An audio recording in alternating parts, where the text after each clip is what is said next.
don't know.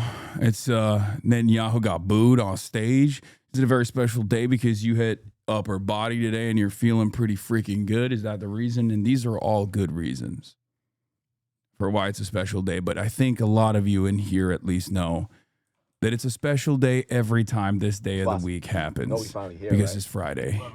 It's Friday. That's right. Ladies and gentlemen, it's Friday. Sunday, what? It's Friday, man. That's right. It's freaking Friday. It's Freaky Friday. Everybody, it's Friday. It's Friday. You already know what it is. Our forefathers fought long and hard in the labor union movement. The socialists, the communists, the trade unionists alike. Labor militancy is what gave you the motherfucking weekend, baby. That's how you got the weekend. Because they fought long and hard with blood, sweat, and tears. That's right, no blood and soil politics here, just blood and tears to make sure that you can have a sense of autonomy, a sense of purpose in your life, to feel like a human for 2 days out of the goddamn week. So if you like the weekend, if you like your Fridays, thank a union. That's right, ladies and gentlemen. That's why we always celebrate the freaking weekend. No matter what, the vibes are going to be immaculate today. You already know. This is part of the broadcast where I tell you about my personal news about what's going on in the world of Hasan, Hasanabi, Piker, in between the time period where I press the stop streaming button and press the start streaming button. So help me God, that's what I'm going to do. As always.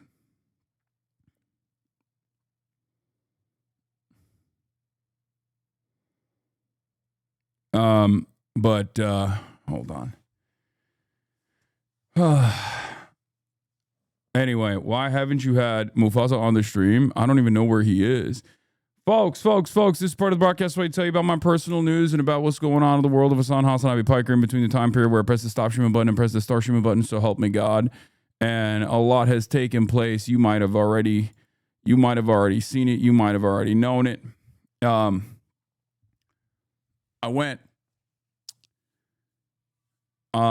ended the broadcast yesterday. Another like 8-hour broadcast, half day Hossie. You already know what it is. Okay. And then afterwards, I just hung out with my dad. I watched Peacekeeper, one of the, what's it called? James Gunn. James Gunn is bringing woke back in a big way. Low key, high key. Like, he's Peacemaker. Yeah, it's very good. It's actually very good. James the Gun, never James Gunn. I mean, James Second Amendment Gun. I don't know. I don't know how to feel about this. Dude, are you also seeing the alt-left pipeline, swolitarian, gym bros, and TikTok? Hasanabification of lifters is finally happening. I mean, a lot of them are Hasanabi heads in general. A lot of them are you guys. So I'm glad that the alt-left shit is happening. I think James the Gun, never James Gunn. James Second Amendment Gun is low-key also on the alt-left pipeline, if we're being real. I feel like he's also an honorary member of the alt-left pipeline. Creature Commandos was already great, and I really enjoyed it, but I didn't realize that the piece... I keep saying it wrong. James One in the Head Gun? Yeah. I didn't know Peacemaker was like that. A community member worked on Superman and confirmed he is alt-left. Yeah, we're the alt-left, baby. Alternative left. It's finally happening. Go watch Leo Bomb Ice Facilities at the movies this weekend. Dude, do not worry. Listen, I know Leonardo DiCaprio is a weirdo. And I know that he said he was going to build a hotel in Israel or something, but peak Thomas Anderson making a movie about one of Noah Colwyn's favorite books that he's been super stoked on. Okay, I'm sorry. I got to see what that's about. I got to see what's going on there, okay? I heard spectacular things. I heard spectacular things about that. So we'll see. Also, Paul Thomas Anderson, apparently one of the I'll take the hat off. This is just for fun, for the intro, for in honor of Kneecap. But Paul Thomas Anderson apparently released some movies that he recommended to watch as a precursor to get acquainted with this movie. And the movies that he recommended, one of them is the Battle for Algiers, I think. Like, so I don't know. I don't know if he's actually. I don't know. I don't know if PTA is a pro-Israel kind of guy. It's peak, and not both sides at all. Threads flagged the post for Antifa terrorism, and it was literally released the Epstein files, and it made me laugh. Yeah. In any case, I'm excited to see it. I'm excited to watch it because it's supposed to be like Noah was telling me all about how like the book in and of itself is all about like the change of an era, like the change of political culture at the time that it was created, and that PTA, if its adaptation is like faithful, will be more of an assessment on like the modern iteration. So we shall see. We shall see.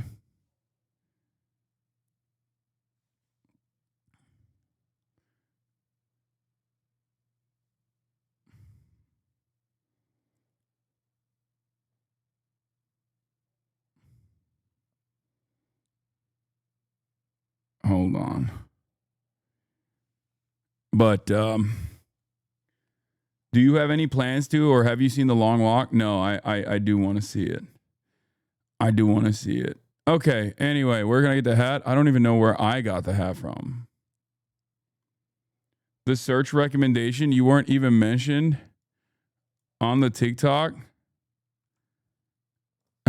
Men in the alt-left pipeline are hot. Search Hasan Piker edit. That's funny. I mean, let's be real. This is like, I've been building this brick by fucking brick, okay? I've been building this shit brick by fucking brick. What the hell is this, bro? You just sent me a downloadable link. What do I tell you about downloadable links? Take a second off.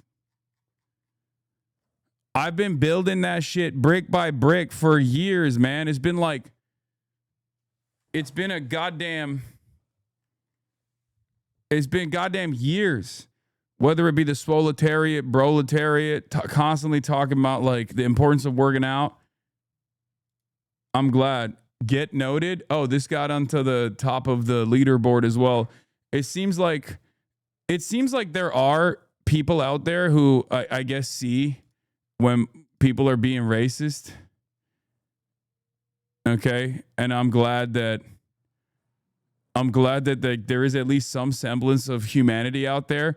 Because like this kind of shit in the past, I think, like for the past year and a half or for the past 2 years, this kind of stuff was basically fair game. Like my former podcast co-host was doing memes like this, you know what I mean? Like, and I think 2 years ago, if someone was saying something like this on Reddit, they'd be promoting it. And it goes to show you even Reddit, which is like neoliberalism, State Department Central, they have also gone woke. They're woke. They're woke on the issue of Palestine. They're woke on this stuff.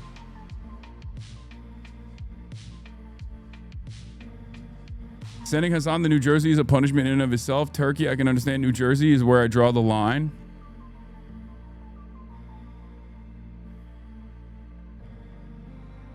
I don't know, man. You're the One Piece left-wing pipeline. Oh, that's the other thing.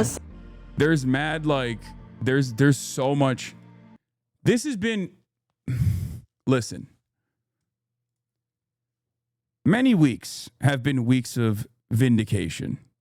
Okay? But this week in particular has been a major week of vindication. And it's really interesting because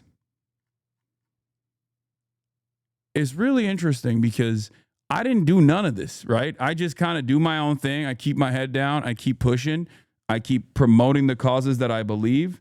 I keep advocating, and you know, people keep moving.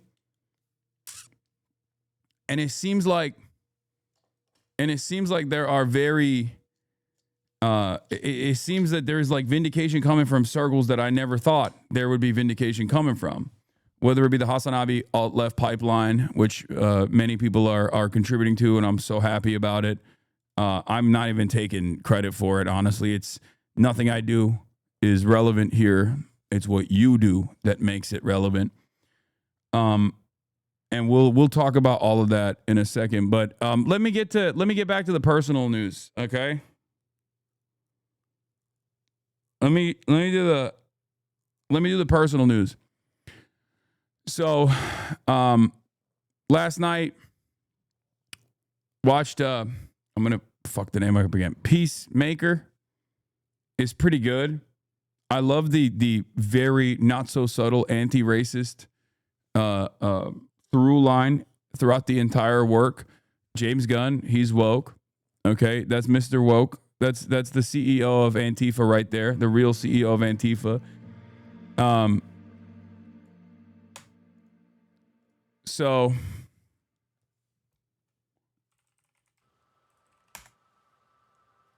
there's that. Went to bed, woke up early. Another day of 8 hours of sleep. Feel pretty good about that. Woke up early, worked out. They want to vibe with you. What is this? Polar bears? Oh my God. Have you watched The Boys? I didn't watch the last season. It got like a little stale for me. But also, of course, woke up early to hit the mother freaking weights. Look at that. Look at that. Look at that.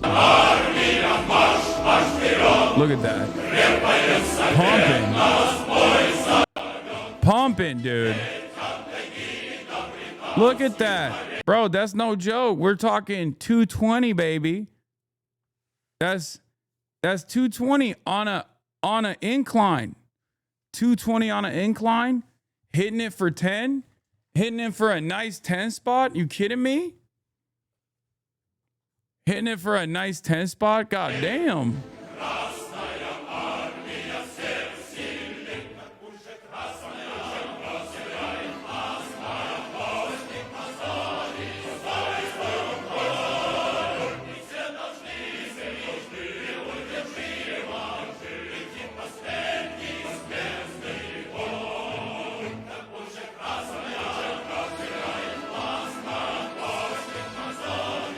I'm a baby girl. You already know what it is. Anyway.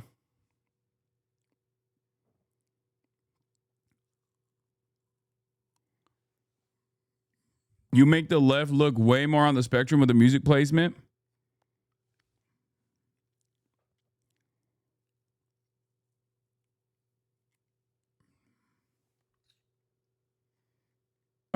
You and Todek should link for a lift. We used to back in the day. He's too afraid of me. Is incline easier than flat for you? No, of course not. Flat is definitely easier. But anyway, hit the weights. You already know what it is. You know, just got it out of my system. Had to do it. Had to do it for the one time. Okay. Had to do it for all of the proletariat, swoletariats out there. Okay. You too can also join your local swoletariat, get a lift in. And aside from that, I've just been paying attention to what's going on in New York, what's going on with the Flotilla. It's pretty crazy. And also, anytime I go on my TikTok is vindication, pure vindication. And it's been a crazy moment to experience so much of said vindication. Now, let me blast off real quick and we'll talk about that. Freaky Friday. We also got a special guest, Jennifer Welch, in the building later. She's going to be on the next episode of Fear and, of course. Okay. What's the yellow plushie? It's a guratama. It's a little egg. It's a little cute egg. Also, rest in power to Asada Shakur. We'll talk about her legacy as well, obviously. Freaky Friday. What the hell? Already.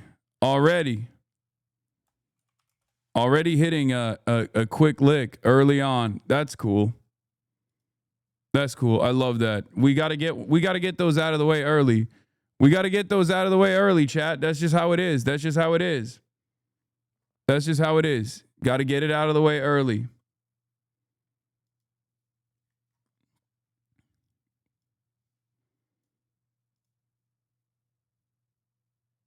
We got to get it out of the way. You already know. Let me blast off real quick. Bust it down. Sexual style. Satan Yahoo delivers speech to empty UN.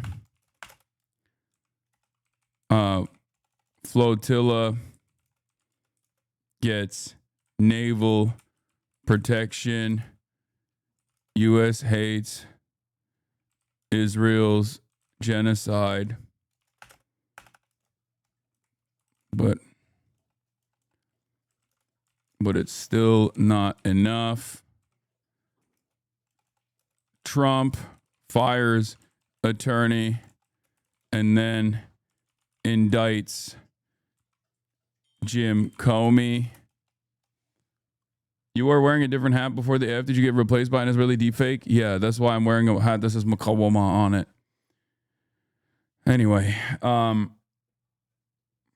SEIU UHW used your speech. Wait, really? Oh, hell yeah. Nice, nice. That's from 4 days ago. That didn't get a lot of fucking love, it feels like, but... In the face of such tremendous cruelty, you must never succumb to nihilism. You must always maintain revolutionary optimism. You must always continue to organize. You must always continue to agitate. When we fight,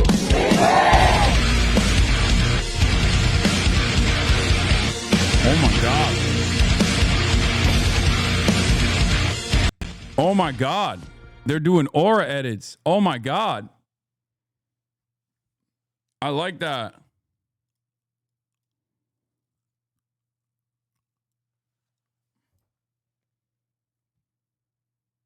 Stavi is repping your merch on his YouTube show, timestamped. I'm not trying to be rude. Get the gay guys mad at me at Equinox. So the camera angles aren't great, but here, as you can see, those are my nuts while I do a wall sit. And then, you know, some body weight squats. The whole workout was pretty tough. We're going to do some plank. You got the Himbo Fitness on. Let's go.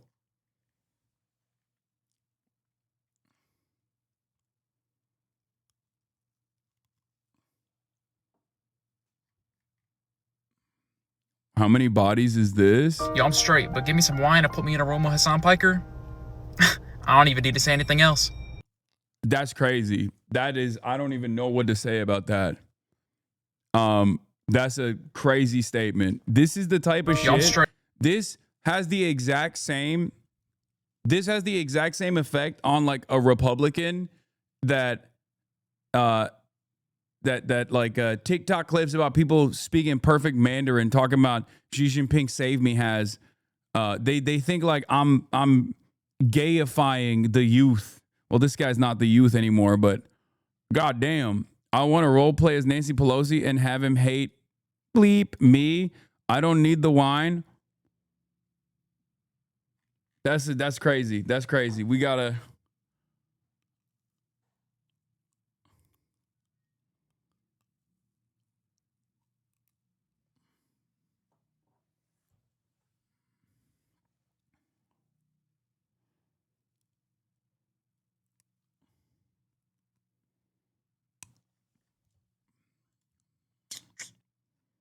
Dude said you're hot and you called him old. I'm old, man. I'm saying he's not. He's luckily not so young that people are gonna be like, he's making the youth gay. He's gonna say they're making like 25 plus year olds gay.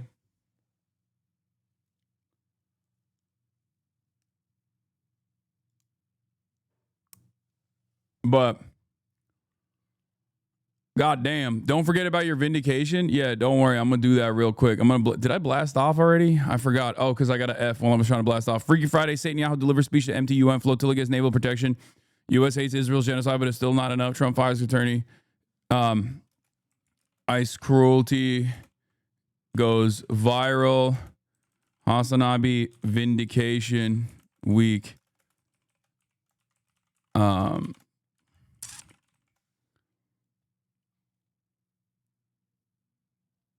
Okay.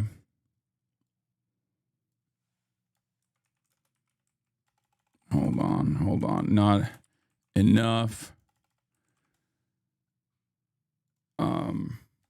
Jen Welch from I've Had It on Later.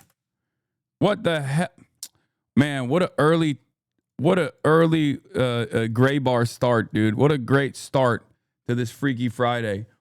Will you watch the new South Park? Prominently features Israel. I already did. I already watched it yesterday.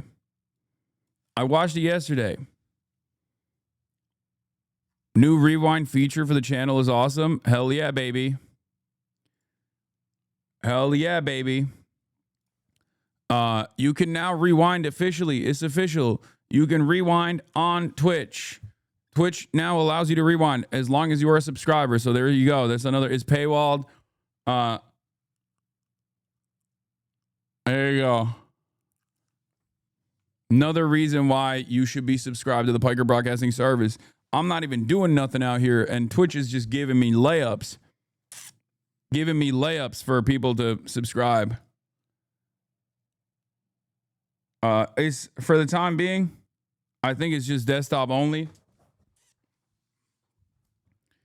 It is pretty crazy that like just a normal component is being only given as a feature for only given as a paid feature. It's turbo only, not subs. No, it's true. Subs can do it too. It's just desktop only, and it's sub only, and it's turbo only right now. But it's, again, desktop only for the time being.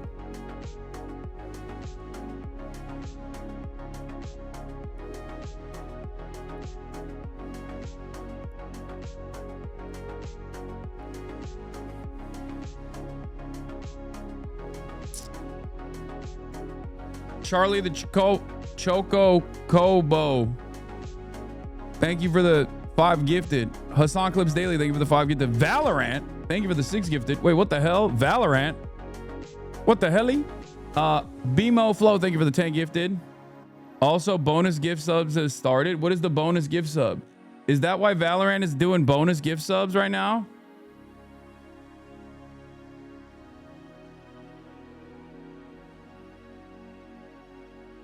Valorant is bonus gift subbing every 5 gift subs. Oh, hell yeah. Oh, get in there. Get in there. Chatters. Pepper it. Pepper it. Piker Broadcasting Service is up good today, folks. We are up good today, folks. God damn.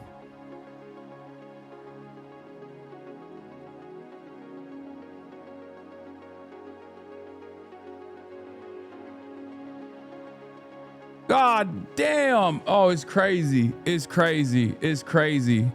That's, I mean, I'll take it. Thank you. Thank you. Thank you. Thank you, Valorant. And to everybody who's gifting. Holy moly. Dude, Qatar is having a great day today. Okay, let me tell you. My Qatari oil gods. Listen, I'm not going to talk about the Riyadh Comedy Festival, but if there's a Qatar Doha Comedy Festival, I'm in there. Okay, I'm in there like swimwear, baby. W Qatar.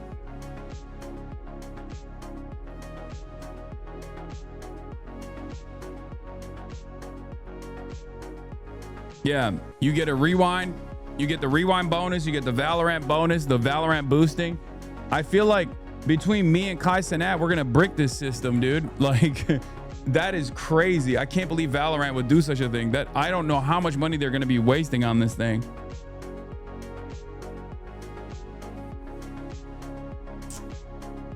Valorant, do the next thing in Doha, and I'll be there. How about that?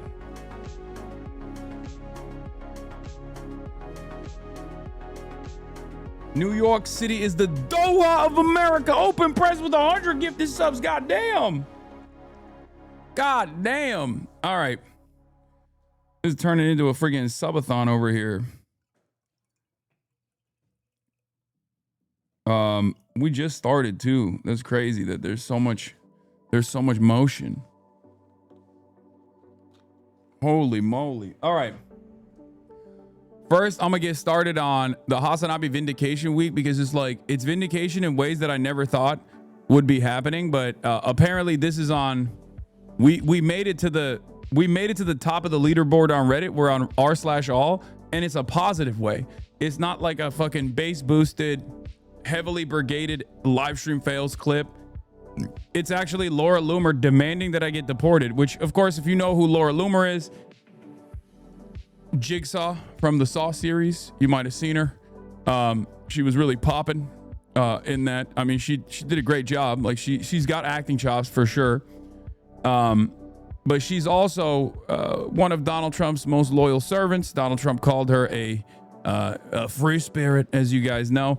And Laura Loomer has, all jokes aside, straight up made the administration do things like purge the national security. The NSC, like literally under her watchful gaze, she was able to stamp out disloyal people in the National Security Council. She's revoked visas for Palestinians, revoked medical visas for Palestinians that were coming to the United States to get like immediate medical intervention. So when she says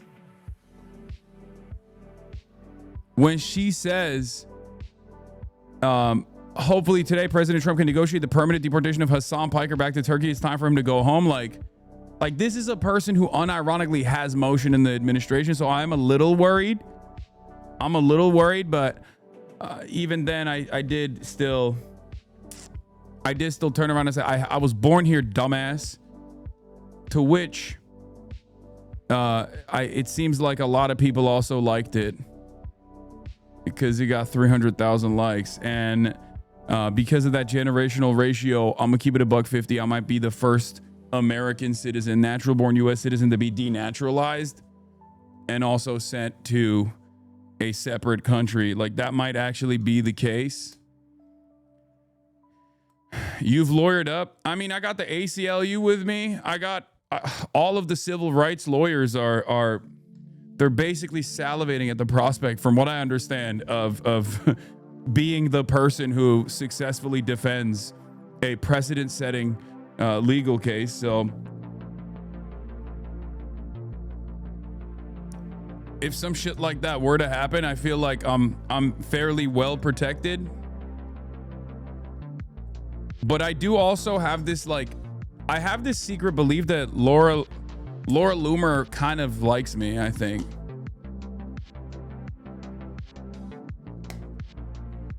I'm not even joking.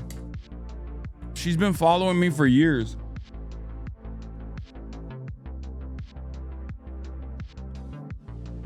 So that might be my saving grace.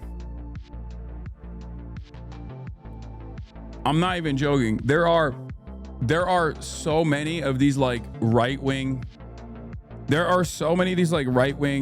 content creators, women that have for years and years follow me, and I've just been shitting on them relentlessly, and they still do.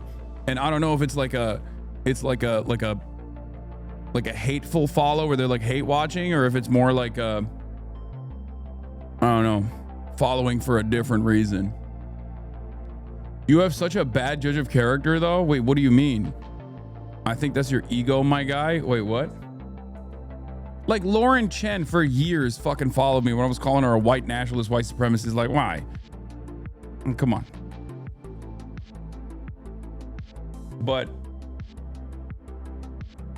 maybe it's because I do every now and then put a cock shot up there, you know, on the timeline.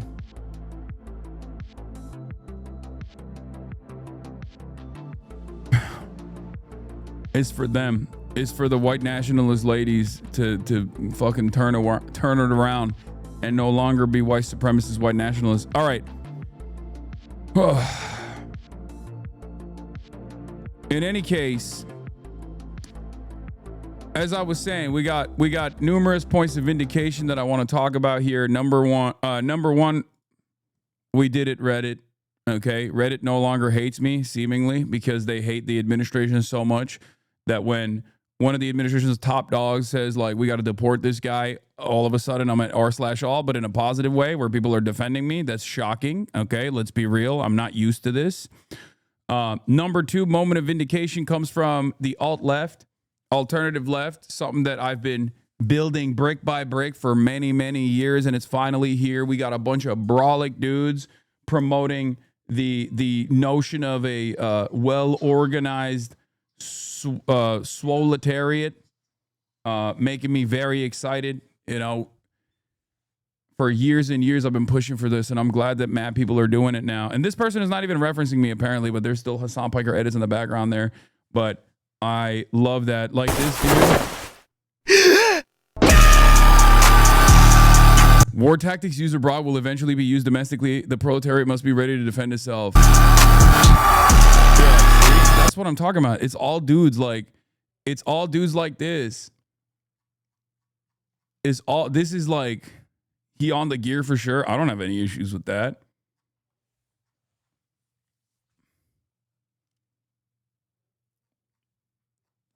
I don't got no problems with that. He was already in great shape, and then he got in even better shape. Look at him.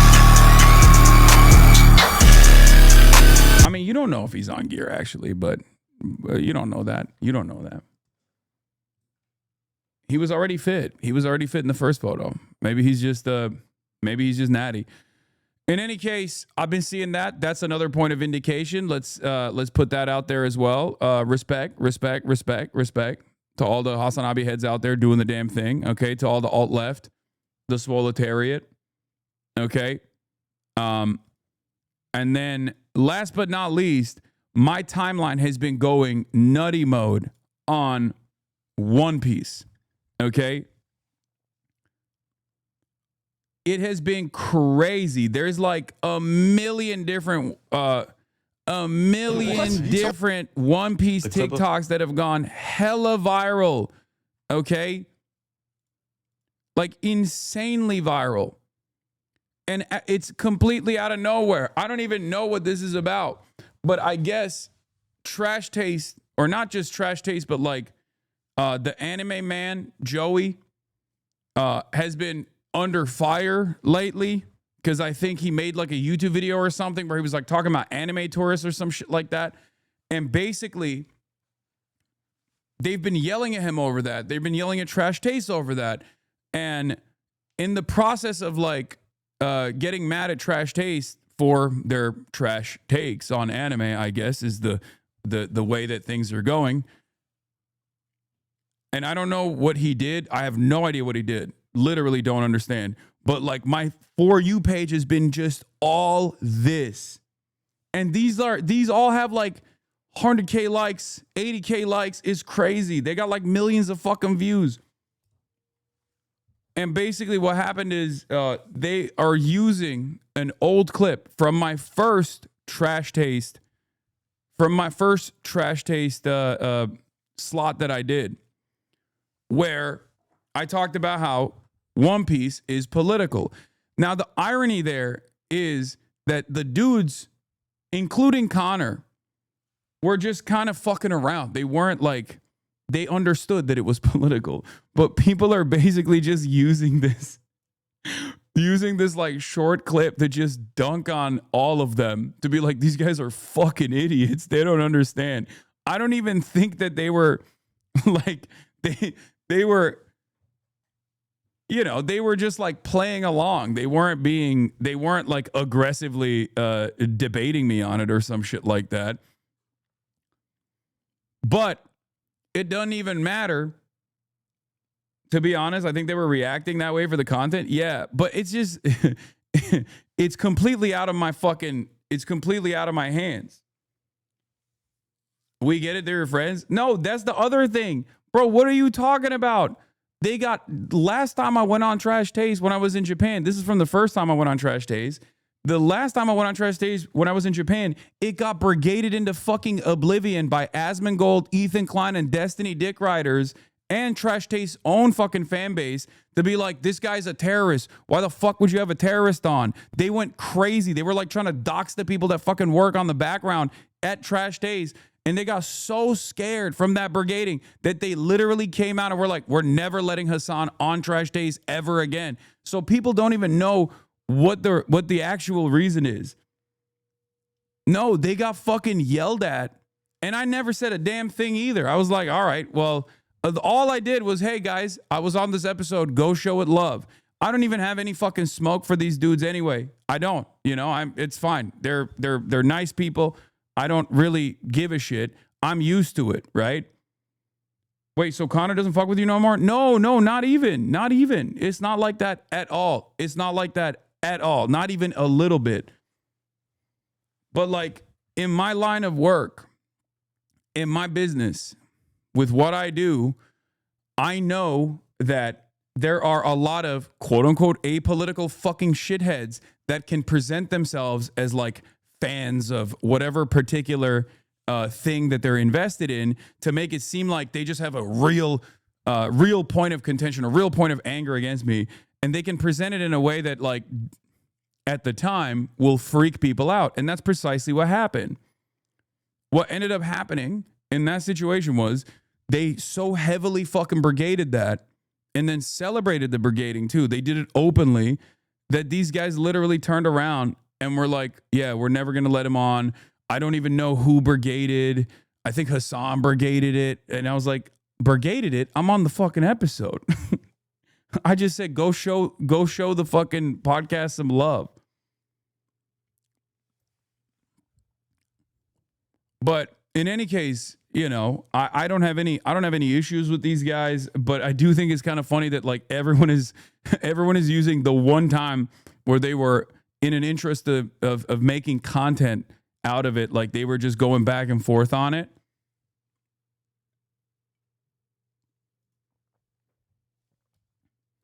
The Australian news is literally covering it. Wait, what? Why is the One Piece flag flying? Yeah, that's okay. Let's just start here first, and then we'll get to the Australian news side. He literally is. I mean, he's fighting. I hate that you're kind of. Hasan was banned from coming back to the Trash Taste podcast after that episode because their audience. That's not true. That it wasn't that episode. That was I was on again. I was banned after the second time I went on. Was so up in arms that he would dare to bring the political allegory that is One Piece to the forefront in those conversations. As someone who's been making videos for a short amount of time, it's actually easy to just talk about the different aspects of Nen in Hunter x Hunter. It's easy to talk about the different devil fruits. It's easy for me to respond to comments where people need me to clarify a fight between Hisoka and Crollo. What's hard is to go against the people that side with oppression or the people that are complacent to it, and they don't want you to bring it up. They don't want you to talk about it. They don't want you to take these kinds of stances. As far as I can tell, that is the Trash Taste podcast listenership. They would like to bury their head in the sand of happy-go-lucky rubber boy punching big dragon dude. They don't want to see that Kaido is a capitalist overthrow and a totalitarian regime that owns an entire island and is subjugating its people. They don't want to see these kinds of things because then it reflects reality back at them, and they want to escape from reality. They'd rather not pick a side. They'd rather not. I think this is a decent assessment for a lot of the One Piece fandom that at the time got mad at me for saying this and was yelling at me. If you remember, a lot of like the big One Piece accounts that were that constantly fucking rage bait didn't even care about what I was saying or the argument that I was making and turned around and were just simply fucking, remember those like big blue check mark accounts on Twitter? At the time, they were going hella fucking aggro on me. They're like, Hasan called Luffy a terrorist. What is he, the one world government? They didn't even understand what I was fucking saying. Like I was like, he's a freedom fighter. I'm saying he's a freedom fighter. Like what you would call someone a terrorist in the real world sometimes could also be a freedom fighter. Like that's the point I was trying to make. But basically, basically, a lot of people at the time were mad, but 2 years after that, at this stage, around the globe, the Straw Hat Pirates flag is now seen as like a symbol of resisting against oppressive governments internationally. Nepal, Indonesia, no matter where people go, there's One Piece flags at the fucking pro-Palestine protests. It is straight up now seen as a flag by the youth. It is now seen as a flag by the youth to resist against unjustifiable systems of oppression. So I would say that this is quite literally one of my most resilient takes.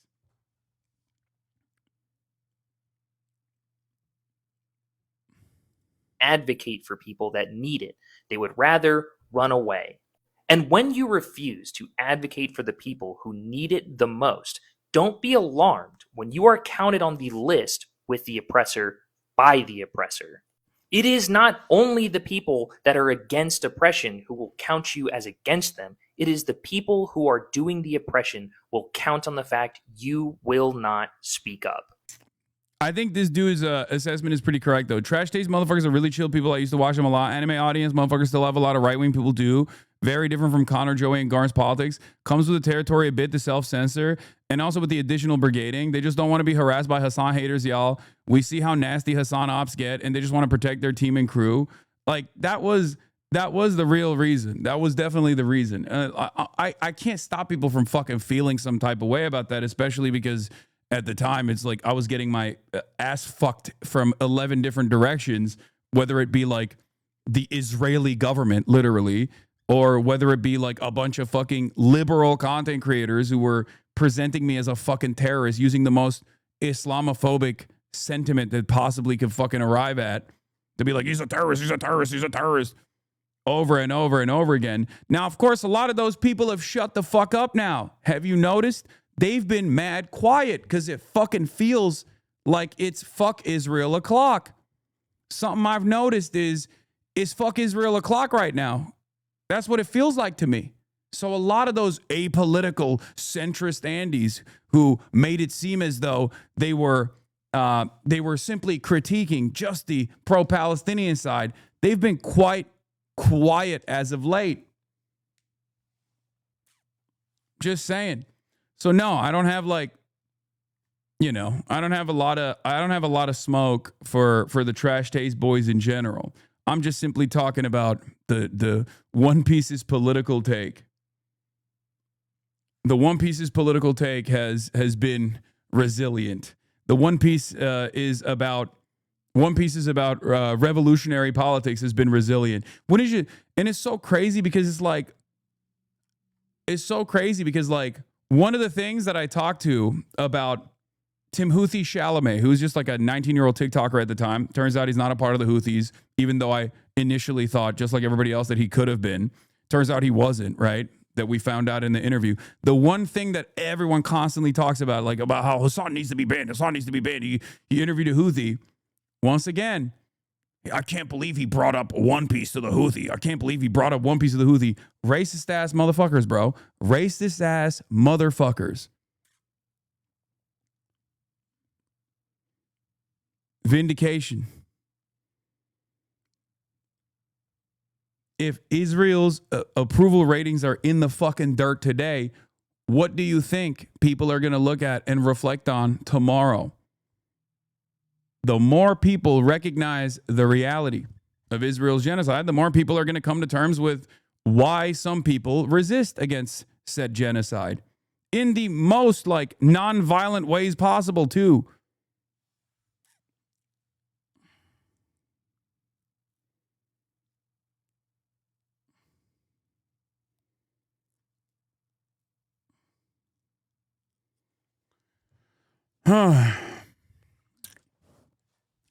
But yeah, this is not a I told you so moment anyway. This is a moment to continue acting, to continue pushing. Okay? Your audience will also desert you. I don't know if Lolly Man over here, the anime man, ever realized that he probably This had. is like fucking 3 minutes long. But yeah, my point is, it's funny that like there is like a little bit of miscommunication, I think. There is a little bit of a wrong assessment here, because I don't even think that the Trash Taste podcast is like expressly right wing at all. They do have a very right wing audience, and I think that's probably the reason why they engage in self censorship. And not only that, but also that's the reason why they fucking banned me. But it wasn't over the One Piece take. I'm just correcting the record. In any case, the One Piece takes like popping off. People talking about One Piece is political. One Piece is revolutionary politics. It's great. Another thing that I've seen is like a bunch of fucking 4chan dipshits talking about a GI Robot. They're like shitting on GI Robot, being like, GI Robot is actually so lame. The fact that people celebrate this like Nazi killing robot, they just don't understand. Like, people are just dumb as fuck. People are shitting on GI Robot out there. What do you mean? He's just a robot that wants to kill Nazis. The fuck's the problem? When did we get to a point where people don't immediately look at you and go, you're being weird, dog? What do you mean? It's a Nazi killer. That's a good thing. This is what I don't understand. Like, they tried this shit with Wolfenstein. Nazis tried this shit with Wolfenstein. Remember when it came out, people were like, oh, this is a Nazi killing game. This is really fucked up. And everybody laughed at them. Everyone was like, shut the fuck up. What are you, a Nazi? Why are you offended by this? And it kind of feels like we're at a stage now where people are just way more comfortable about being like, you actually shouldn't celebrate killing Nazis. What a deep shame for everyone. They're calling Indiana Jones woke now for also doing the same. How the fuck do we get here?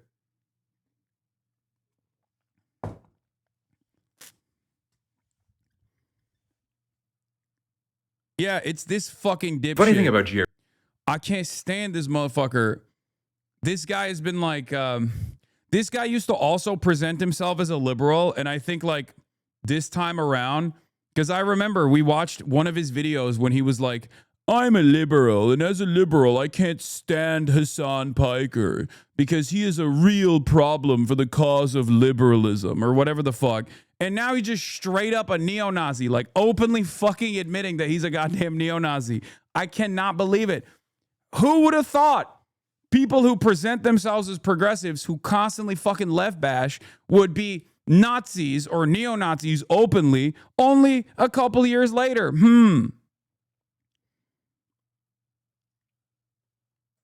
Remember, this motherfucker way back in the day used to talk about how he would try to like attack me from the perspective of like a real progressive. He was like, I'm a liberal, a real progressive. Hasan is not a real progressive. Now this motherfucker's running around shitting on people for celebrating GI Robot killing Nazis and neo-Nazis. Any criticism equals Nazism? I mean,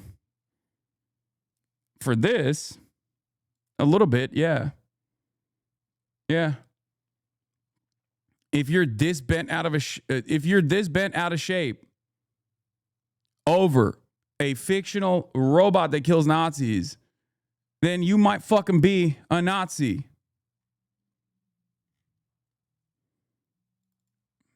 Something to consider. Maybe as a LARP, but why are you fucking LARPing as a Nazi anyway? Yeah, if you want to know like the fucking brigade, the brigading that went crazy over this was probably my least political. This was the second time I went on Trash Taste, and it was all of these like fucking lolly ass Nazis like this. This dude is a Mexican, by the way. a Mexican neo-Nazi straight up. Name is Hayasaka Aryan. Like, look, Hasan, I love sex trafficked girls, Piker. Man, trash taste fell off if y'all brought Hasan on. Heavy, heavy, heavy fucking brigading. Do you guys think the Houthis like Luffy too? That is the real reason that I was banned from participating in trash taste.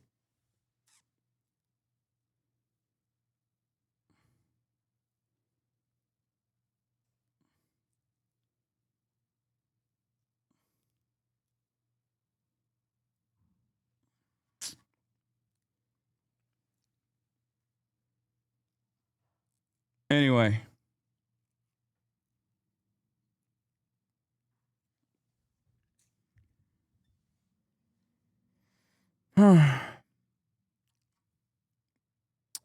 But yeah, very, very strange things happening in the world right now. Very, very strange shit. But it gives me a little bit of confidence that I think a lot of people are beginning to recognize exactly what's taking place, you know? Whether it be Israel's genocide, or whether it be the political nature of One Piece and the revolutionary politics inside of One Piece. I still find it odd that the anime community trends more right-wing. No, it makes total sense. It makes total sense. It's escapism. Japan is a very right-wing culture. And a lot of people see Japan as like the perfect society because of its xenophobic tendencies. Whether it be, also pedophilia too. There's that too. It makes a lot of sense. Japan is a fucking ethno state. Having said that, however, of course, there are many Japanese people like Hideo Kojima or even Oda himself that have, or even fucking, what's his face? Studio Ghibli. Like, there are mad fucking revolutionary Japanese people out there. Now, some of their politics might not be super in line, but yeah, Miyazaki as well. Miyazaki is Hayao Miyazaki, not the best person in his own personal affairs, but his politics are very interesting. His politics are very great. He is a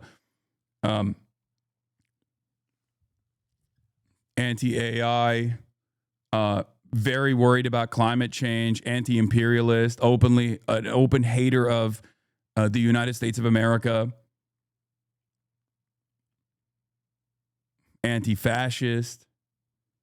So there are a ton of incredibly important artists and auteurs in Japan that do not reflect the broader views of Japanese society, or rather have a very unique take on a lot of things, especially in comparison to like American perspectives.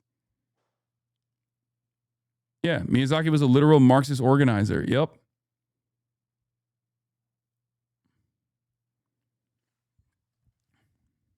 So remember that.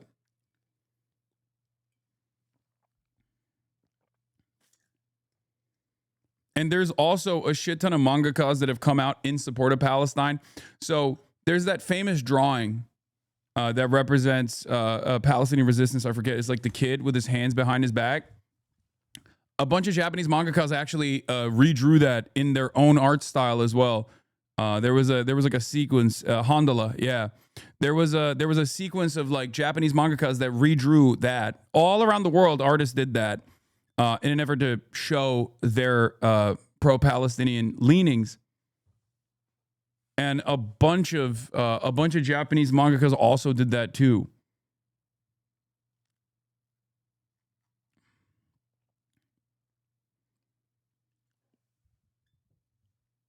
I think you don't really know Oda, individualism, Darwinism, and Kojima, misogynist, anti-woke. Oh my God. I don't care, man. This is what I'm trying to explain to you. There are, please stop. People are multifaceted. I literally already accounted for it. And I said that they're not going to correspond to your worldview 100%. Okay. Shut the fuck up. God damn.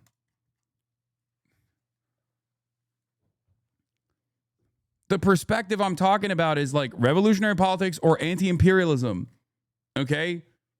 That's what I'm talking about. Stop being fucking like stop refusing to hear what I'm saying and then making up your own mind about it, okay? Be fucking normal. Jesus Christ.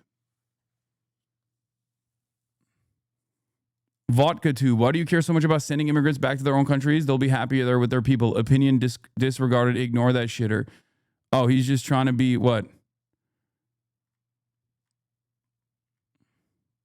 What is this? Aren't you worried that you're in a congressional hearing? A compilation of all your hyperbolic calls for violence won't be played? Just an observer. Don't worry about it, big dog.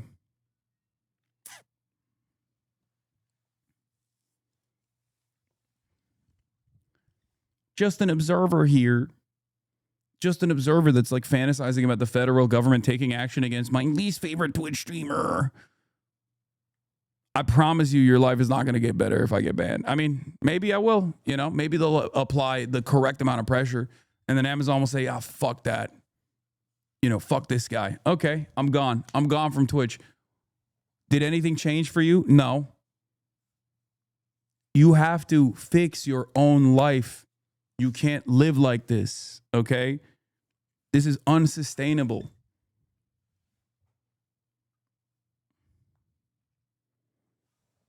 It's unsustainable. You know for a fact my rent goes up by $20 every time you do gaming? Yeah.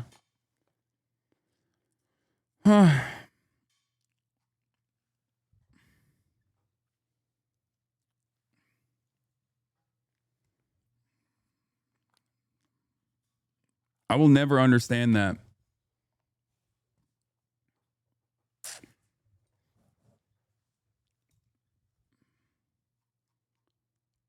If you just spent a little bit more time listening to what I actually had to say instead of hoping that I get fucking banned because someone tuned you up into believing that I'm a bad dude, you'd probably be in a happier place. You'd probably be more cognizant of who is actually causing harm in your life. Because it's certainly not a fucking random socialist Twitch streamer that you think is like this evil beacon. You feel me?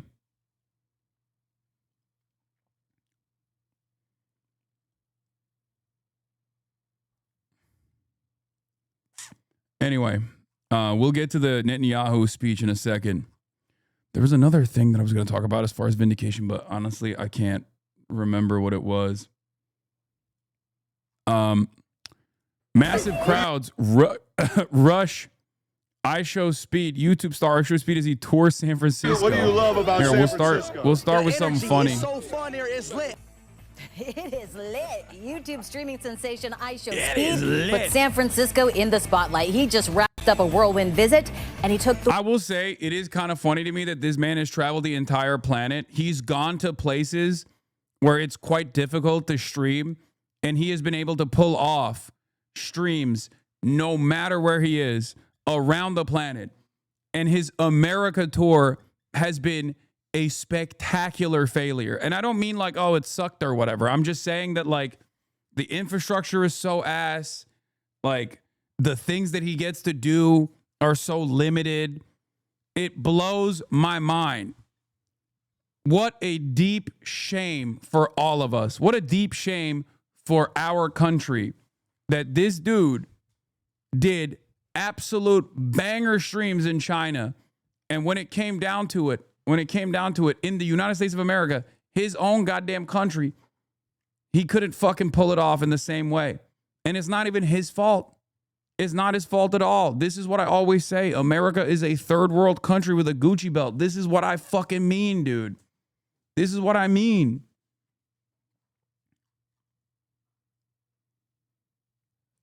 world with him to some iconic spots on this adventure. Good evening, I'm Amadeus. And I'm Dan Ashley. Thanks for joining us. It's been fun today watching this. So many people are wondering, who is iShowSpeed? His real name is Darren Watkins Jr., and he is just 20 years old. Rolling Stone magazine named him the #1 influential creator this year. That is incredible. He has more than 44 million followers on YouTube and 40 million on Instagram. Speed, as he's known by his fans, is currently on a 35-day tour of the United States, and he is live streaming around the clock. He's done a number of sprint race challenges, including taking on Olympic gold medalist Noah Lyles. Now, this is day 29 of iShowSpeed's tour, and he got a pretty good taste of the Bay Area, really, during his time. He met up with San Francisco Mayor Daniel Lurie at City Hall and hit the Golden Gate Bridge across the bay. He dropped in on some popular Oakland business. That's right. ABC 7 News reporter J.R. Stone joins us now. J.R., as we watched it live, the crowd just descended on him, treated him like a rock star. And I saw you out there running to catch up. Oh, it was a run all afternoon. I talked with one tourist this afternoon. He said, J.R., I thought President Trump was in town. That came from a tourist this afternoon. I spoke with another crowd. Dude, I love watching boomers try to understand shit that we do here on this side of the world. You know what I mean? It's always so funny. Yes, I saw the hit and run. Okay? And no, I don't think Trump would get this level of motion if he actually went to San Francisco. Let's be fucking real. Xi Jinping maybe, but not Donald Trump. You feel me? Donald Trump would not be as welcome in the Bay Area as iShowSpeed. Let's be real. Okay? He is getting no love in the streets. People are probably stampeding to be the first to spit in his direction. Out of people at Pier 39 who said they didn't know what was going on. They thought something was going on. So they ran into a store at that point because they didn't want to get trampled at that point. I have to say, though, the kids were so excited, and I was excited for them. Surrounded by bodyguards and dozens of screaming teenagers, this is the influencer known as iShowSpeed, or Speed as they call him, walking along San Francisco's Pier 39 on Thursday. You're a real one. He's a man. He's a man. Like, you don't switch up for nobody, bro.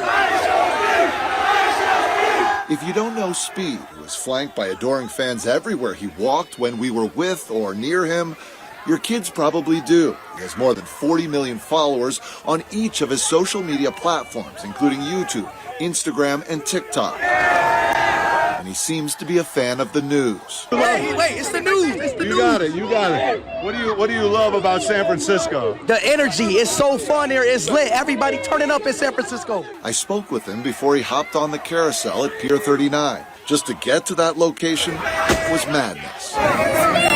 I was over there and I was trying to see Speed and like completely fell over, like trampled.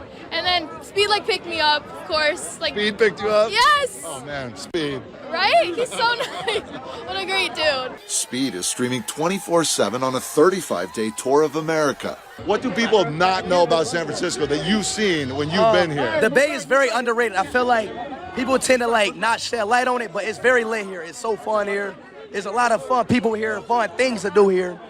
And I didn't really know about the Bay at all. So, well, now I know, and it's super fun here. As to what the kids love about one of the biggest influencers on Earth, He like One Piece, bro. He like anime. He a cool guy. But one thing you gotta know, beat race, man. You not fast. What is it about Speed that people like? Bro, we just love him, bro.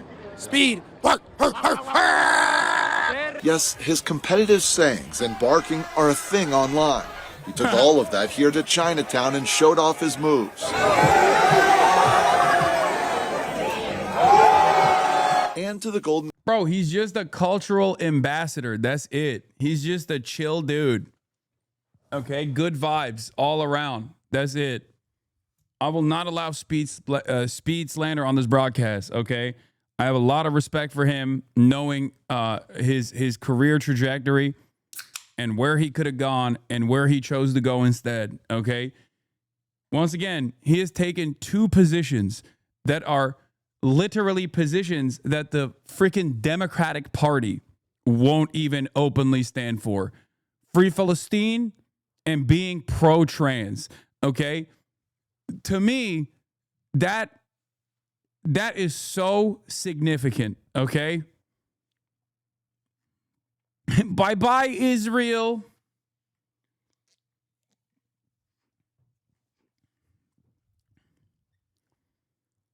Think about the generational attitude change that this man is responsible for.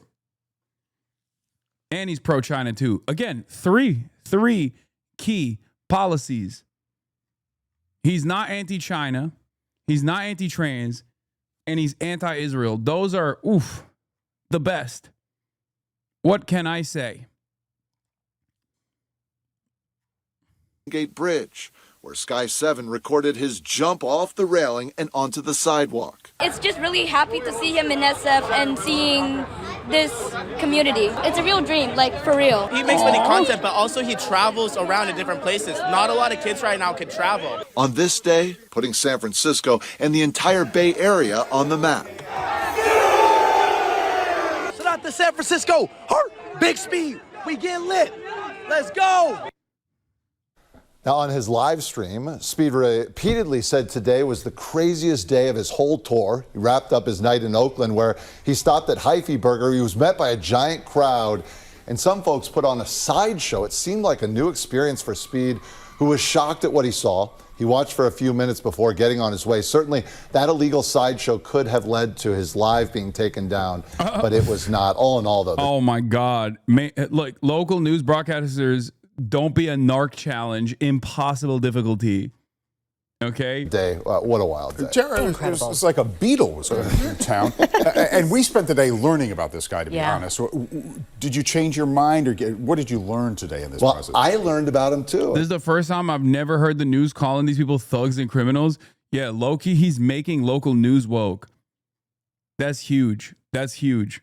Normally, when they would show stuff like that, on a San Francisco local news broadcast, that many black people around, oh my Lord, they'd have the fucking helicopter footage out being like, look at these thugs and criminals. They would have one camera exclusively stationed on a Foot Locker, specifically with the hopes that someone actually breaks in so they can be like, see, I told you, a riot is happening. A black riot. And it's like, it's not even a joke. Like, I've seen this in real time. The thing that I'm talking about with straight up, the thing that I'm talking about happened during BLM protests over and over again, where they would just like play it on repeat. San Francisco just woke in general. They used to it. Are you kidding me? Local news is never woke. Don't be crazy. I learned that all the kids I know, my godson included, are big fans of him. He's somebody who speaks their language. He likes anime. He likes video games. He travels the world doing just that all over, and they love him for it. And he seems like a nice guy. And he's animated. You saw he barks. He says, I'll beat you in a race. He's one of them in their mind. And my godson saw the interview and said, wow, you got to touch Speed today. I said, yeah, that was part of it. And He's going to remember you for that. Yes. You're a lot cooler tonight. Yes. Exactly. Thanks, Jared. The terrorism case against. Anyway, also some more good news. Kneecap Rapper's terror case was thrown out. It was already bullshit. Shouts out to the boys, the absolute mad lads. They were innocent. They were innocent always. The Kneecap rapper Liam O'Gohany has been thrown out. Have you spoke to Speed about never changing his stance on Free Palestine? Yes, I have. It's even on camera at the last Streamer Awards. I talked to him about it. Nah, bad take. Fuck those losers spinning out with their cars. Ugh, God, bro. Listen, man. I understand the immediate dangers of things such as that. Okay? I get it. I understand it. The proper way to do that would be to make sure you do it in a parking lot. Make sure you get the proper clearance from the state. Okay? I understand that. But in the absence of that, I'm not going to fucking lose my mind over it. Okay?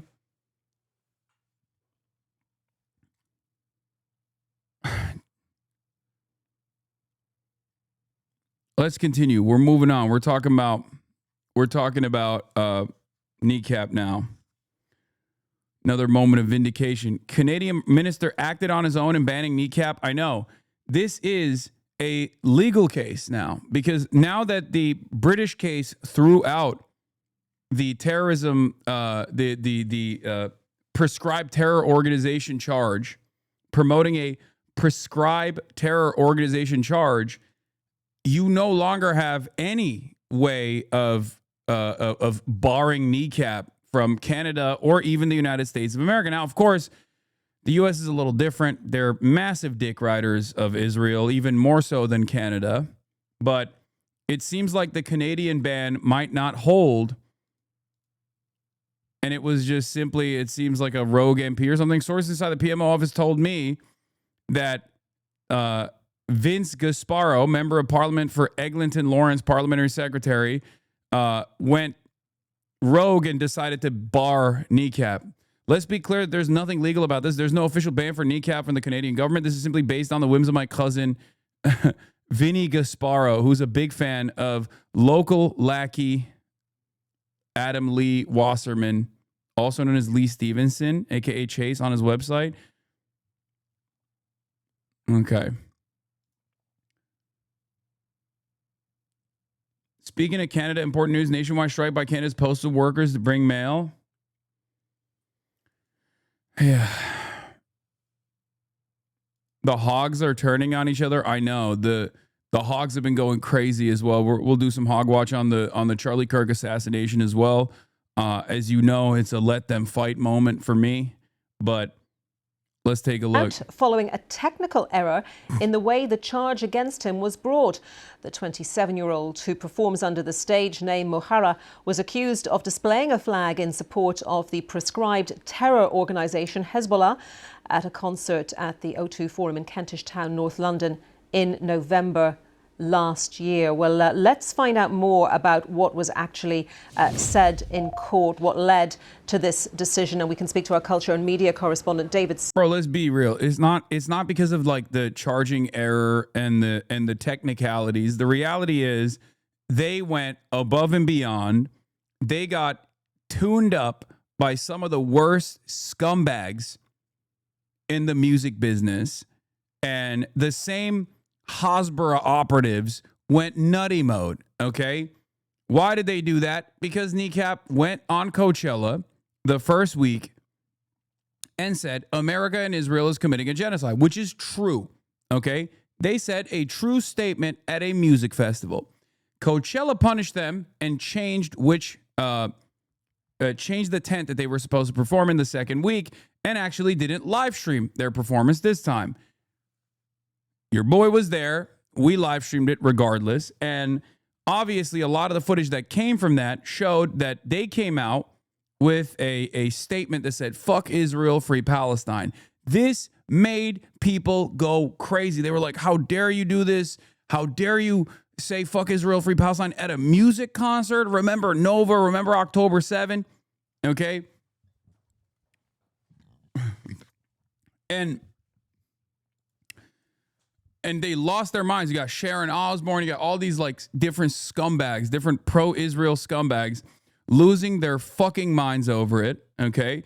So they scoured through in the exact same way, that they always do. They scoured through hours and hours of festival footage, concert material to find anything that they could to bring criminal charges. And they urged the British government to take action, okay? For something that these guys did in America, that these fucking dipshits were pissed off about, they urged them to take action in the UK.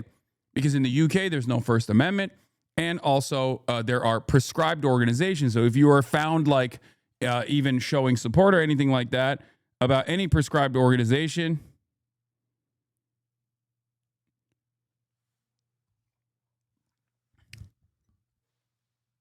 you can be found legally liable. You could actually go to prison for up to 14 years.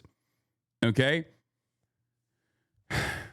The very fact that the British government would even take action against a group of artists, or any artist whatsoever, for anything that they've done in a concert is insane.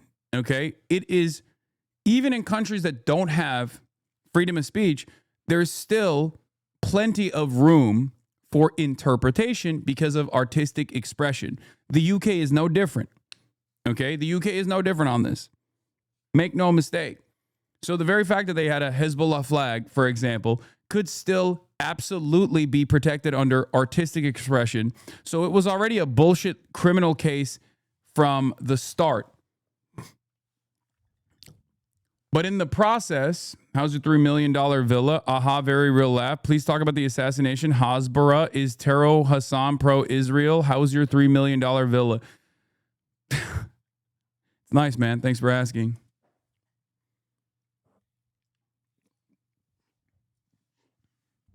This guy hit every line possible. He just glitched. Anyway. So,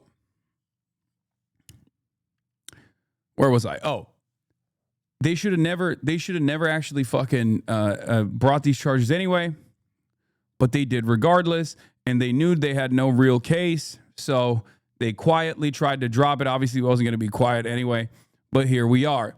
Now they're saying, oh, it's on a technicality. So, David, take us through the legal points that led to this case being thrown out.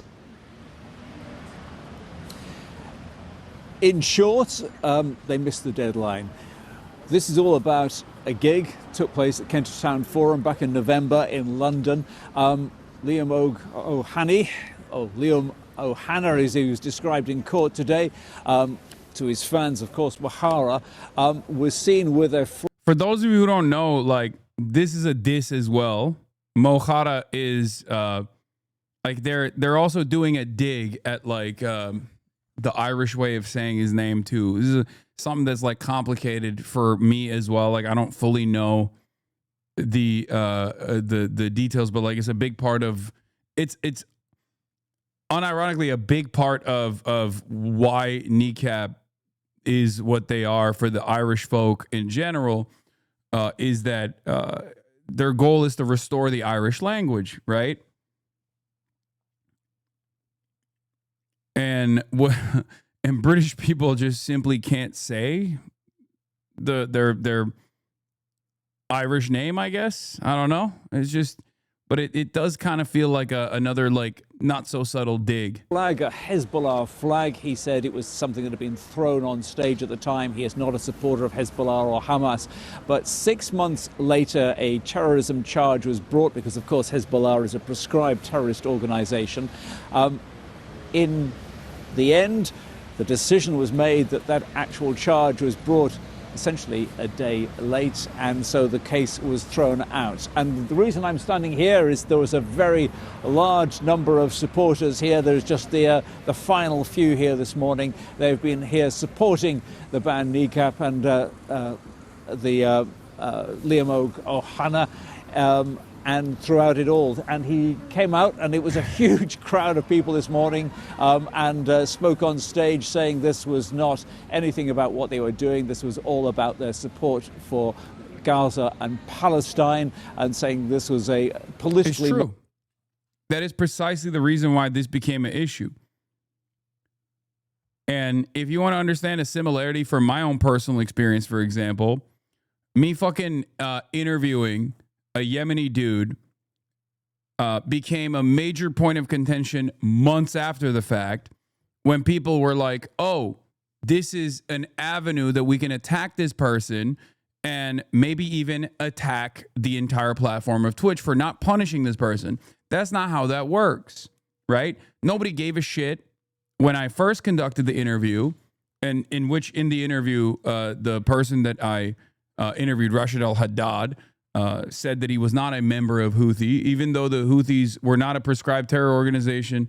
No, okay, Piker. Even though the Houthis at the time were not even a prescribed terrorist organization, a state terrorist organization at that point, regardless. And even if they were, it's still a First Amendment protected act to interview a member of the Ansar Allah movement. So you can't get upset about that. You can suck my dick if you get offended about that. In any case, people lost their minds months after the fact. They try to make a big deal out of it. They try to manufacture outrage around it. It didn't go anywhere, but that didn't stop people from consistently being like, oh, he loves terrorism. He loves terrorism. He loves terrorism. It's the same shit here.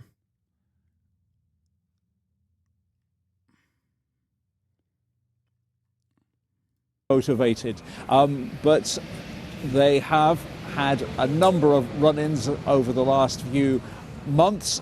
They have had their visas turned down going into Canada, so they can't tour there. But today, certainly, they were considering this a victory in court.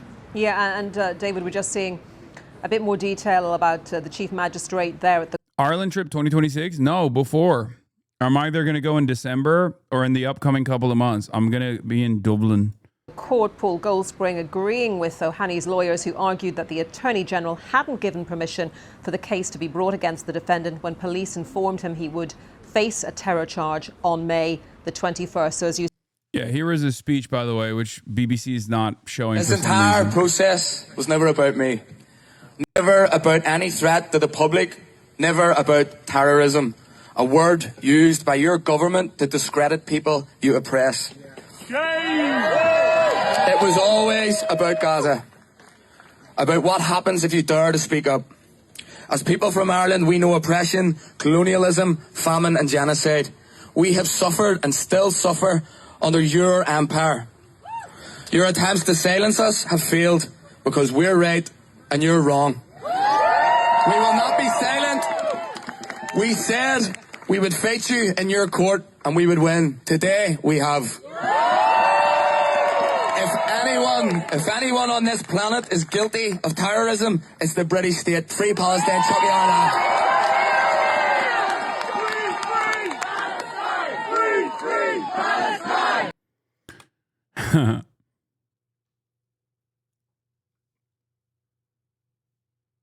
BBC not showing the speech, like the day-to-day skit of no. Okay. Let's not. There's too much to cover still, so I'm going to move on from this. But say that I'm going technical to finish issue this article over and the then timing and then of we're going this. to move In on. his judgment, Mr. Goldspring said these proceedings were instituted unlawfully and are therefore null. And on that point that you were alluding to, David, of where music and politics cross, I mean, what are we likely to see on that front? Because NECAP now right at the forefront of that discussion. Very much so.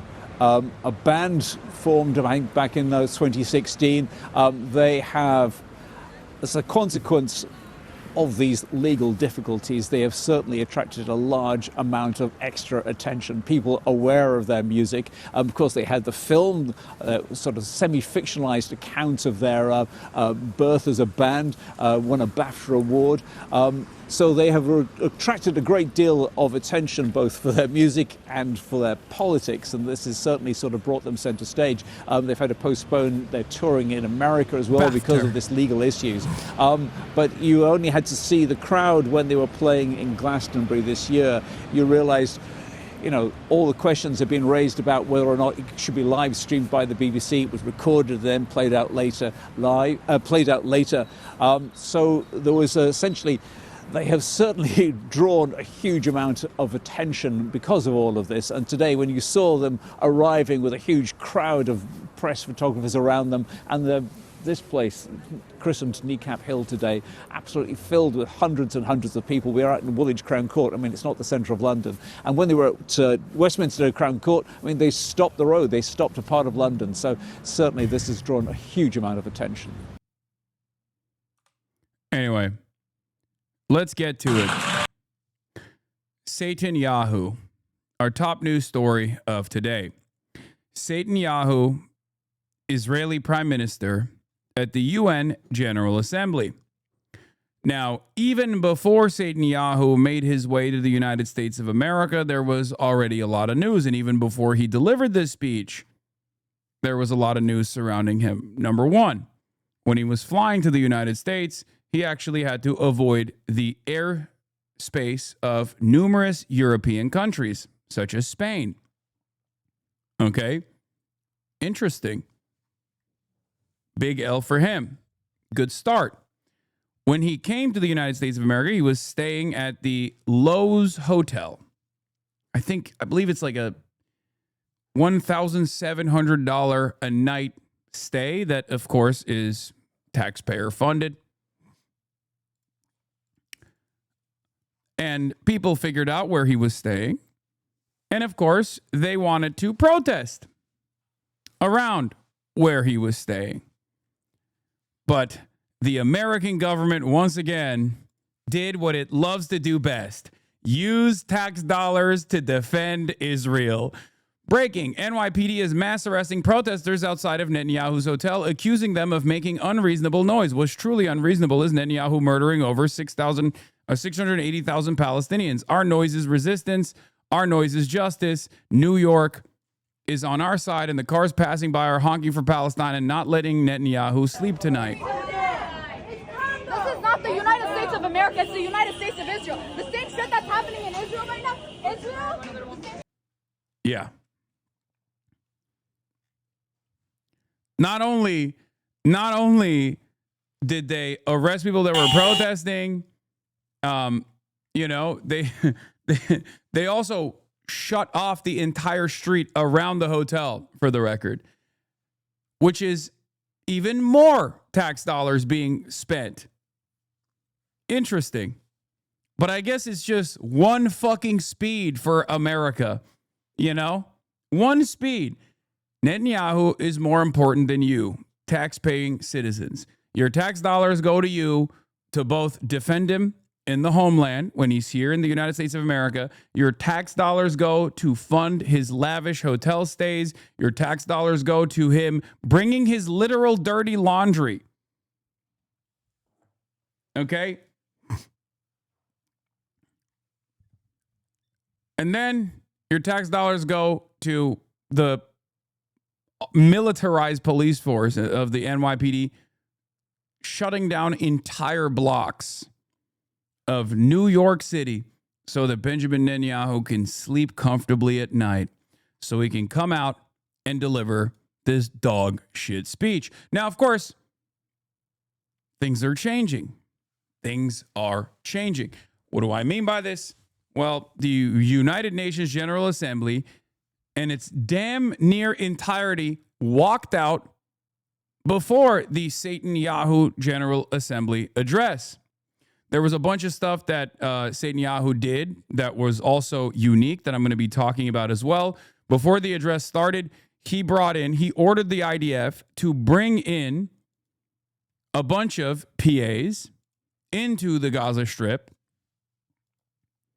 Okay? He brought in a bunch of PAs into the Gaza Strip so that I guess the Palestinians could hear his wonderful speech. There were reports of the Israeli government intercepting the phones of Palestinians and blasting his speech as well. I can't confirm that one. I don't know. But I can confirm that at least the Palestinians that I talked to in Gaza did not hear the speech at all, for the record. Not just reports. Netanyahu confirmed it in the speech. Yeah, he was fucking view-botting. Look at this. Jerusalem. In unprecedented operation, Israeli army takes over mobile phones in Gaza residents to carry Netanyahu's UN speech live. In an unprecedented action, Prime Minister Benjamin Netanyahu, in a live broadcast from the UN building in New York, has announced that the IDF took control over the telephones in Gaza residents and Hamas members, and that his speech is now being broadcast live via their telephones. The Prime Minister appealed to the residents of Gaza and made it clear that the war could end immediately upon the return of the hostages, the disarming of Hamas, and the demilitarization of the Strip.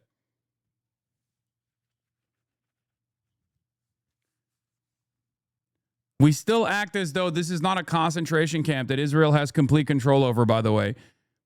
So stupid. So unimaginably stupid.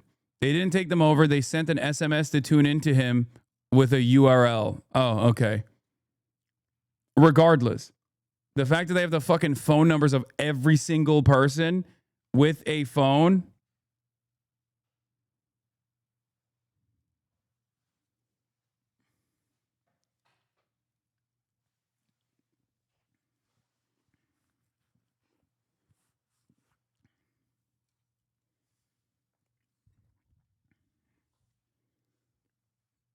Cartoonishly evil shit.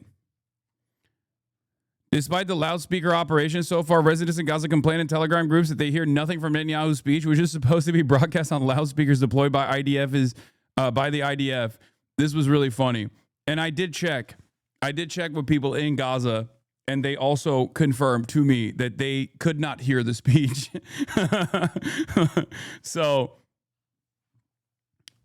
you know, their ears were spared. He was mudded. Yet another spectacular L for the Israeli occupational force. Yet another spectacular L for the diaper brigades, piss reel, whatever you want to fucking call it. Now, the speech is long, it's convoluted, and it's more so about flexing, okay? Also, shouts out the quadriplegic. Thank you for the 69 gifted subs, and Valorant as well for the 19 gifted subs.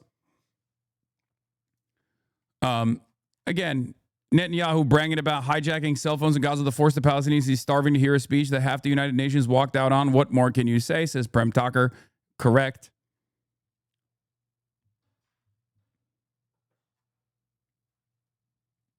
And also, this is yet another instance of Israel looking to the Nazi regime and what the Nazis historically did to the Jews and saying, well, that seems like a great idea. We should do that in our own Holocaust. The photo, this is from Rami Abdul from Euromed HR, Human Rights. The photo shows Israeli army trucks with loudspeakers broadcasting Netanyahu's speech to displace Gaza residents. Where did the Israeli army get this idea? From the Nazi German army, which spread Hitler's propaganda in concentration camps. I swear to God, it is literally 1-to-1, dude. The only exception is that there is just not a gas chamber. That's it. Like, it is the same kind of mechanized death taking place inside of a ghetto, a ghettoized population, a concentration camp. Yes, yet. They're being starved to death. They're being bombed into oblivion. It is a 1-to-1. Bro, come on. The Japanese do the same thing for political messaging. This is not new. Dog, you just brought up another fascist government. You just brought up another fucking fascist government. Yeah, no shit. I know. This one is unique, though, because literally, this is a very significant historical event that impacted the entire Jewish world. Okay? That's why I'm saying they're literally looking at shit that the Nazis did to their great-grandparents and going, this is my shit. I like it. I'm going to do it myself to the newfound enemies.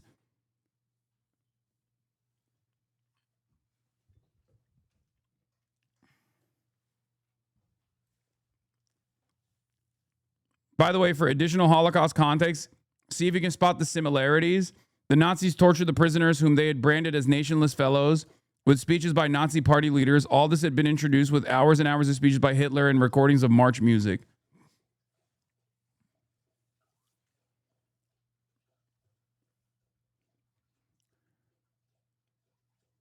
Anyway, the speech is ass. I don't even know if I want to watch the whole thing. It's a European Jewish experience, not world Jews. True. Fair. But it's so consequential and so impactful that like every Jewish person around the planet has felt it, is what I mean. Like it's something that has impacted every single Jewish person culturally.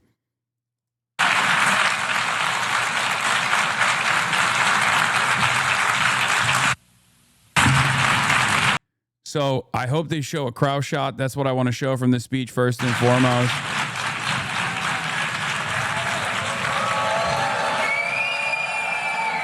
Please, order in the hall. Please, order in the hall.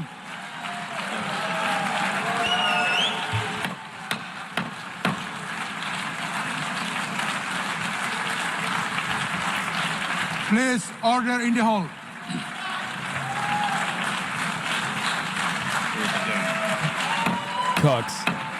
Please, Danny Danon, please clap. What are you doing? You are Hamas. You are Hamas. All of you. You are all Hamas. I am Danny Danon. Why are you leaving? No politic here. No politic. Israel number one. Israel number one. Anti-Semitism.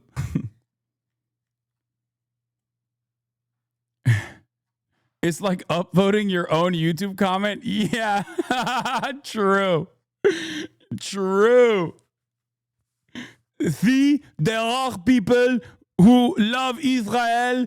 I love Israel. Dane Danon. Do you practice in the shower? No, I've just heard his dumbass so many fucking times that it's just burned into my conscience.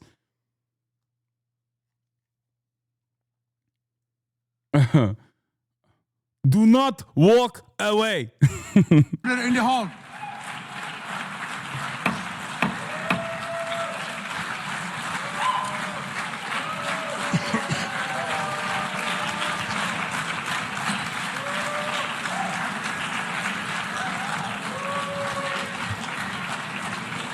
You are walking away anti-Semitically.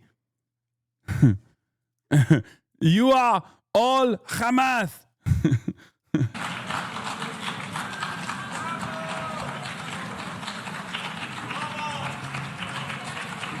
It's wild that, yeah, someone pointed this out, but it's wild that there's traffic walking out.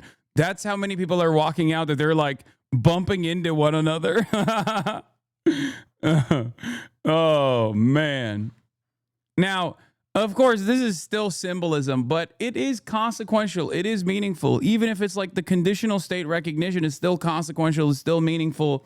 These things take time. Remember, I understand why people are frustrated. Just remember, if you're frustrated, that means that our job is not over, okay? You just got to keep pushing. You just got to keep bringing more allies to the cause, more people to the forefront, more people to engage in direct action, more people to mobilize. It is what it is, okay? That's why I always say whenever I see new polls that come out where people are like 56% of Americans think Israel is committing a genocide. 60% of Americans don't like Israel, stuff like that. I'm like, it's not enough. Okay? It's not enough. We got to get those numbers up. And I'll be talking about that in a little bit because a new poll just came out. Those are rookie numbers. It is a real shame that Americans are still asleep.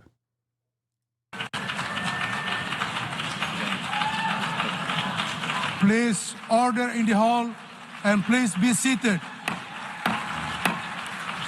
Why didn't the UN arrest them? Because the UN has no power, okay? He's in the United States of America, he's in New York, and he's Trump's daddy. So that shit's not happening, okay? It's like asking, why did the UN not arrest Donald Trump?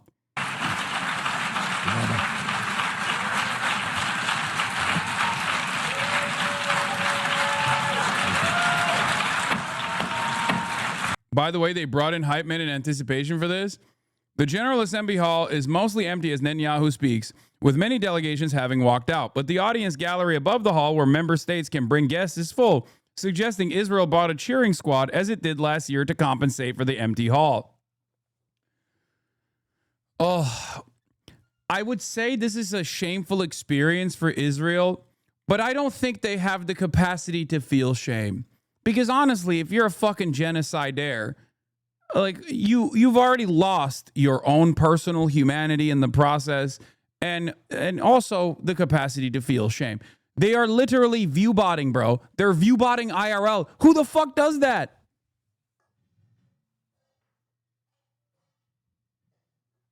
It is the most pathetic thing. We are loved. We are still loved. Everyone loves Israel. Everyone. It's so fake, bro. It's so fake. They did this with Eurovision too. They do this all the goddamn time, okay? They do this non-fucking stop.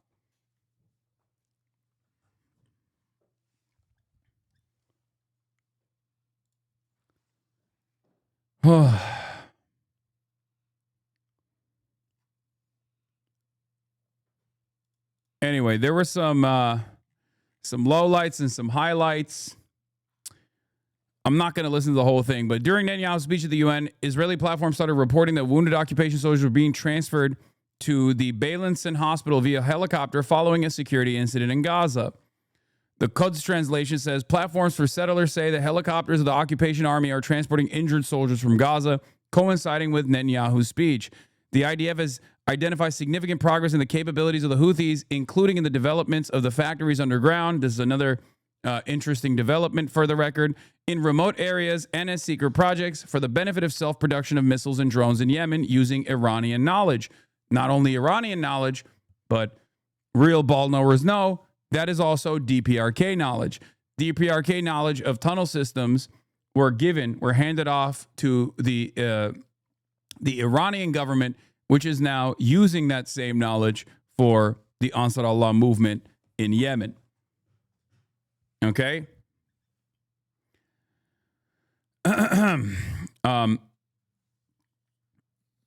Efforts to reach a security pact between Syria and Israel have hit a last-minute snag over Israel's demands that it be allowed to open a humanitarian corridor to Syria's southern province of Suwaida. Four sources familiar with the talk said to Reuters.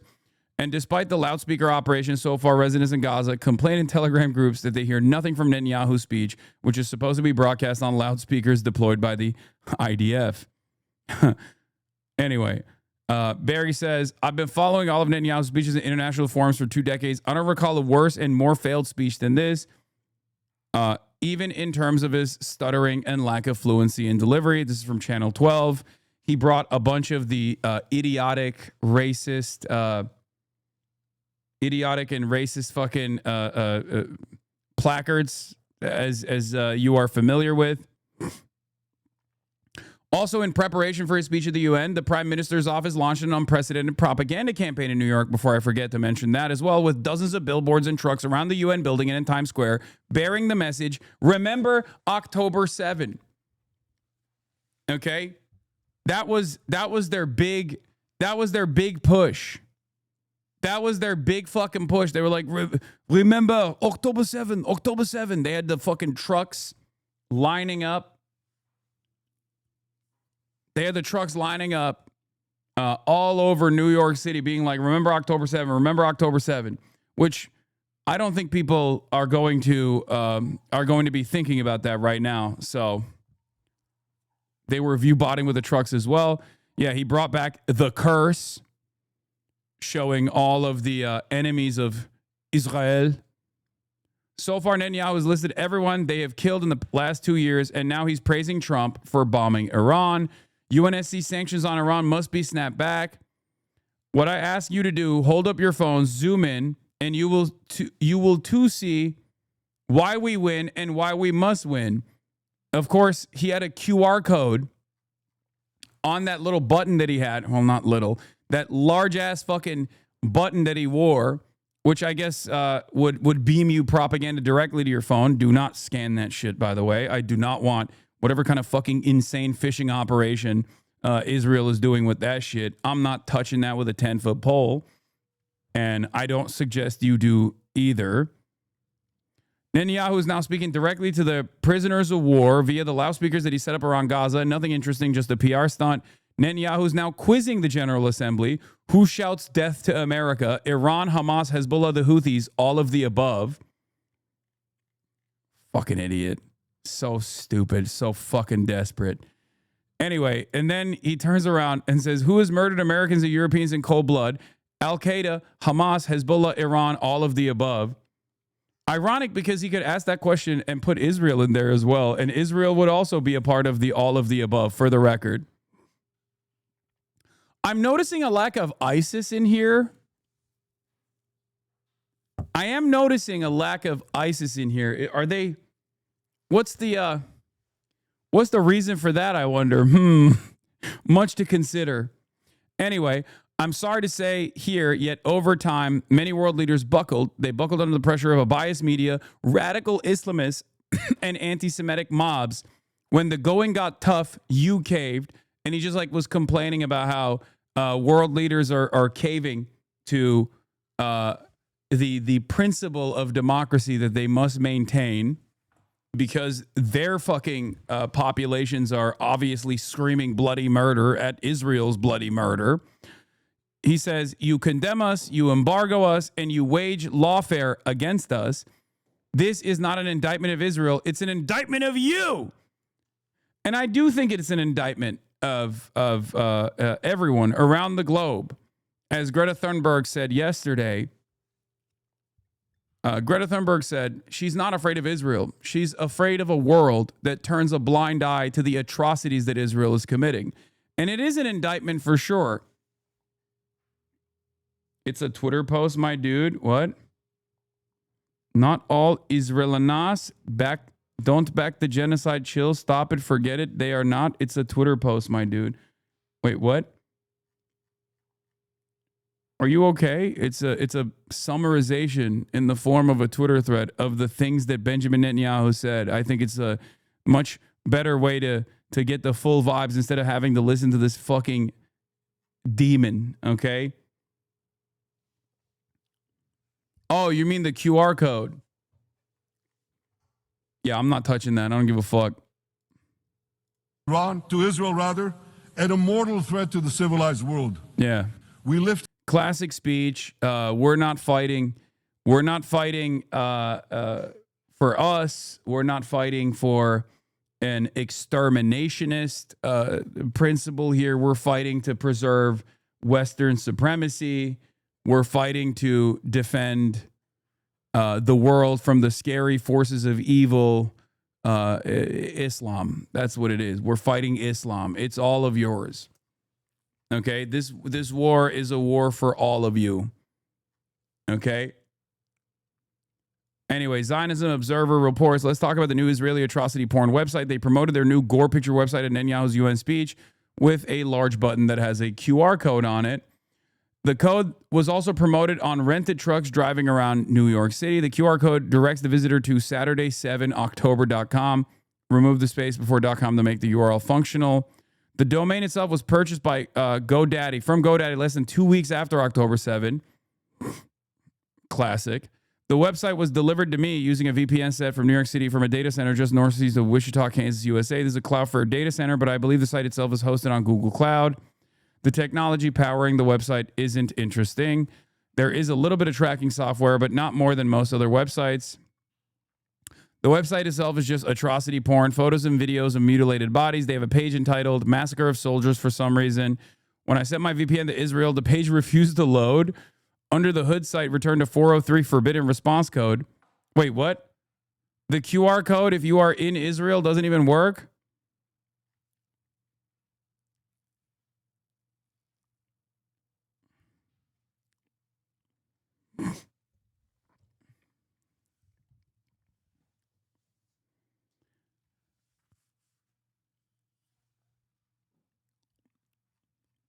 That's funny. Anyway, don't visit it. It's very sus. I'm not touching that shit. Like I said, don't go there. Don't do it. Anyway, oh Jesus. This atrocity porn website seems to be just another example of the current state of Zionist propaganda flailing. Because remember, and this is very important to understand, what Israel has done post-October 7 is a million times worse than October 7. And therefore, them consistently going back to October 7 to be like, this is why we're doing it, this is why we're doing it, is not going to work. The reason why it's not going to work is because for the past 2 years, we have seen you do on October 7 on the Palestinian population every day, much worse than October 7, as a matter of fact, destroying literally all functioning forms of government, killing children, slaughtering women, blowing up every fucking hospital. Like, what are you talking about, October 7? What the fuck do you mean, October 7? That shit is not going to work. Of course it's not going to work.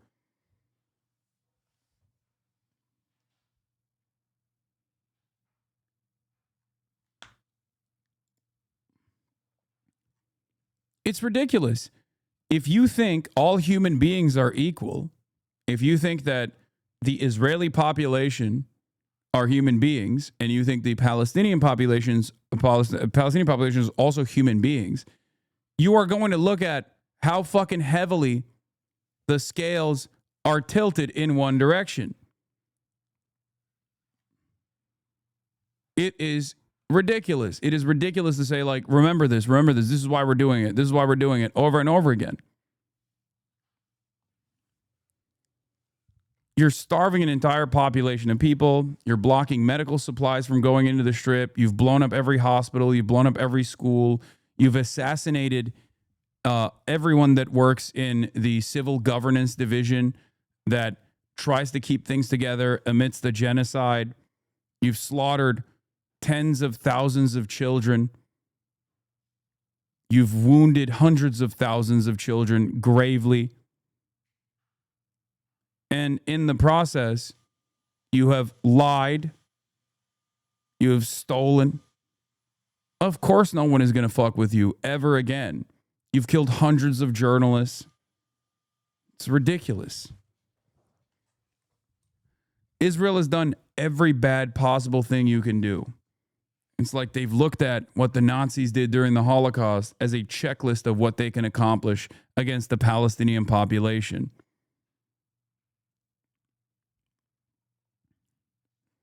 Completely ridiculous. You've even bombed Qatar, a country that is supposed to be a neutral territory for mediation. You've bombed the capital of Qatar. Only a couple miles away are 10,000 American soldiers. That's where U.S. Central Command is. It's fucking ridiculous.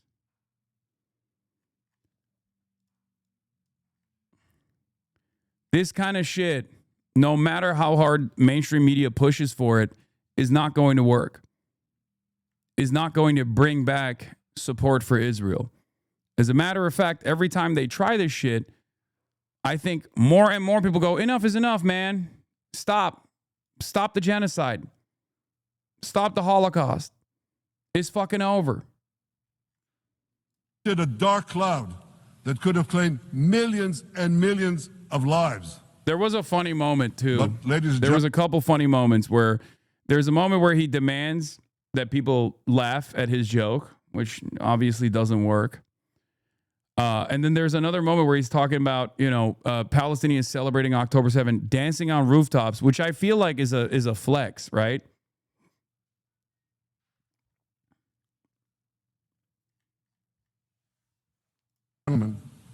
We must remain vigilant. We must remain absolutely clear-minded and vigilant. We must not allow Iran to rebuild its military nuclear capacities. Iran's stockpiles of enriched... Shut the fuck up. And the bold decisions we took, Israel rebounded from its darkest day to deliver one of the most stunning military comebacks in history. That's all the peanut gallery that they brought in for claps. We're not done yet. The final elements, the final remnants of Hamas are holed up in Gaza City. By the way, his own authorities, his own military authorities have actually directly contradicted this idiotic narrative that they haven't even been able to put a dent in the Hamas militancy. The Palestinian resistance has actually gone back to its initial numbers pre-October 7 in the process of this genocide, because understandably more and more people have taken up arms against Israel. So they failed. They failed spectacularly on every fucking front. It's so unimaginably cooked. Anyway, here it is. Him flexing. Half the Houthi leadership in Yemen, gone. Yahya Sinwar in Gaza. Yahya Sinwar in Gaza. Yahya. Gone. Hassan Nasrallah in Lebanon. Gone. The Assad regime in Syria. Gone. Those militias in Iraq, well, they're still deterred. And their leaders, if they attack Israel, will also be gone. And for Iran's top military commanders and its top atomic bomb scientists, well, they're gone too.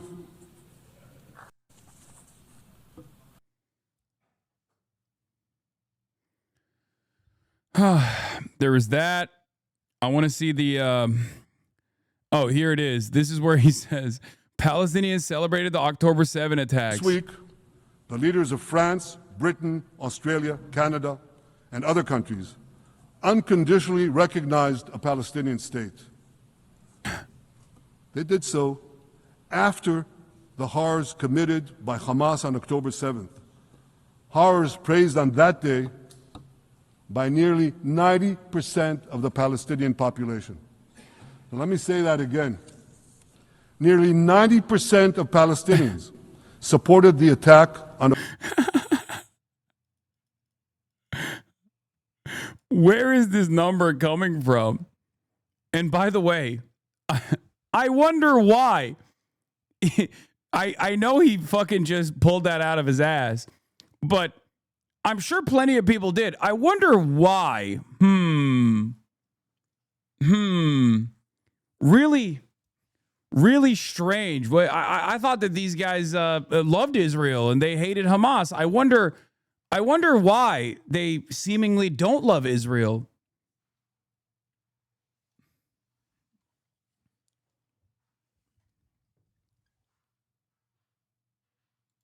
Yeah, I saw this. BB saying they danced on the rooftops regarding Palestinian response to October 7. You are playing with fire, sir. I said, this is like when Saudi Arabia threatened to do 9/11 again. Like that's him dabbing on us, I think. That's what it feels like to me when he's talking about people dancing on 9/11. October 7th. It's not supported only. They celebrated it. They danced on the rooftops. They threw candies. That's both in Gaza and in Judea, Samaria, the West Bank, as you call it. And it's just the way they celebrated another horror, 9/11. They danced on the rooftops. See, that's a flex. See, I don't know if that's him tweaking the algo. I don't know if that's him tweaking the algo for dancing 9/11 Israel. So when you Google it, this comes up. But that's crazy. That's a crazy callback. That's a crazy callback for him to do. Okay? That's just, it comes across like he's flexing. They cheered. They threw candy. You know what message the leaders who recognize the Palestinian state this week sent to the Palestinians? It's a very clear message.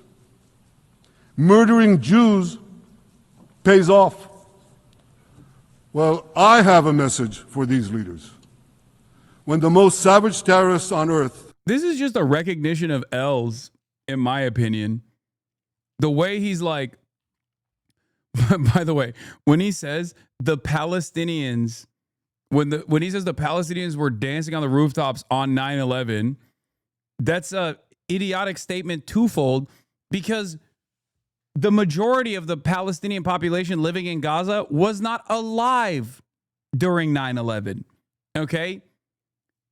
Gaza is a very young population. The majority of the Palestinian population living in Gaza before October 7 was under the age of 18. Okay? So like any kind of statement like this is so fucking stupid. Are effusively praising your decision. You didn't do something right. You did something wrong, horribly wrong.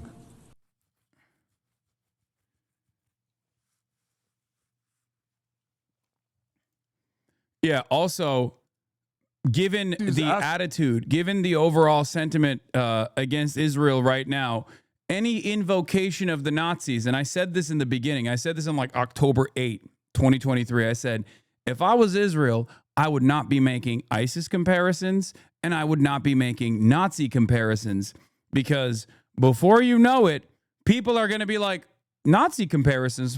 I wonder which side in this conflict, if you want to call it that, resembles the military power that the Nazis had and the carnage that they created for a captive population of civilians. So now because he's still operating on pre-October 7 brain, he's over here talking about like, he's over here easily making invocations to Nazi Germany and the Jews, not realizing that for virtually everyone with 3 acting brain cells, they hear that and go, yeah, that's you. You're the Nazi in this equation. What, did the Nazis ask the Jews to leave, kindly leave, go out? Did others, you want me to name all the genocidal leaders of history?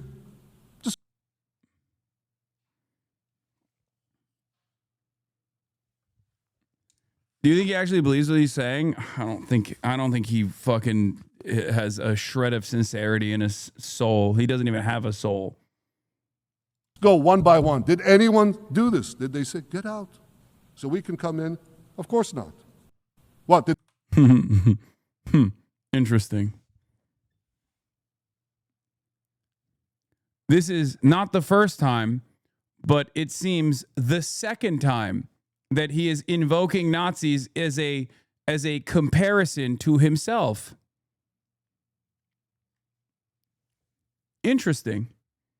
Last week, he brought up Joseph Goebbels for some weird fucking reason. And it wasn't to shit on the Nazis. He used a Goebbels quote positively. And it kind of feels like it's happening here as well.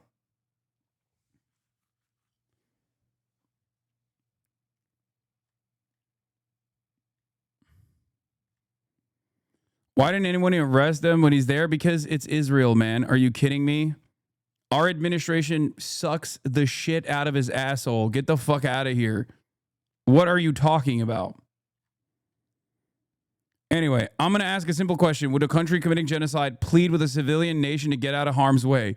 We are trying to get them out, but Hamas is trying to keep them in. This charge is so baseless. Did the Nazis ask Jews to leave? That's the part that we just saw in the speech. Okay? The irony, of course, is they are literally killing everyone. And yes, the Nazis did actually initially have a deportation policy, the Madagascar plan. So, you know.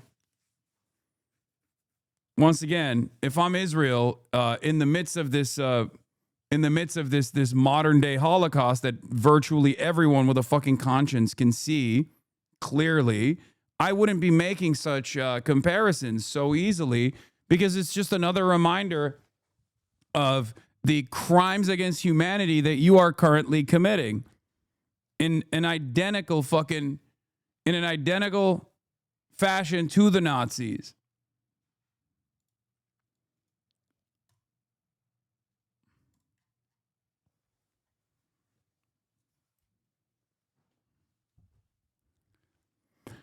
Netanyahu's talking about 9/11. Giving the Palestinians a state 1 mile from Jerusalem after October 7 is like giving Al-Qaeda a state 1 mile from New York City after 9/11. This is madness. I call on the Lebanese government to begin direct negotiations with Israel. If Lebanon takes genuine action to disarm Hezbollah, I'm sure we can achieve a sustainable peace.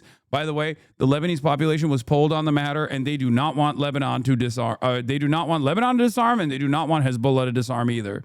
So the majority of the Lebanese population, Shia or not, actually do not want Hezbollah to disarm at all, which of course makes a lot of sense. Speech is done. No major surprises like Israeli media was hinting at. Seemed like he wanted to lay the groundwork for next year, which will be focused on dismantling the Axis, including the possibility of severely escalating their aggression in Lebanon. I do personally think that there won't be a next year for Benjamin Netanyahu. I do not think that he will be delivering a speech at the United Nations next year. That's my take. Despite the loudspeaker operation, also that was another failure. Hamas, in response to the speech at the UNGA by the war criminal Netanyahu, was wanted by the ICC, a speech boycotted by the majority of world's nations, leaving him isolated and speaking only to himself and a handful of supporters, we affirm the following.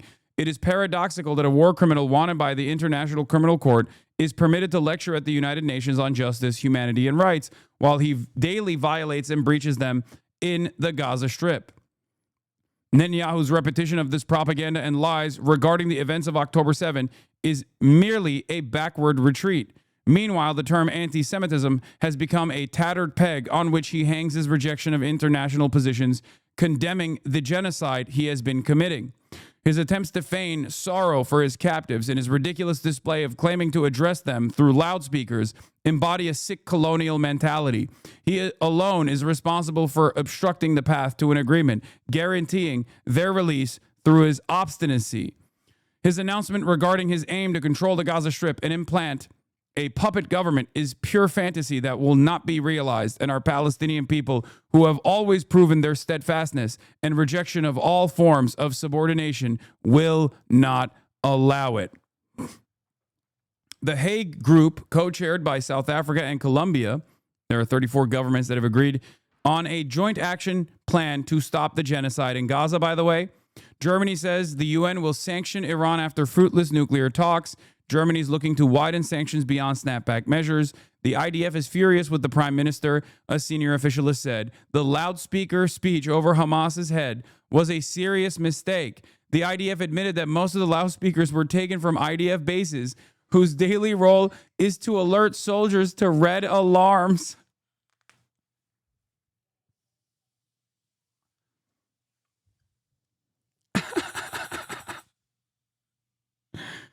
Oh, brother.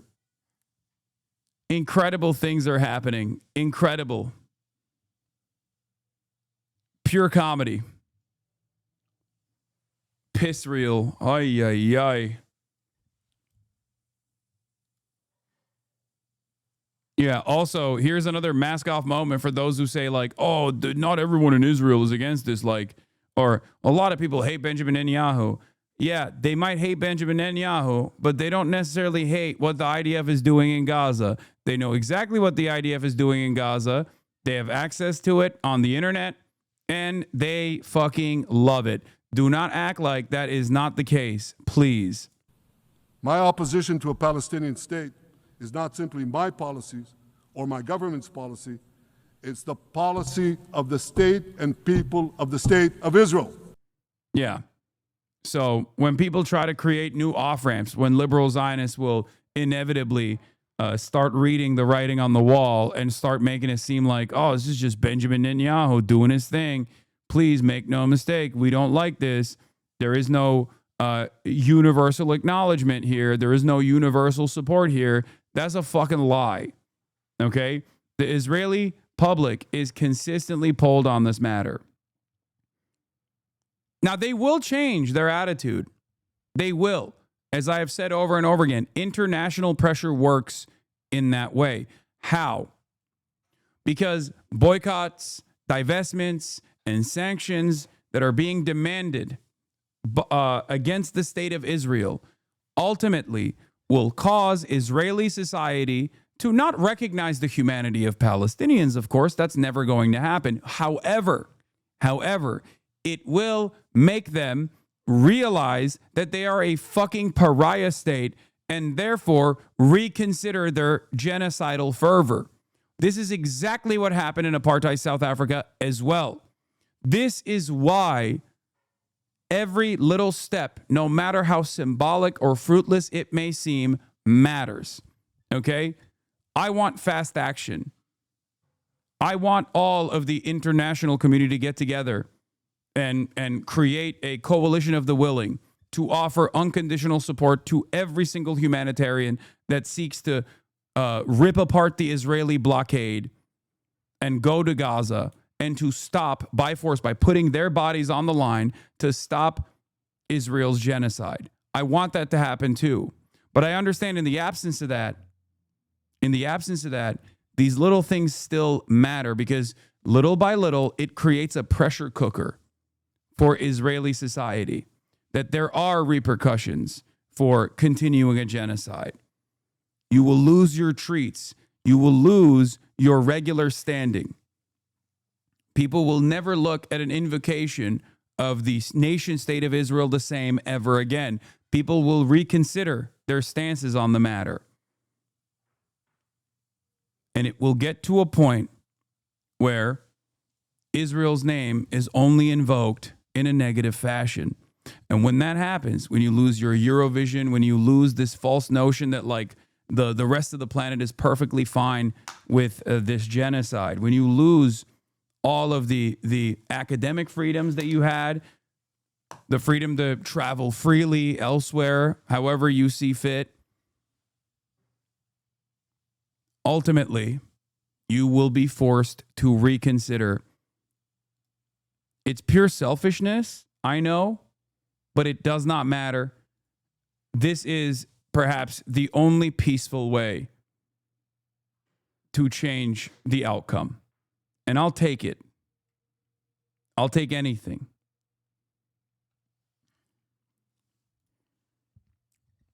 The full quote cited a Knesset quote.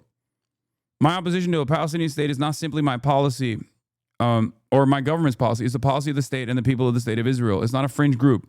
It's not the prime minister or extreme parties to his right. We know. I want you to grasp something else that is also distorted in the media. I say this is not only in my name or the name of my government, but on behalf of all the people of Israel. Last year, there was a vote in the Knesset, our parliament, whether or not to oppose the imposition of a Palestinian state. You want to guess what the results were? Out of the 120 members of our parliament, 99 voted against. Only 9 supported. That's over 90%. It's not a fringe group. It's not the prime minister who is extreme or is held hostage by extreme parties to his right. So this is him hearing the liberal Zionist defenses. This is him being like, Bernie Sanders, fuck you.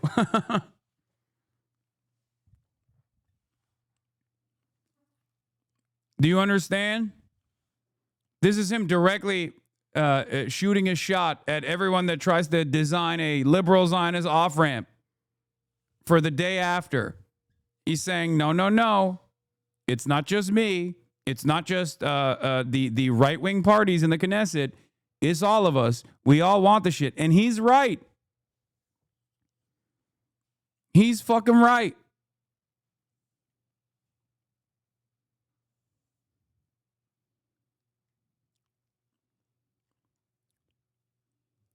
Because he's right. And he has proven right over and over again when he has done additional conquests, no matter how silly or insane or belligerent it seems, like when he bombed Lebanon, when he bombed Iran.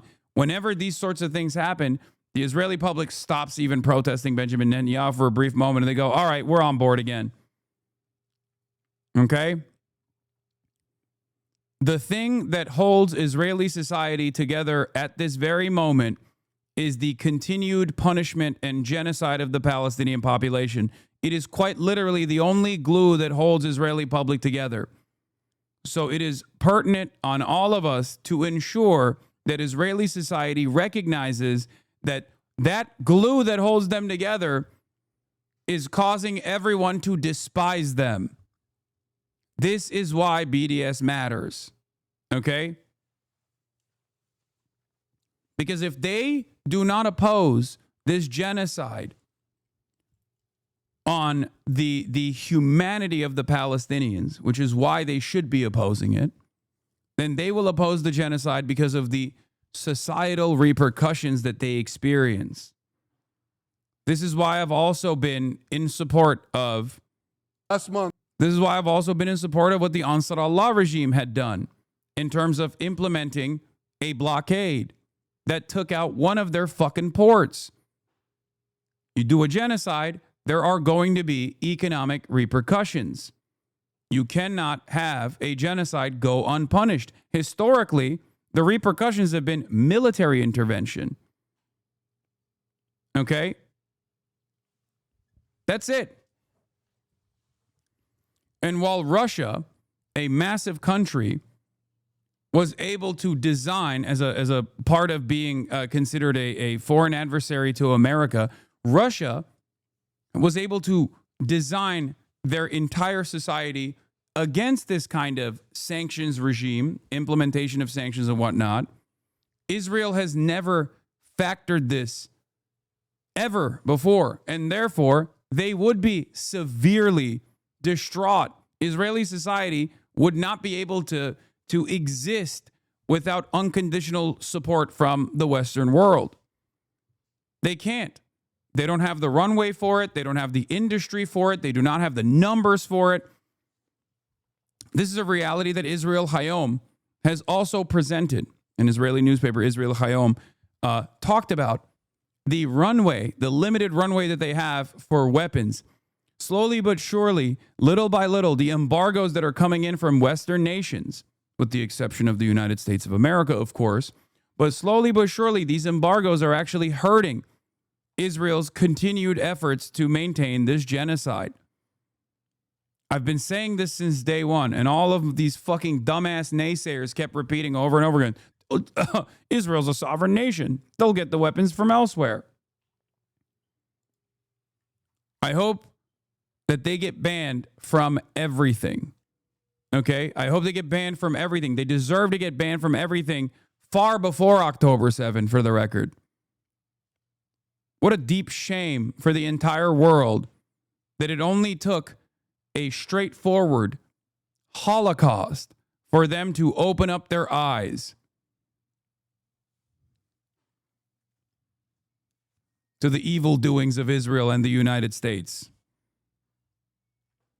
Israel is facing a growing cultural boycott over its genocide against an assault on Gaza. European football body UEFA is reportedly set to vote on a measure to ban Israel from competing, potentially impacting the team's qualification matches for the FIFA World Cup, while participating countries in the Eurovision Song Contest are set to vote on whether to expel Israel from the 2026 event. They should. They should have done so already.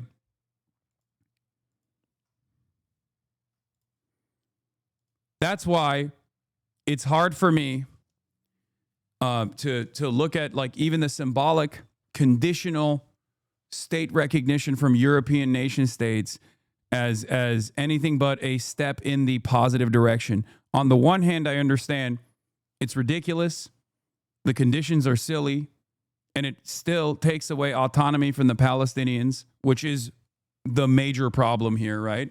No recognition for the humanity of the Palestinians, no recognition for their needs of sovereignty. But on the other hand, all of this still factors into the pressure cooker, these outside pressures that expand the permission structure to say, fuck Israel. What are you doing? You're doing a genocide. You're a genocidal nation. You're a Nazi country doing the modern version of the Holocaust. How dare you? Little by little, this chips away. And it creates outside pressure on the Israeli public to recalculate their unlimited need and appetite for bloodshed. This is why it matters. Okay? If Israeli society that broadly supports the extermination, hold on.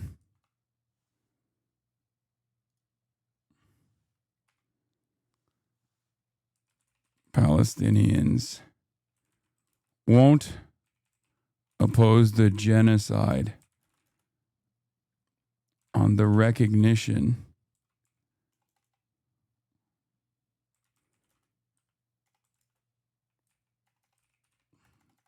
Palestinian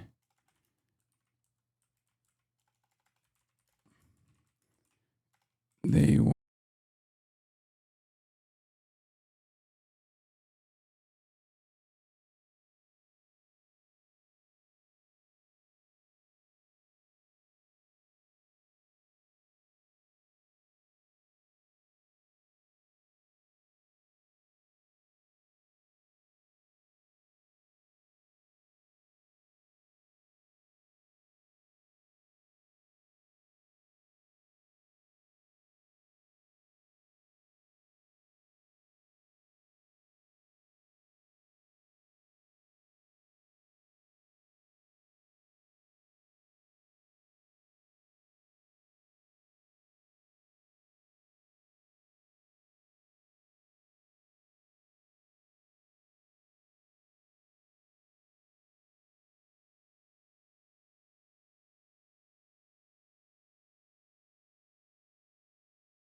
We're going to keep going. We're going to keep pushing. We're going to keep protesting. We're going to keep showing up. And eventually, through that stubbornness, we will cause others who have turned a blind eye to this atrocity to change their perspective and to join the cause as well. That's it.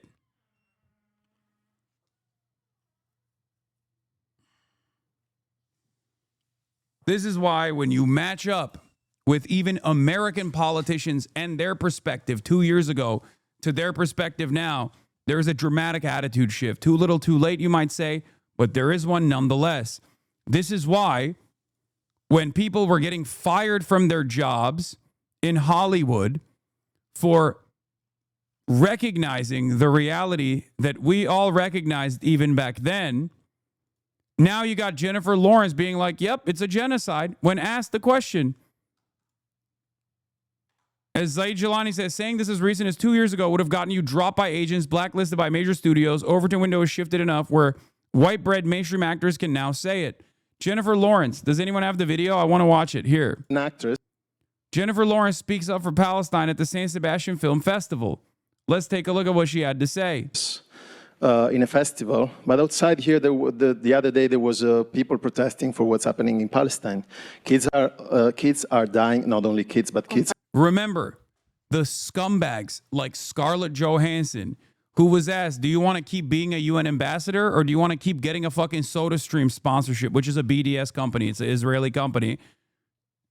Those people thought that they could forever be popular if they stood by Israel. Okay? They thought, they miscalculated. They thought that as long as they maintain support, things are going to get better again. They were fucking wrong. They saw how much support Israel got after October 7. They were confident that it would continue. It was Oxfam, not UN, sorry.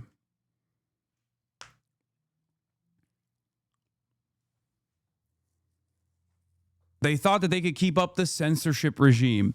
They thought that they could keep contextualizing the violence that Israel was engaging in.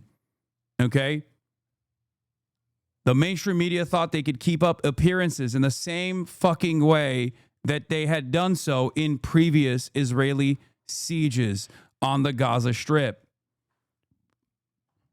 So many people did not exhibit the moral courage in that moment. So many people were utterly terrified of losing their jobs, and they either kept quiet or worse, stood by Israel, knowing full well that it was going to be a genocidal conquest once again. They were fucking wrong. Kids are dying in Palestine, but also they're dying in Ukraine and in other countries. I would like to ask you how worried you are for the future of our kids and your kids. Thank you so much. I'm terrified, and it's mortifying. What's happening is no less than a genocide, and it's unacceptable. I'm terrified for my children, for all of our children. On top of everything else, what makes me so sad is that this disrespect and the discourse in American politics right now is going to be normal to them. I mean, the kids who are voting right now at 18, it's going to be totally normal to them that politics has no integrity, politicians lie, there's no empathy, and everybody needs to remember that when you ignore what's happening on one side of the world, it won't be long until it's on your side as well. And I wish that there. She's a fan of the Blowback podcast. She read the New York Times op-ed that I wrote. Yeah, that's what happened. She saw that. She's a big fan of Amy Cesar. That's what it is. She's been reading Fanon. There was something that I could say, something that I could do to fix this extremely complex and disgraceful situation that breaks my heart. But the reality is, I don't think it's courageous to call it a genocide now. In fact, if they don't call it a genocide now, they will just lose their jobs and get boycotted by the people. I think that that Miss Rachel's statement on that was correct. It's getting to a point where you will be punished for not calling it a genocide. You will be seen as a genocide denier. We're not fully there yet, but like I said, every bit counts, okay? Every instance counts. Every time someone comes out with a prominent platform and says, this is a genocide, this is unacceptable, okay? It matters. Jennifer Lawrence said, Amy Schumer's choice to use her voice to speak for justice puts her under immense fire. I wouldn't say she navigates it so much as she throws her middle fingers up and walks away from negative comments like a gas station fire in a Michael Bay movie. That was on April 30th, 2024. Read this as a welcomed tide shift. Jennifer Lawrence was literally supporting the Nazi actors and comedians in the end of 2023 and the first half of 2024. I know.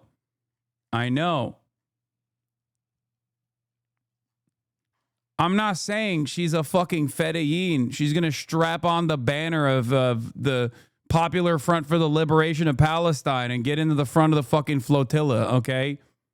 Just take it in stride. Take it in fucking stride. That's it.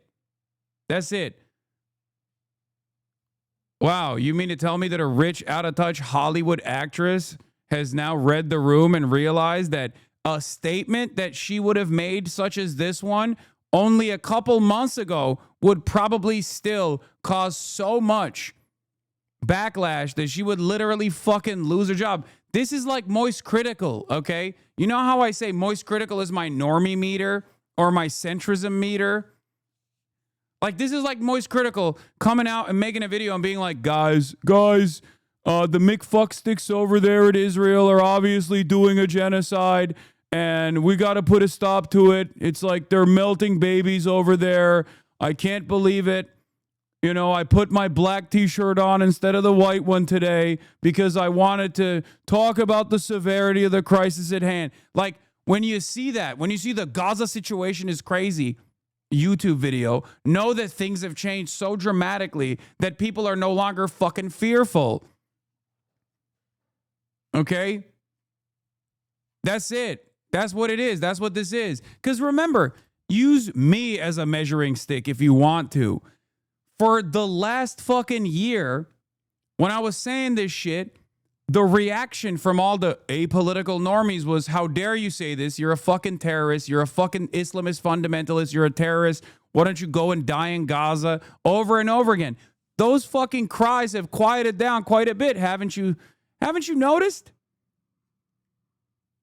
Why? Because those fucking normies also have recognized that they were wrong, okay?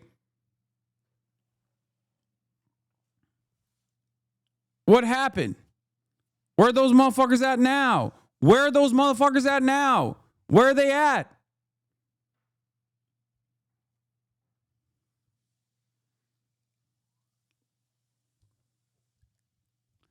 I promise you, it's happening a lot faster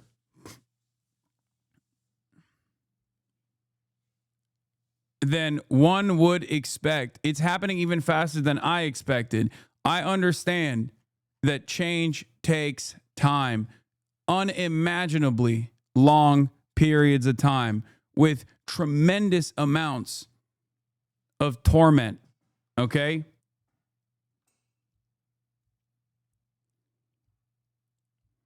I said this. They went especially hard on you to preempt the wave change. Yeah, they did. They did. Fuck it. I don't even hate the motherfuckers that did that, okay? As long as they now take it to the streets, that's fine. That's fine by me, okay? Maybe others are not so understanding and I can't shit on them for it, okay? I know plenty of you will never forgive and never forget.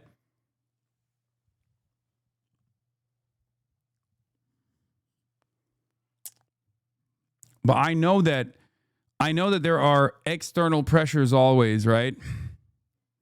There's always external pressures. That's why you got to take these fucking things in stride, okay? It is what it is. That's why I always told you, just keep your head down, keep pushing. Your cause is just. Here we are. And the same goes for every fucking thing that this administration is doing at the domestic level as well. It's not just about the genocide over there. It's about the fascism over here too. For the first 9 months of this administration, every single person in our immediate vicinity, in the space that we occupy, were so fucking terrified of saying something because they were fearful of the repercussions. This created an environment where only right-wing voices were heard. That's why I was fucking out here 1v25ing motherfuckers, because the only people that spoke were right-wingers that said, this is all awesome. ICE deportations, sign me up. I'm going to do fucking Pokemon hunts. And anyone that spoke out at that time would be pushed aside, would be fought back against, would get doxxed, would get fucking harassed endlessly. So it created an asymmetry. You didn't get to hear, for the apolitical people on the outside looking in, it created this false sense of security and a false sense of popularity for right-wing ideals and right-wing values. I tried behind closed doors to talk to people, to say, look, you guys have to say something. I know you don't agree with this shit. You have to fucking say something. They didn't, because they were worried.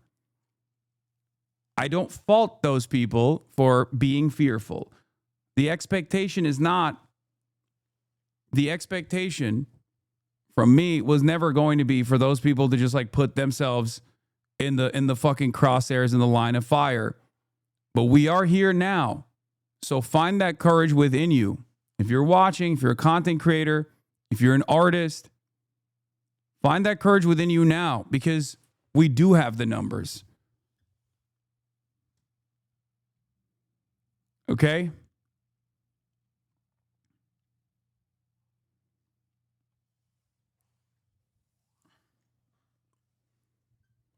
You brought up Palestine in your oldest video, YouTube video, 7 years worth of vindication.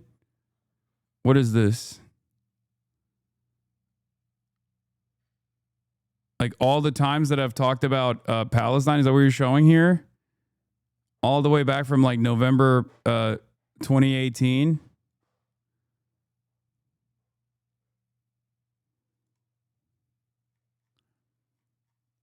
Ilhan Omar wasn't being anti-Semitic with Noah Colwyn. See, that's the funniest part about this, is that you go back, Palestine and more militant motherfuckers. It's still the same motherfuckers, bro.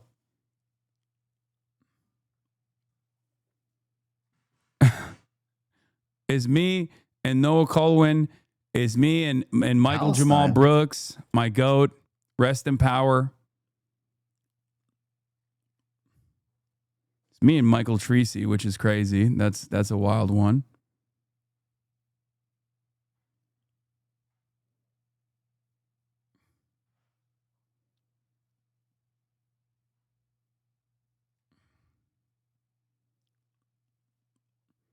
How long until do you condemn Hamas turns into do you condemn Israel? I literally said that it was going to happen. That's where we're at now. That's where we're fucking at now. We're there now. I told you it was going to get there. That's why you had to take it in stride when these motherfuckers were making an ass out of themselves. Okay?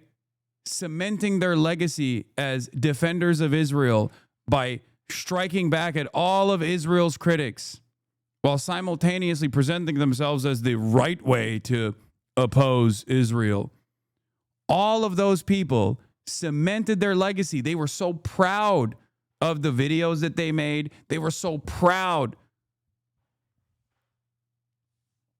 What happened?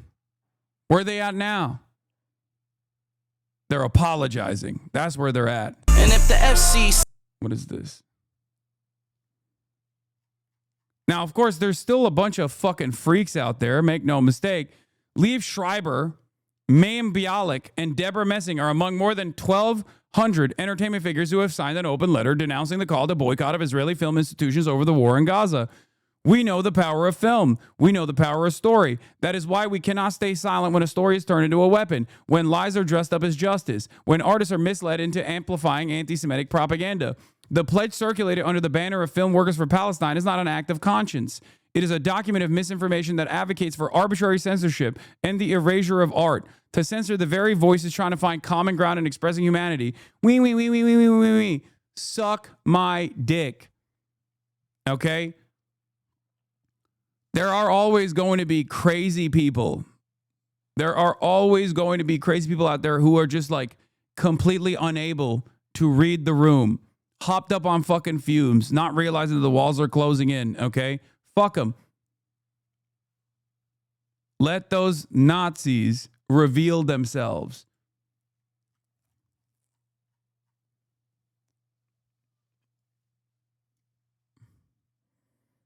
What is this? A very specific list of people, Deborah Messing, Mayim Bialik, Sacha Baron Cohen, and 1,200 people you've never heard of are about to publish an open letter about how Hollywood is Hamas.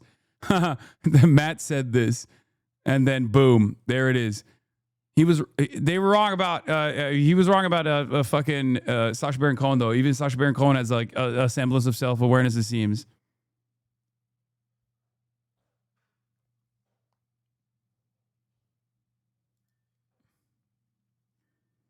American celebrities condemn the collective punishment of Israeli film industry, but not the collective punishment of the Palestinian people, or in Deborah Messing's case, actively cheer it on. Slowly but surely, they will be left in the dark. They will be left alone, and people will not fucking forget where they stood. Also, this was funny. Hebrew sources, widespread anger among Israelis after Netanyahu and his wife appeared in the colors of the Palestinian flag.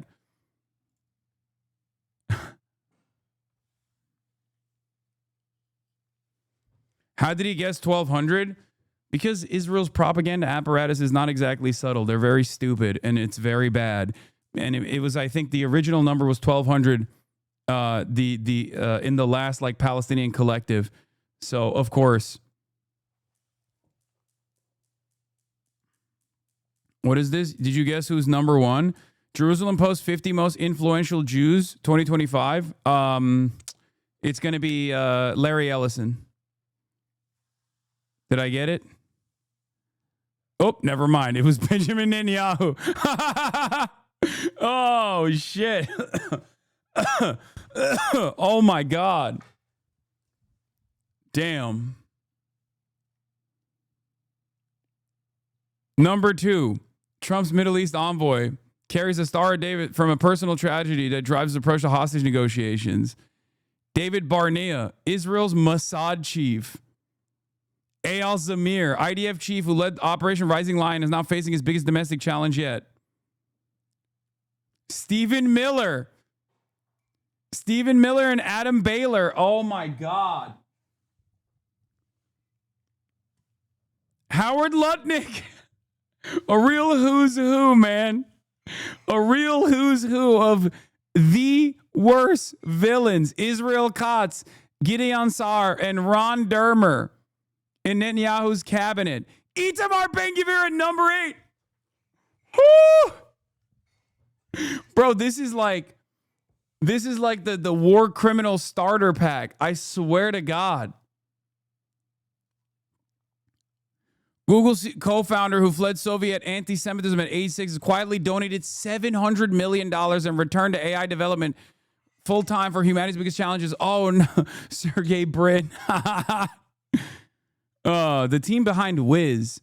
4 Israeli friends who met on a bus. The IDF service built the fastest growing software company in history, and Google paid $32 billion for it.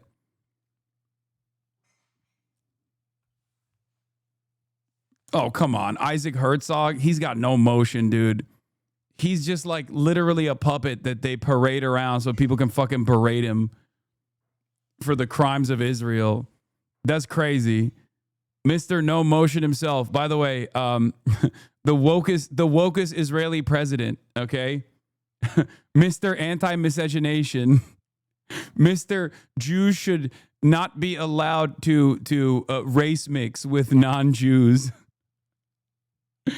Oh, that's awesome. Aerospace CEO developed the Arrow missile system, now leads Israel's largest defense company through record-breaking contracts and profitability. Boaz Levy.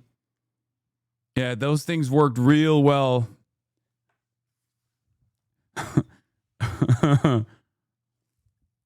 Anyway, Adam Friedland was robbed. I agree. 6 Jewish billionaires have quietly become the backbone of Israeli wartime funding and tech innovation, but their approaches couldn't be more different. Bill A. Packman, Michael Bloomberg, Larry Ellison, Michael Dell, Jay Colm, and Mark Benioff. The Air Force chief who eliminated Hezbollah's Hassan Nasrallah has restored Israel's air supremacy, but faces questions about one controversial operation, Tomer Bar. This motherfucker killed thousands in Lebanon, by the way. Thousands. Benny Gantz and Yair Lapid. 2 opposition leaders are battling to replace Netanyahu's government, but their rivalry may be their biggest obstacle to forming a unity coalition. Danny Danon, my goat. 4 Jewish diplomats are defending Israel and fighting anti-Semitism on the world's most hostile stages, from the UN to European capitals. Danny Danon. This is a quilt made by Hamas terrorists in the halls of the United Nations.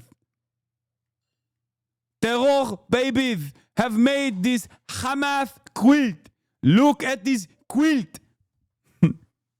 And then it pans over and it's just like children's drawings being like, give peace a chance. Danny Danon. Son of a Jewish father from Belarus has become Vladimir Putin's most trusted administrator, running Russia's domestic policy.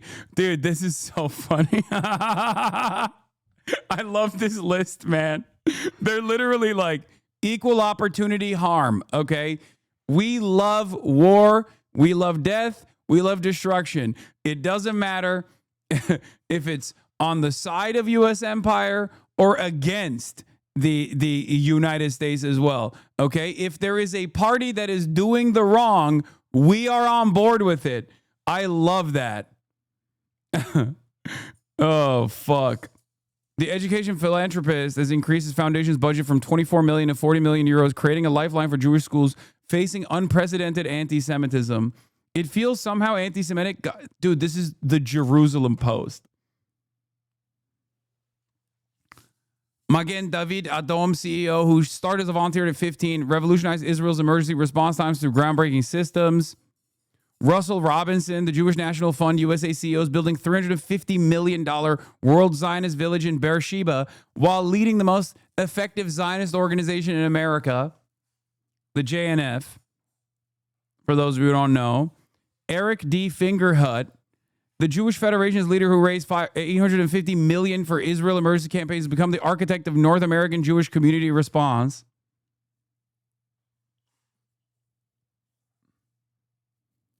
Oh my God, they got Lee Zeldin in here. That's crazy.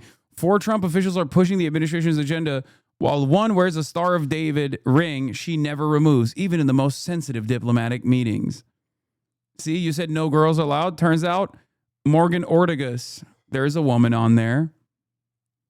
Oh,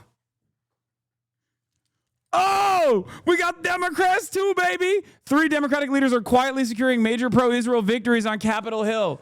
And lo and behold, Debbie Wasserman Schultz and Josh Buttheimer right there, prominent. God, Debbie, please, you are washed, Schultz and Josh Buttheimer. Fuck both of these guys. Oh my Lord. Including one breakthrough that could change how universities handle anti-Semitism.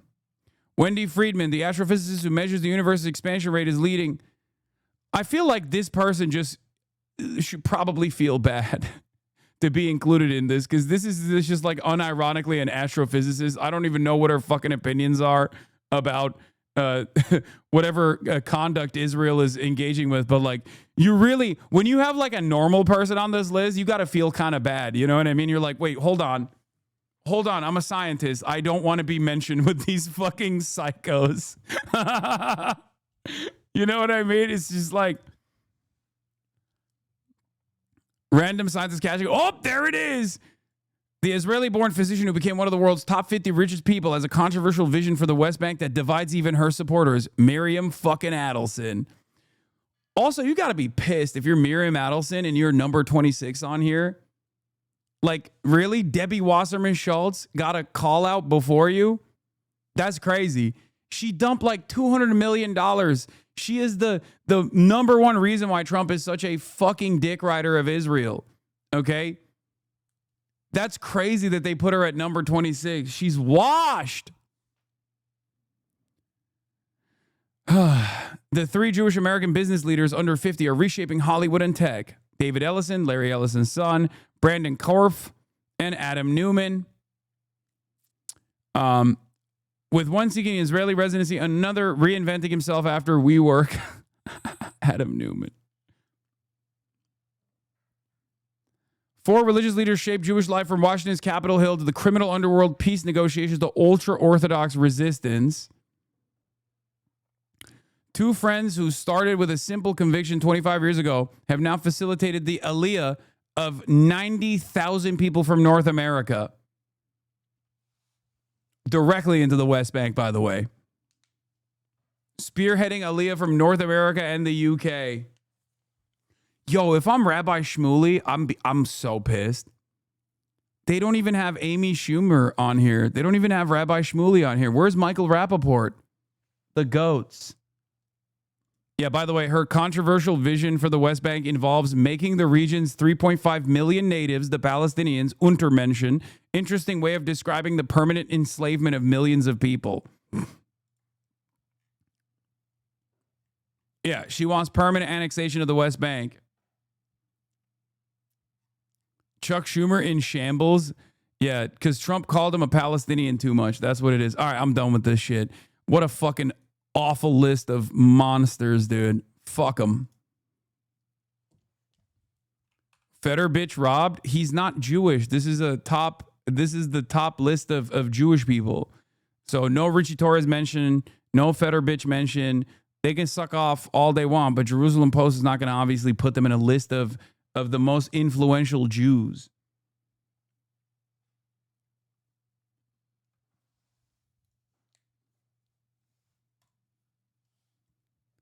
Yeah. Oh, this is always interesting. Who is allowed to say this and who isn't? Larry Ellison, an American citizen who was given millions directly to a foreign army, the IDF, will now control CBS, Paramount, TikTok, and possibly CNN, as he also serves as the backbone of Israel's wartime funding. Yes, this is 100% correct. Larry Ellison was interviewed at a Friends of the IDF gala in Beverly Hills, of course, where he just straight up was like, I love Israel. Of course I have to fucking defend Israel. It's like, you know, all the regular fucking ultra-Zionist talking points that you've ever heard. And now that motherfucker is going to control TikTok and CBS and Paramount and maybe even CNN. Fantastic.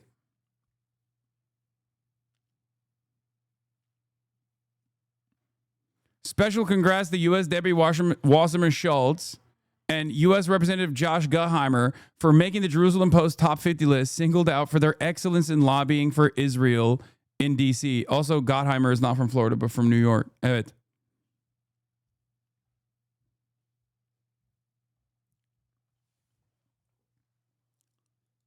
Infographic, the 6 companies that own almost all of the media.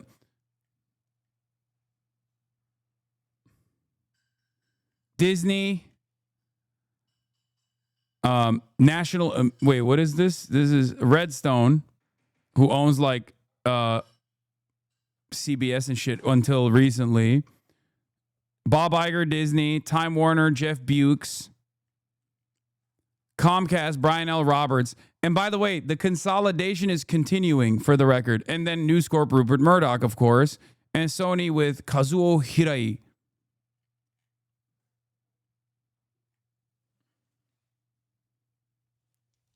There's even more consolidation, of course, taking place. I believe there was an insane fucking graphic that I saw online. I think it was from More Perfect US that said that in like the 80s or 90s, there were like 55 companies in American media, and that number has now been reduced to 5.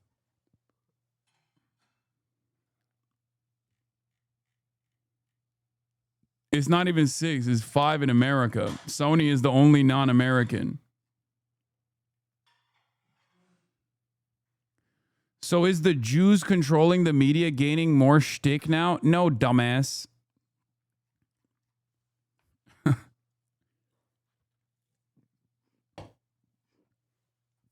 Kaz Hirai was actually born in Buffalo. Yeah, in 1983, 50 companies controlled 90% of the U.S. media market. That number is now down to 5. The reason why I get so fucking mad at the anti-Semitic trope, Jews control the media, is not only because it, like, obviously is telltale bigotry, telltale sign of fascist theory, but it's also wrong. These motherfuckers don't own these companies because they're Jews, dumbass. They own these companies because they're capitalists, okay? And all of the other fucking CEOs under all of the other owners are also fucking capitalists. That's it.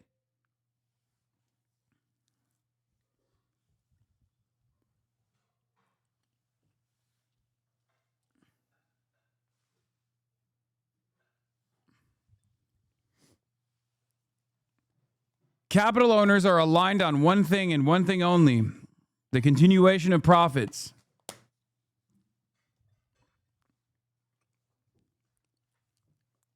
Richest person on the planet is Elon Musk. He's South African. Okay?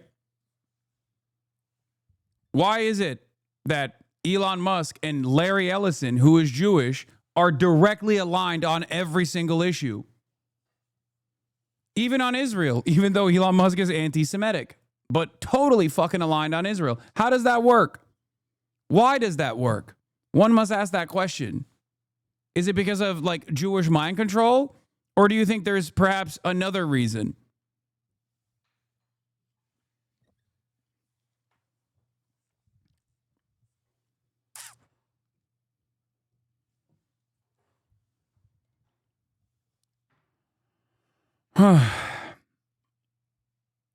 No, yeah, that's why it's so funny when like Nazis will be like, nah, he's a secret Jew. Or they'll say, oh, well, that person married a Jewish person. Or is secretly Jewish. Bill Gates probably is the funniest version of that. These guys just like, because of the overall refusal to recognize this from a materialist framework, the overall refusal to recognize this from an anti-capitalist framework, people would rather believe that like Bill Gates is Jewish because it fits with the Jewish control conspiracies than to fucking recognize that there is no monolithic structure beyond class. And even then there can be obviously traitors of one's class as well. Very few in the billionaire class, obviously very few in the capital owning class, but can happen.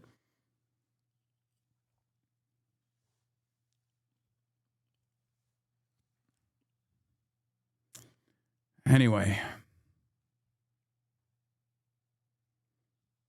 Are you fighting anti-Semitic tropes right now? I was told you're a raging bigot by my favorite YouTuber. Your favorite YouTuber has probably leaned into anti-Semitic tropes a lot more in the process of calling me an anti-Semite, like saying, all Jews are Zionists. Why the fuck are you anti-Zionist? That means you're anti-Jew, you're anti-Semitic. As though that would somehow change the equation, by the way. Like if virtually, it's a falsehood anyway, but if virtually every single Jewish person was like, I love Israel, I love what Israel is doing, what do you think I would be like, oh, well, I guess I can't. I guess I can't actually criticize Israel any longer out of fears that I might be called anti-Semite. Like, what are we talking about? I know that person was joking. I know.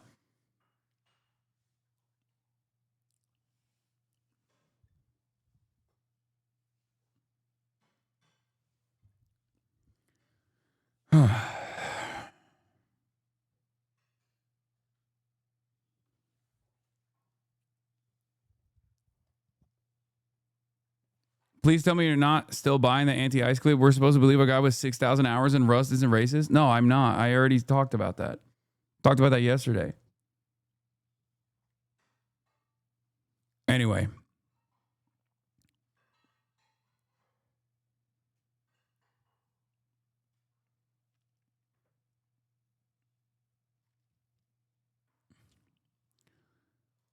Speaking of the Jews, okay, Candace Owens.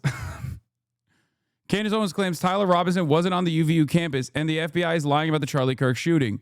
Tyler Robinson is not suicidal. The entire narrative that was placed in the media about him having been suicidal is completely fictional, as are many other aspects of what we have been told. His father having turned him in after confession is also complete fiction. On the contrary, Tyler Robinson maintains his innocence and has never been to the UVU campus. There are absolutely zero photos or videos that the campus can produce to the contrary, which is why they have produced nothing other than a blurry image which Tyler's family knows is not him. Tyler has never once expressed a suicidal thought. I want to make that clear. The federal government is lying about absolutely everything other than the fact that it is his gun. Not that we needed further substantiation, but Tyler Robinson did not author those Discord messages. I would like to again stress that he has never been to UVU campus, but, and I need to confirm this later, I like that this is the thing that she needs to confirm, not the other stuff that she said. I believe he was around the campus on that day.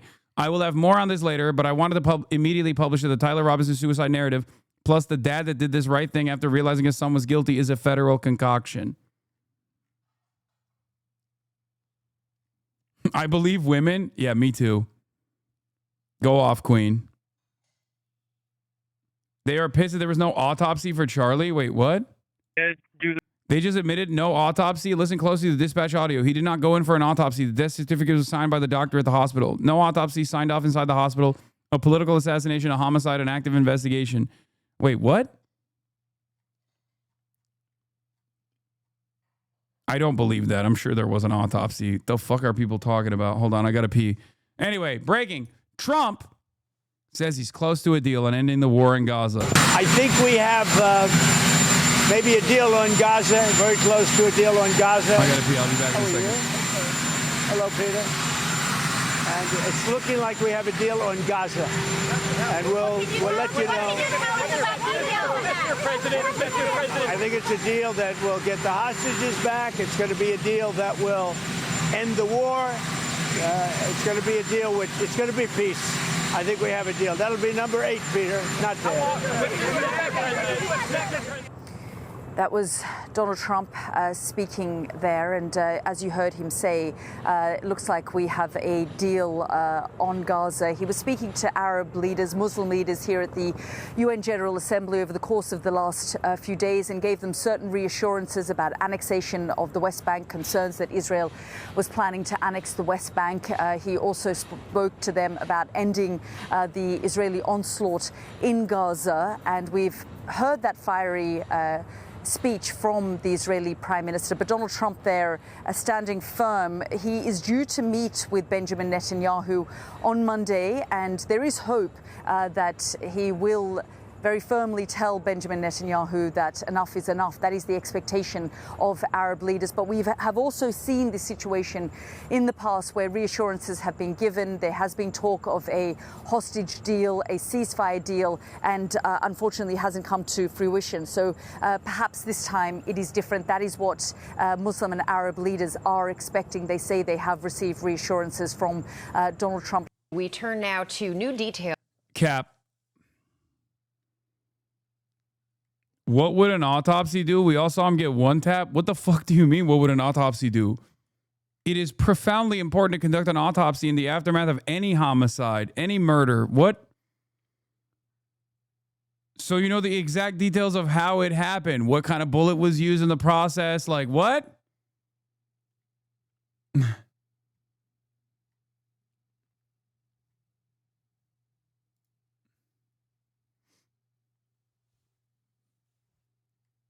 Yeah, you have to do that to establish a cause of death.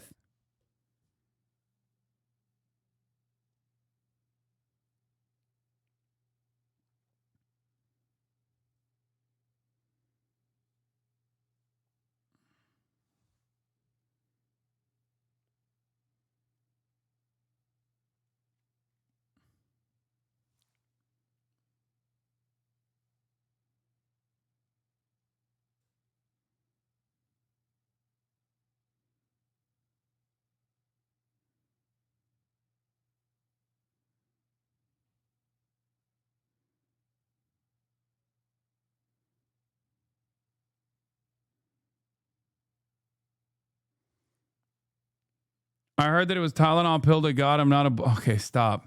I don't think they did. Okay, hold on. I have this tweet that I have to fucking rip apart real quick. Okay? I saw this while I was pissing. I'm going to take a brief sidestep here. Okay?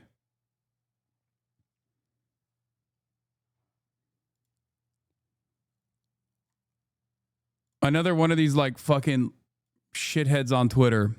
Okay?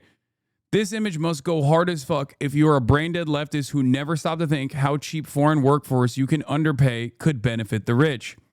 10,000 likes. Okay? This is a classic meme. Careful, that foreigner wants your cookie. Right?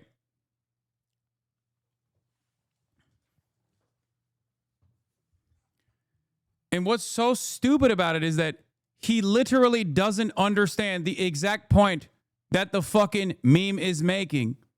No notes. Okay? Yeah, no shit.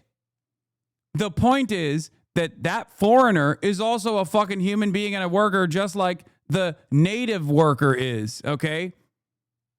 The non-immigrant worker is.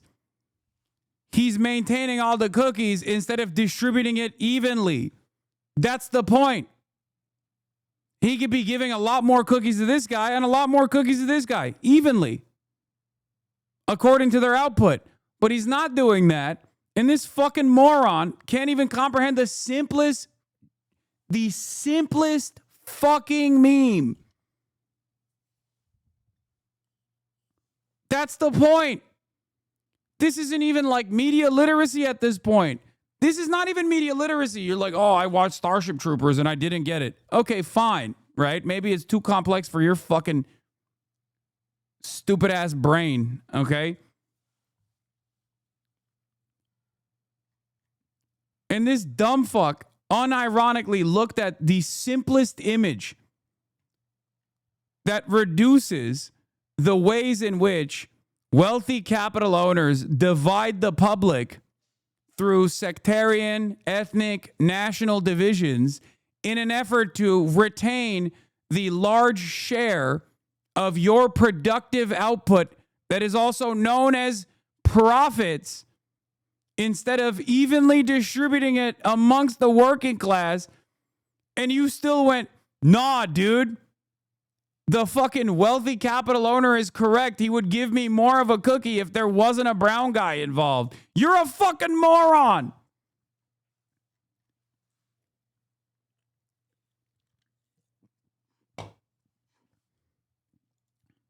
A more realistic version of the cookie meme? Yeah. I mean, that's what it's turned into now. The number of cookies that they've gotten has grown. The number of cookies that the workers have has gotten even smaller. One day, bro, once we have a white society, once we have a society rid of Guatemalans, I'm going to get pussy for the first time. To be fair, that shit post rock, so that might just be a rage bait. No, dog, that's not a fucking rage bait. That's just a dumbass. Please, stop.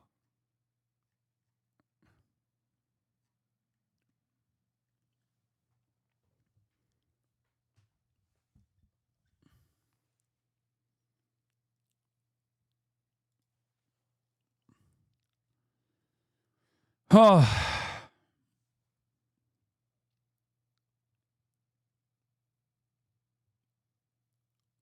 I will never understand how people basically took it upon themselves to believe that one day they will be the capital owner, and then those working poors better watch out. Like, that is such a corrosive, idiotic notion that so many dumb fuck working class people believe in this country and all around the liberal capitalist so-called free world, okay? It is mind-boggling to me. They have deluded themselves into believing that one day they're just simply temporarily embarrassed millionaires and billionaires. One day, the embarrassment will be over. One day, I too will be a king, a lord.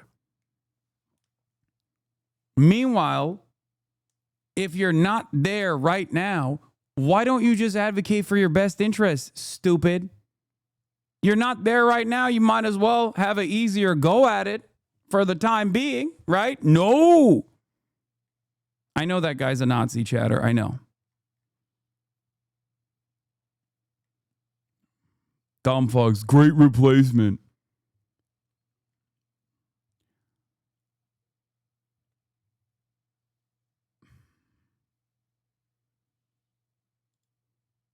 Yeah.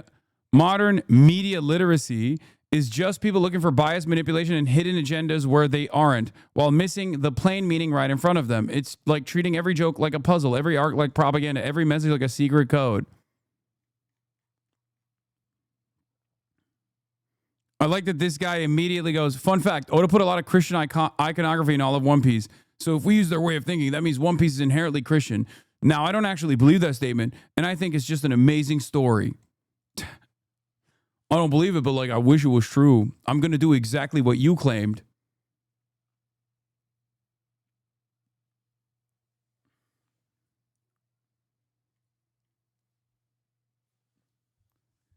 At least under feudalism, there was no expectation that you could increase your station. It led to most lords actually feeling responsibility to people in his domain. Now, when you remain a peasant, it's framed as your fault. I mean, I wouldn't say that if feudalism was better than capitalism. Let's be fucking real. It certainly was not. Capitalism was an understandable and positive evolution away from feudalism. Okay? The problem is we need to do more. You know, we can go beyond that. Look at the bounties that technological achievements have provided for all of us. Like in this day and age, famine is a completely human-made construct, okay? Like think about that. We have an abundance of food supply, and yet 14 million people around the world die due to famine-related causes every fucking year. This is before we talk about imperialism that sustains capitalism, right? The deaths born out of that. It blows my fucking mind. In this day and age, the only reason why people are still dying of famine is because of capitalism. And it's a real interesting irony that those who continue the capitalist organization of the economy, those who defend it, will then turn around and point to like Mao, for example. Famines born out of miscalculations that have been devastating in areas that actually experienced a fuck ton of famine for a very long time and were able to eradicate it. They point to that. We don't have it anymore. We don't have to have it anymore. It's just a matter of logistics. It's just a matter of profit.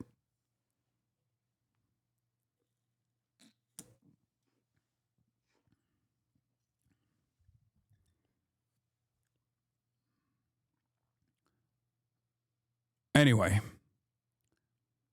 let's get back to domestic policy, of course. Where does this? Oh, I was going to talk about this as well. This actually, you know what? Before we get to domestic policy, this is our new queen. Okay, I saw this when it first. I saw this on my timeline. I could not believe the words that came out of this girl's mouth. Okay, she is amazing. Let's take a look. Republican state senator in New Mexico just got back from his trip to Israel, which was not like a personal vacation, by the way. It was him and a bunch of his other Republican cronies who got invited to Israel for what I can only assume was just like a propaganda trip. So yeah, it looks like my dad. She's like my shit ass scumbag dad, who's a state senator from New Mexico, went to fucking Israel for a propaganda tour. What a scumbag my shit ass dad is. Please never vote for my shit ass dad ever again. My stupid chud dad. And a bunch of other just like loser politicians from New Mexico went to meet with Netanyahu. And I don't know what they could possibly discuss. I mean, again, it's my dad and a bunch of other like state senators and state reps, which like, how does meeting with Netanyahu help the local people of New Mexico? But yeah, I genuinely believe that Israel is like paying my dad now to like peddle propaganda, because he also posted this like super long tweet that's like basically dissertation length that I'm not even gonna, I couldn't even take a screenshot of it and get even half of it. Like, that would take like 4 screenshots to get the entire thing. So if you want to check it out, I guess go to his Twitter profile. But he was basically just peddling all of this Israeli propaganda, saying that the genocide is a lie and that like civilians aren't being killed and the IDF is doing everything they can to like minimize casualties. And I'm like, how much are they paying my dad? You know, like, how much is his soul? Because it seems like he has sold his soul to the devil and is now just peddling like. Dad's gonna come out and be like, I'm so sorry for the anti-Semitism demonstrated by my daughter. My daughter is an anti-Semite. She should be arrested. I know she hates every second weekend. Oh, yeah. My daughter is Hamas. Lies and propaganda, which, I mean, look, he's a Republican politician. That's kind of like par for the course. But it's just a little odd to me that somebody who is a state senator, again, he's not even a U.S. senator, he's a state senator, got personally invited to Israel and met with Netanyahu. Yeah, this was the fucking dipshit dad. And this is the long ass thing that he wrote.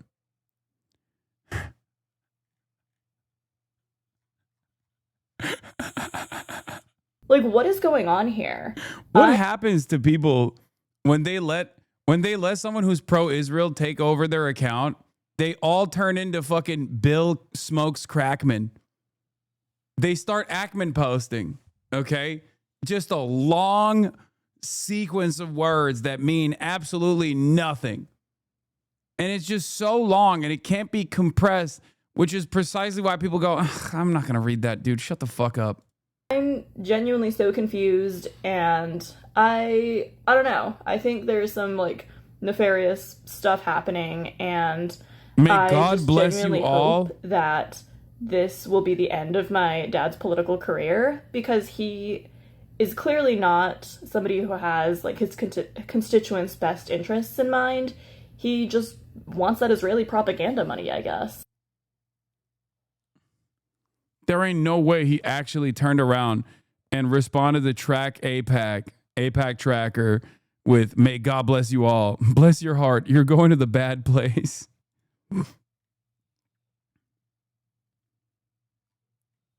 Bro, you got cooked by your own daughter, dude. Oh my God. This gives me hope. This actually gives me hope. Ay, ay, ay.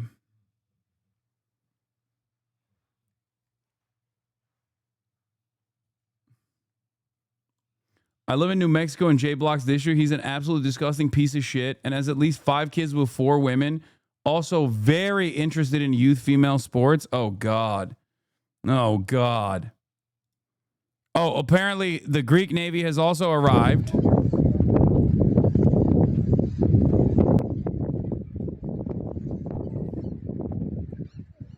That's from Liam Cunningham, my goat. W Greece. What a shame. What a shame.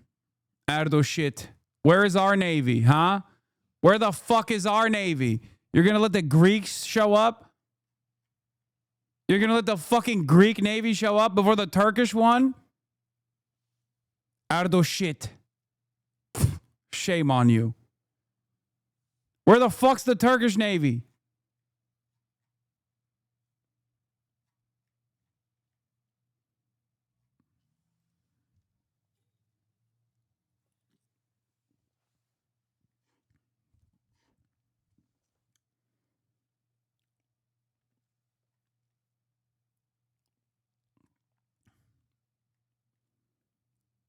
Drone gönderdik galiba abi. Oğlum daha dün anlaşma yaptılar. Yapmaz şimdi. Ha işte. Stav's never gonna let you live it down. I know. Well, I'm taking the L. I'm taking the L.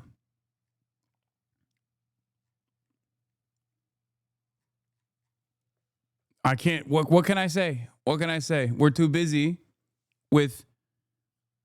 The Turks are too busy getting a 200 Boeing fighter jet contract. That's what they're too busy doing, you know? Yeah, and also purchasing American natural gas. Yeah. Abi anlaşma bizi sikecek amına koyayım. 40 yıl ABD doğalgazı kullanacağız. Vergiler inmeyecek yine. Yeah, Turks are fucking reeling in the chat. Meanwhile, Donald Trump is sitting up there being like, this guy knows all about rigged elections, am I right?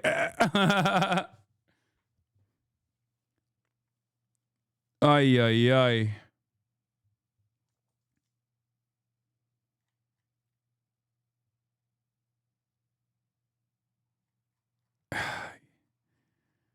Anyway, let's get to the psychopathic nature of our fascist state and all of the different forms of violence. We're, of course, going to be talking about the oversight Democrats releasing new documents revealing that Steve Bannon, Peter Thiel, and Elon Musk are in the Epstein files, which show that potentially Jeffrey Epstein or might have received Elon Musk at the island. Okay. We also have another W for woke. Nexstar joins Sinclair in bringing Jimmy Kimmel's late night show back to his local ABC affiliates, ending boycotts. You know Republicans are pissed. I've been seeing a lot of Republicans on the timeline being like, dude, why are heads not rolling? Why are you not taking out? Why are you not fucking going after and criminally punishing the left? Why are you not doing this, Mr. President? That's literally what they're pissed off about. As though that would have actually helped them in any way, shape, or form. Anyway, let's start here. Detainees and restraints seek cover in new video of the Dallas ICE office shooting. We're going to start out with the Dallas ICE office shooting. And we're going to move on to all of the different versions of ICE cruelty that has been going viral. One example, for the record, that was presented by the right initially as though it was a good moment. And then obviously normal human beings saw that and were like, what the fuck are you celebrating? This is gross. Anyway, we'll get to all of that now. On the shooting at a Dallas immigration office that left one detainee dead and 2 others wounded. Officials now say the suspect was targeting ICE agents before he turned the gun on himself. Maria Villarreal is in Dallas with more. Good morning, Maria. Hey, good morning, Rebecca. A lot of new information coming out in this investigation. We now know law enforcement believes the shooter acted alone. He wasn't associated with any hate groups, and they also say they have video of him with a big ladder on the top of his vehicle, a ladder they believe he used to gain access to the top of this building and then take his shots into that ICE facility. New video first obtained by ABC News showing the moment gunfire erupted at a Dallas ICE facility. Everyone ducking for cover, then rushing inside for safety. The detainees shackled at the hands and ankles, some crawling just to get away. Agents then seen approaching the vans, peering inside, carrying victims away. One detainee killed, 2 others critically wounded. No ICE agents were injured. He hoped his actions would terrorize ICE employees and interfere with their work, which he called human trafficking. And this, what he did, is the very definition of terrorism. The suspect identified as 29-year-old Joshua John. Investigators say they found several handwritten notes in his home. One revealed a high degree of pre-attack planning. Another note reading, hopefully this will give ICE agents real terror to think, is there a sniper with AP... I can't get over the anti-ICE inscription on the bullet, man. I can't, like it just... What is that, dude? Can we not do that? Can we just, that is so, like, are we just going to find out? Because I'm of 2 different minds here. Are we going to find out like 20 years later from a declassified file that it was Kash Patel who personally wrote that? Like, or is it actually because of the literacy crisis that this current generation is experiencing, where this guy unironically was like, lol, I'll be a fucking troll here. This will do it. What can I write that would come across as anti-ICE? And then just genuinely wrote anti-fucking ICE. I don't know which is dumber. I don't know which has a worse, which has a worse effect on humanity overall. FBI released other inscriptions. Blacks rule. Biden 2028 BLM. I did it for the transgenders. Yeah. By the way, people will take this seriously. I can't wait for this to be in fucking conservative WhatsApp groups being shared as though this is like unironically, and MS-13 as well, of course. Like, we have reached a dangerous level of stupidity in this country where when we post memes like this, there is a likelihood that Alex Jones is going to go with this, and then your grandparents are going to believe it. You know what I mean? And then, the White House Twitter account is going to share it and be like, you see? Here's the truth. On that roof. Authorities say the suspect was using ICE tracking apps to pinpoint agents' locations. Agents seen running back outside to pull the detainees to safety. While the bullets were flying. These agents were heroic, clearly willing to lay down their lives to save the lives of the detainees in their custody. Law enforcement believes the shooter had been planning this for months, even purchasing legally that 8mm bolt-action rifle all the way back in August. Deborah? Chilling details, Maria. Thank you for that reporting. Anyway, this is the video that's going viral where an ICE agent tackles the wife of a detainee in New York. Okay? And from what I understand, the reason why this video was even filmed was because I think it was like a right-wing guy that posted it and it went viral. And the reason why the right-wing guy initially posted it, if I'm not mistaken, and someone can correct me on this, but the reason why a right-wing guy posted it was to show like how sick it is that ICE is doing this stuff. It was literally like a Tim Pool guy, I think. One of Tim Pool's fucking cronies.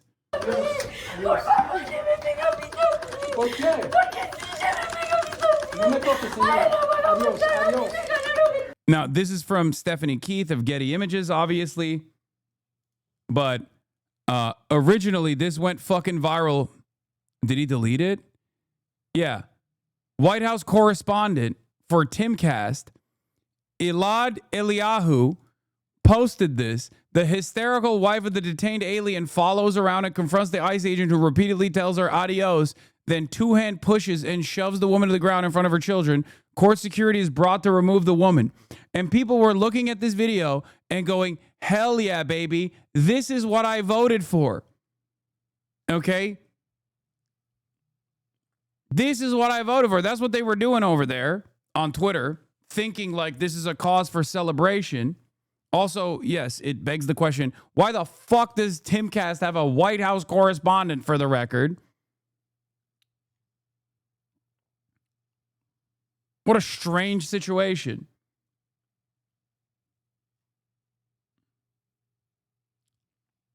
But of course, this repulsive behavior was seen by those with a conscience. And immediately people were like, this is disgusting. Yes, for the record, what she's saying there, for those of you who are just listening and can't speak Spanish, she was saying, they're going to kill him. Please take me too. She was begging, pleading the ICE agents.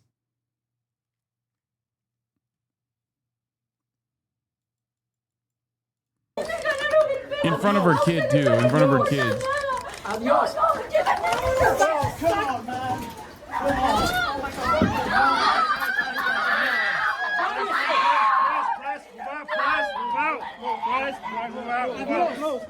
This is why we can't have these motherfuckers wear masks, by the way. Because guess what? Guess what? Apparently he got fucking fired. Or at least that's what people were saying. She didn't even touch him except a brief glance with her hands as she was trying to get through to him, and he shoved her hard right in front of her kids. People are still defending it. Huh? Watch it for yourself. The two videos are the ones posted by Elad. You can see her hands briefly graze his arm as she pleads with him. No reasonable person would conclude that kind of light accidental touch would justify a violent takedown. Fucking bootlickers, by the way. Fucking bootlickers being like, well, she shouldn't have assaulted him.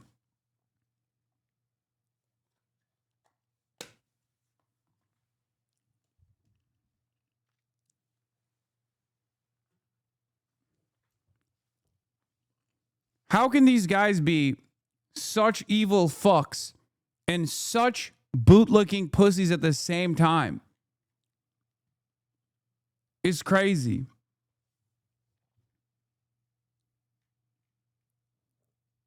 Aaron Reichland Melnick calling out Elad Eliyahu here, senior fellow at the IMM Council, American Immigration Council. And apparently the ICE officer that was caught on video pushing woman is just like the rest of the fucking police force. Whenever they do something, whenever they do some fuck shit that goes viral, has been relieved of his duties pending investigation. So he's not actually fired. I was wrong. The officer's conduct in this video is unacceptable and beneath the men and women of ICE. Our ICE law enforcement are held to the highest professional standards, and this officer is being relieved of current duties as we conduct a full investigation, says Assistant Secretary Tricia McLaughlin.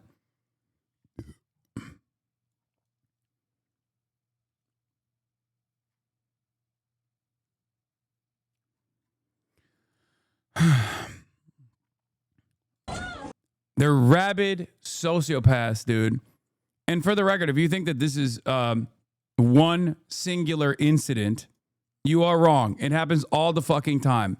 There are more videos that have come out recently that have also gone viral all over now TikTok, to that disturbing video of an ICE officer tackling a woman to the floor at an immigration courthouse in Manhattan. That agent has now been relieved of his duties. The violent confrontation happened in the hallway of 26 Federal Plaza, where some politicians argue that ICE inhumanely has detained thousands of immigrant New Yorkers in deplorable conditions. Eyewitness News reporter NJ Burkett live in Lower Manhattan with the latest. NJ. And right, Lauren, several elected officials are now demanding a criminal investigation. They are saying it is not enough for this guy to be fired. They say his actions in that video may well be criminal. And it all comes, of course, amid rising tensions here in Lower Manhattan. It happened outside an immigration hearing at 26 Federal Plaza. For the record, if you think that this is a unique situation, make no mistake, they quite literally did this. They quite literally did this to someone running for office. Friend of the show, Kat Abou-Ghazaleh, was also violently thrown into the fucking ground only a week ago. I showed you the video of that other woman that was choke slammed to the ground the other day, yesterday. They do it every single fucking day, dude. They do it every day. Now, you might be wondering, how do they get this confidence to behave like this? The hubris. These are public servants. Well, they do because there is no accountability, and this is actually quite literally what the Trump administration wants these guys to do.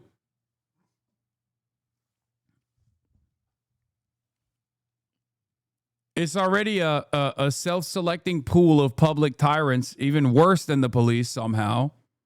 Okay? Like, the mindset of someone joining ICE to do this kind of thing is pretty clear. Like, you have to be a real sick fuck to be like, oh yeah, I can't wait to apprehend non-criminals, okay?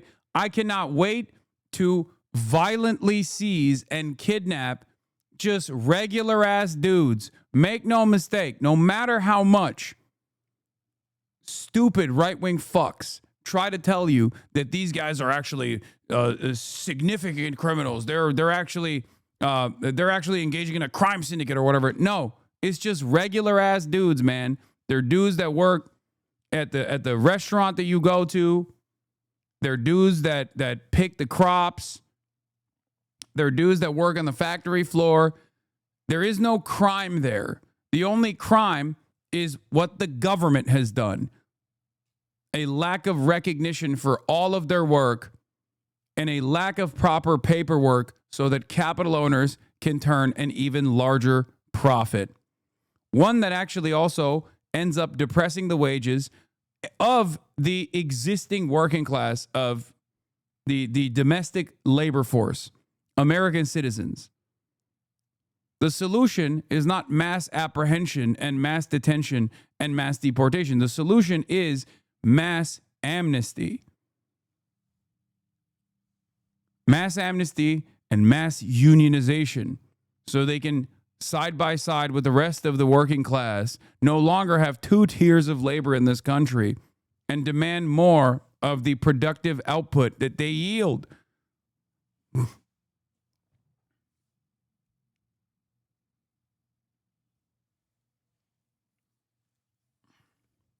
Pure evil. Gaza. Federal agents are first seen struggling to arrest an Ecuadorian man as his traumatized family pleads for them to stop. Once the man is in custody and dragged away, his wife confronts one of the officers, who grabs her and shoves her into a wall. A video that has sparked yet more outrage at the actions of federal immigration authorities. This afternoon, Democratic mayoral nominee Zohran Mamdani condemned the agent's actions. After taunting her with a response of adios, adios, suddenly that agent threw her to the ground. The kids began to cry, traumatized by the sight of their mother being assaulted in a government building. And when she was released, she said, "In Ecuador, they beat us there too. I didn't think I'd come here to the United States and the same thing would happen to me." Homeland Security officials called the agent's actions unacceptable and said he has been relieved of his responsibilities as the case is investigated. Brooklyn Congressman Dan Goldman says that's not good enough. This conduct is unacceptable, and we need to make a deterrent effect by seriously investigating it for criminal wrongdoing. Mayor Adams met today with Israeli Prime Minister Benjamin Netanyahu, then released a statement through his deputy press secretary. Like so many, we have seen the upsetting images, she said, and we are pleased to hear this. Yeah, I was meeting with Benjamin Netanyahu, who also does this with regular frequency and a lot worse to the Palestinian population. He was giving me advice on how to do even worse things to the regular people of New York. Incident is being investigated. Our entire city is less safe when immigrants are afraid to use basic services and That's interesting. Perhaps you could have considered that before you got a quid pro quo scheme from the Department of Justice for your previous pay-for-play criminal investigation. And then one of the conditions of the Department of Justice dropping said investigation was allowing exactly this to happen in the halls of New York courts and also in the in the facilities like Rikers. So strange how this is your design. And court hearings, end quote. Now, there was no immediate comment from Andrew Cuomo's campaign. Republican candidate Curtis Sliwa told reporters today that otherwise law-abiding migrants should not. Why are they making a fuss about this particular incident? Hasn't this shit been happening constantly for the last couple of months? I don't know, man. Some of them just hit. I don't know. I'm not going to look at the situation and be like, why this? It's been boiling up for quite a while at this point. Okay? It's been happening over and over again. This one is graphic. Well, there's video of all the other incidents as well. I've literally shown you that ICE did this in Chicago to a person running for office. Okay? Like, they're doing it all the time. They're doing it all the time. I don't know why this is the one instance where it's the straw that broke the camel's back, I guess. It's just, I think we have reached the boiling point. They've seen these images over and over again. A lot of people have seen these images over and over again, and now more and more people are seeing it. So then the media is also covering it. And and people are starting to get really, really frustrated. Also, he wasn't wearing a mask, so you could see his fucking face. I'm sure that plays a role in this as well.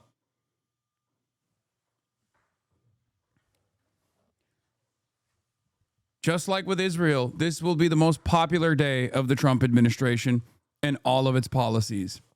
Tomorrow, their policies of mass apprehension, mass detainment, mass deportation will be even less popular than it is today. Remember that. Unless they change their trajectory, unless they actually respond to the public pressure and decide to roll back these fascist policies, more and more tension will rise. More and more protests will take place.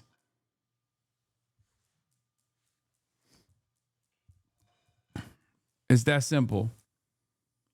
Because at the end of the day, a big part of authority, a big part of governance also requires compliance from the population. And the population is non-compliant. You have no options.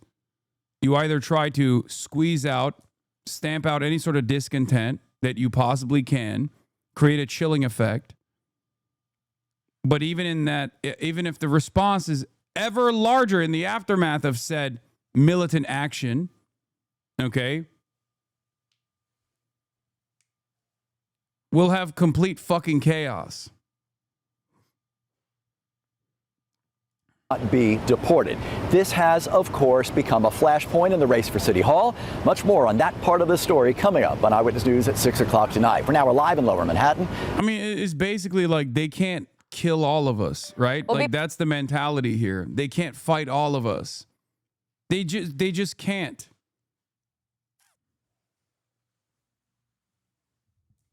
They can't do it.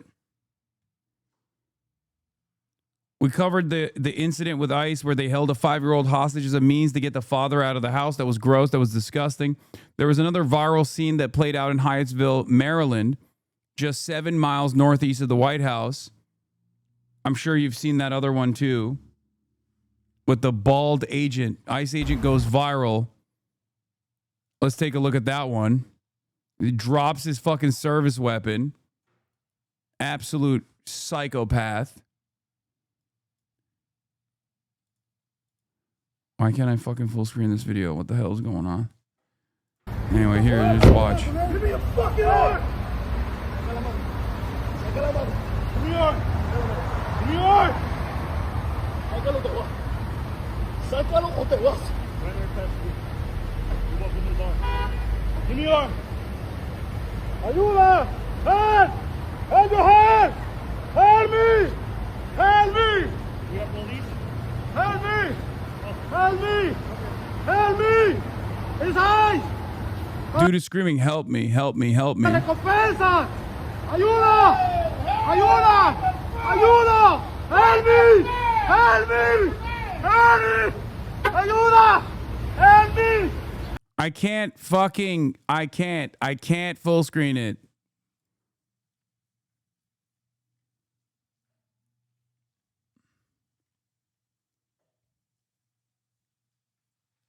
Do you have the original video? We can go and watch the original recording and full screen it. Here, this is okay. This is better. Help me! Help me! Help me! Help me! His eyes! ¡Para recompensa! ¡Ayuda! ¡Ayúdame! They're trying to kill me! ¡Ayúdame! Like, is this any way to treat another human being, dude? Is this any way to treat another human being? Like, there are certain things that people do, right? There are certain crimes that people do where, especially if they're presenting a threat to others in the immediate vicinity, you might have to take a more physical risk. You might have to engage in the suspect in a more physical way, in a more physical manner than you normally would. Okay? In this circumstance, it's a fucking apprehension for deportation.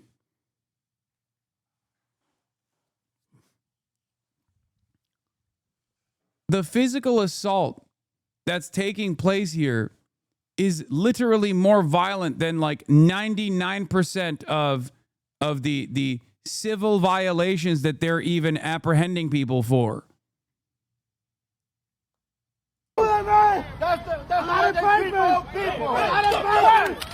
Yeah, and in the process, he drops his gun. Watch this shit.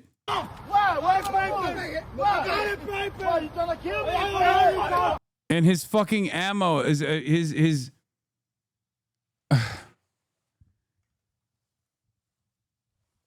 I'm gonna say clip, and then everyone's gonna yell at me. Magazine, clip, whatever the fuck you want to call it,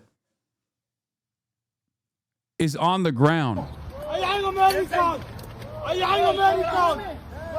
Put the gun down. Put the gun down. Put the gun down. You're gonna shoot me? And he starts brandishing at the onlookers. Like, there's still probably one in the chamber. Regardless, though, look at how fucking stupid he is, dude. Like, he doesn't know. He doesn't know that the gun's fucking magazine is on the ground. He thinks it's a fucking gun with a magazine in it. And he's literally fucking... Like, his first reaction is to immediately brandish and immediately point it at the onlookers. If you're this afraid of your fucking neighbors, if you're this afraid of the taxpayers that pay your fucking salary, you shouldn't be doing this job. This comes with the recognition that you kind of understand what you're doing is fucked up, bad, wrong.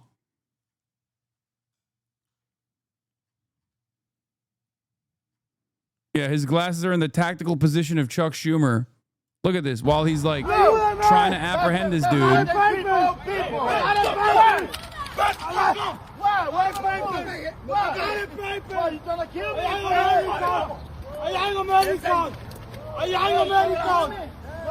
Put the gun down. Put the gun down. Put the gun down. You're gonna shoot me? Point the gun. We have it. Put the gun down. You're trying to shoot me? Shoot me. Shoot me. Put the gun down. You trying to shoot me? What's your name? Yeah. See how he put, What's your name? Put the gun on me. Hey. I ain't fucking scared. What's your name? Yeah, he's trying to shoot me. Get out of here. You're not wanted here. You want to know the craziest part? I don't know what this dude's crime is, right?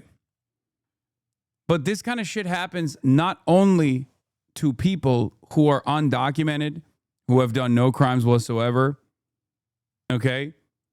The likelihood that this person is not even undocumented also still remains. They do this under the suspicion, now legally, now because the Supreme Court gave them this allowance, they do this under the fucking suspicion that someone might be undocumented. Isn't that fucking insane? They do this to people who are American citizens. They just, you know, they just look a little Hispanic. That's it. The guy on the ground who keeps saying he's an American got too. you on camera pointing the gun. Look, he got the gun. He got the gun. America. Are you on America? He keeps saying, I'm American. Get out of here. Fucking Nazi. Well, that's illegal now. That's going to be illegal soon. You said fucking Nazi to an ICE agent. Excuse me, sir. You have to be getting on your hands and knees and licking their boots instantly. That's illegal. Are you on America? Are you on America? No, he's saying, I am American. He's not saying, I love America. He's saying, I am American. Please stop giving me space. This is a man of a Nazi. Help me! Get the fuck out of America! Look at his face! Hey, are you in America? I am America. Watch his back. Hey! Be next. Hey, leave me! Ayuda! Ayuda! Ayuda! Go ahead, he's trying to shoot me. That's what he does. Help me! Help me! Help me! Help me! Remember, right wingers love talking about civil disobedience that disrupts traffic and how you should be able to kill them. But when it's fucking, when this is happening in the middle of traffic, they also love it. They're like, whoa, what do you mean? Doesn't make sense from any fucking perspective. Who is this for? I love America! I love you, America! I love America! I love you, America! Okay, now he's saying, I love America. I'm born to see! Leave him alone! Yes, I'm born to see! Yes, I'm born to see! Help me! Hey! I mean, you have to be utterly devoid of your humanity to be able to do this. Like, can you foresee yourself under any other circumstance, under any circumstance whatsoever, being able to participate in a fucking campaign such as this one?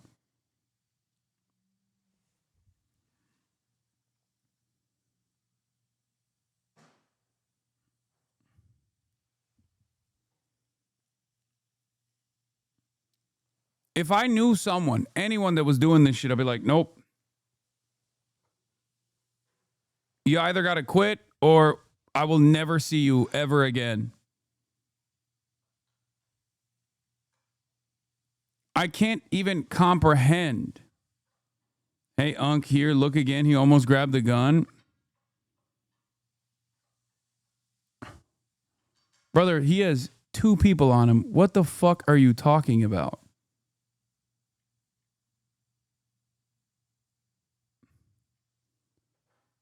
Like, his arms are fucking flailing over.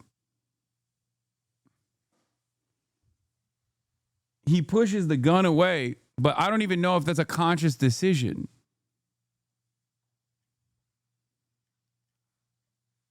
Like, there is no reason to believe that he did this deliberately, okay? Like, look at his circumstance. Look. He drops the gun and he just slaps it away.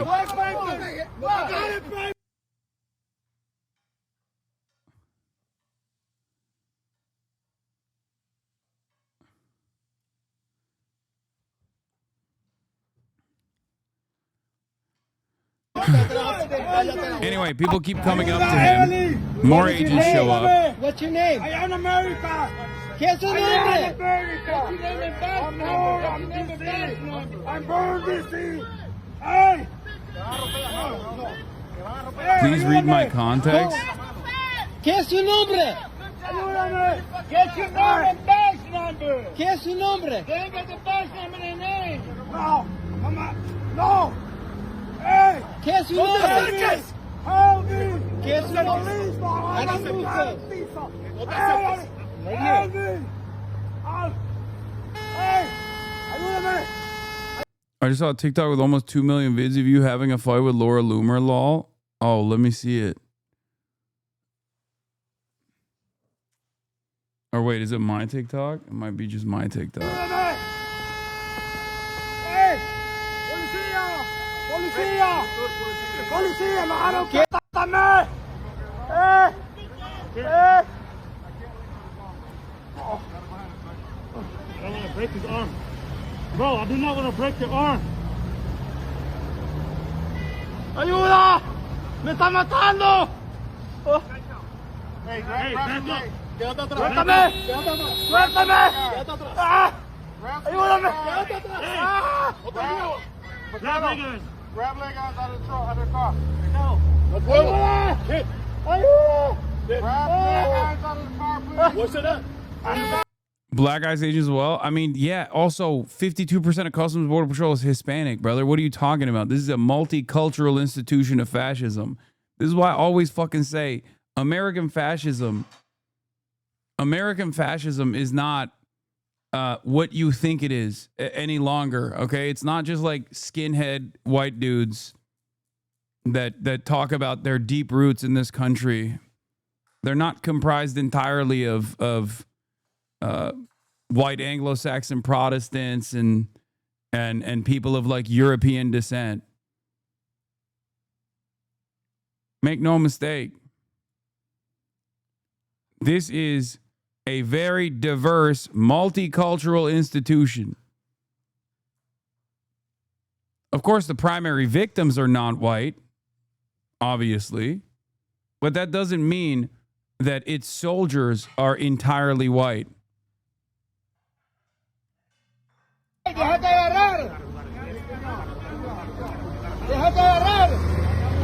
I don't even think you could have an entirely white brigade at this stage anyway. America is far too diverse for that.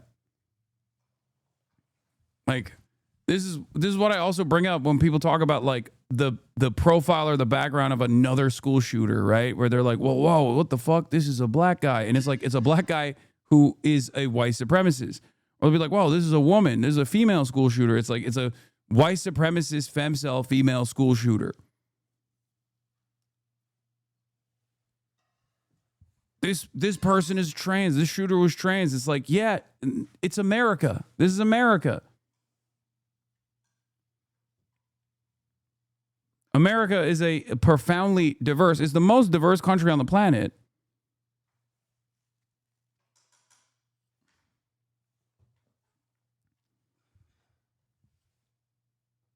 Yeah, there's DEI fascism for all. Meanwhile, this was an insane statement. J.D. Vance hitting the Hasbro notes real quick, talking about ICE agents. Violence. So I think in a lot of ways, the Democrats and the media, because they so hate the idea of a real border, are engaging in a kind of blood libel against ICE agents. They're accusing them of engaging in crimes. They're accusing them of being part of the Gestapo. They're actually inciting violence against our law enforcement. They know exactly what they're doing, and now it's time to stop. Now, he said his blood libel, bro. God, Israeli fascism is so mind-boggling, and we're just Peki, eyvallah. Çok mutlusun yani yaptığınla, öyle mi? Peki, sosları da verir misin?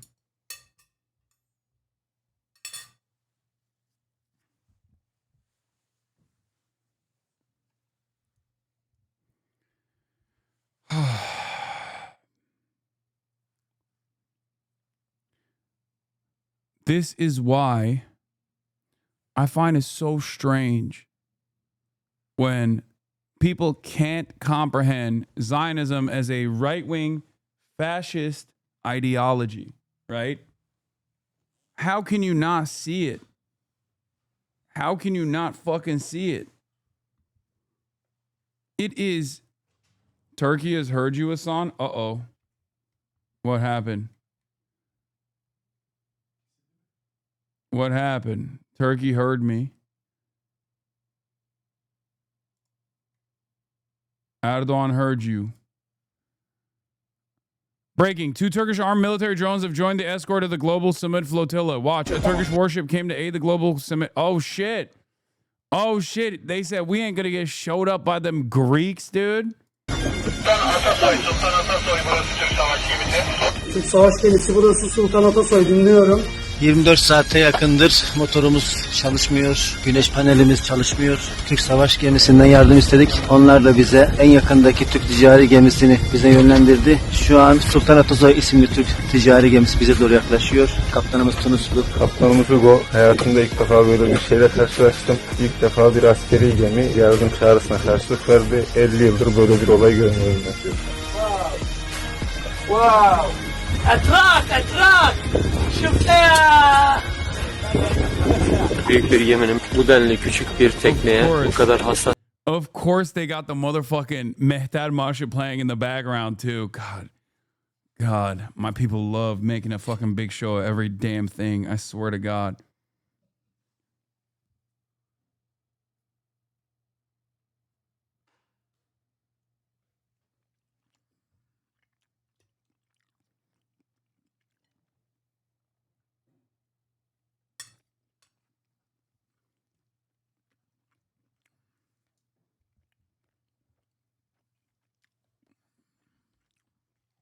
yanaşabilmesi olağanüstü bir kaptanlık becerisi demek. They're saying like they're congratulating the Turkish trade vessel that put itself at risk to offer aid to the other Sumud flotilla. What? Man, stop saying my fridge is open every time. And now it seems that 2 Turkish armed military drones have joined the escort of the global Sumud flotilla. Yeah. It's no longer Erdo shit. It's actually Erdo goat. Okay. Israel is valuable because it acts as a cover for all of America's worst actions, where every criticism is anti-Semitic. The same tactics Israel uses to defend its conduct can be abstracted and used by the U.S. So now an ICE agent can be blood libeled as Jews were. I'm telling you, man. I'm telling you. It's like, how do fucking people not see it? Like, how did people for the longest time not recognize that Israel was offering protective cover for its fascist actions by simply masquerading as like combaters of anti-Semitism? All of the actions against Israel's fascism was actually just simply born out of anti-Semitism.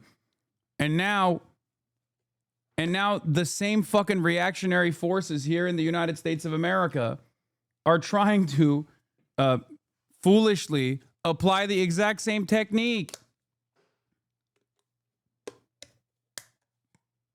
It's so fucking stupid. Why you no love Israel? Israel not number one? Why you no love ICE? No politic here. Yeah, blood libel against ICE is so sauceless for sure. It's just so stupid. No one will take this seriously.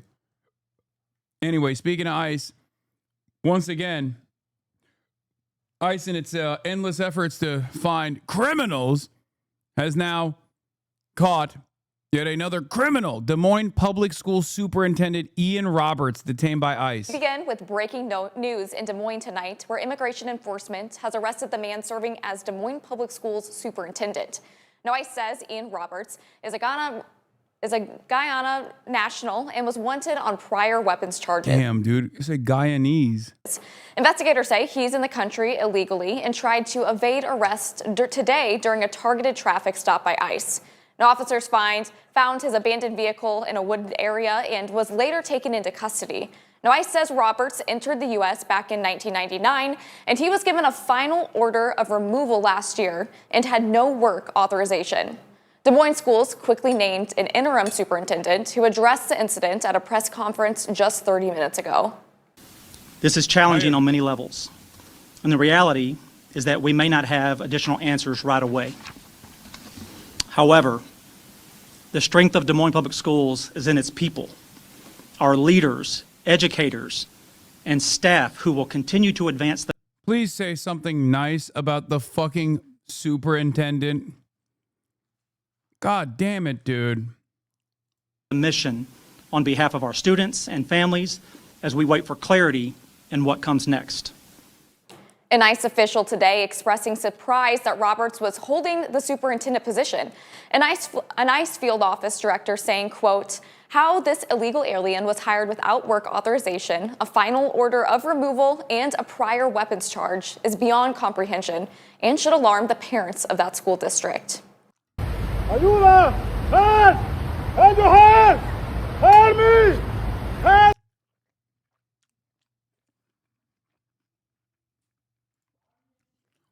Like, how could that person be seen as a threat, dude?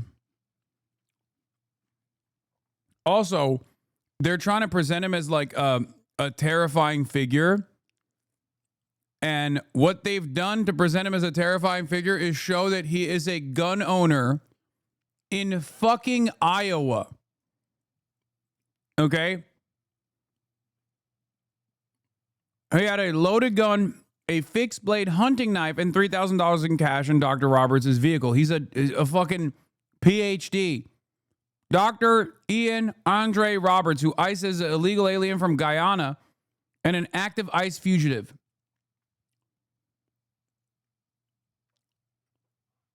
How is this in any way, shape, or form something that is criminal inherently? in fucking Iowa. Like, these are not the fucking criminals that Donald Trump was apprehending, right? Like, obviously for the racists, like this, like the reaction from racist dipshits overall, this kind of proves exactly what we've been saying, which is that this has nothing to do with like public safety. This has nothing to do with someone who is presenting an immediate threat to the public. This is a fucking PhD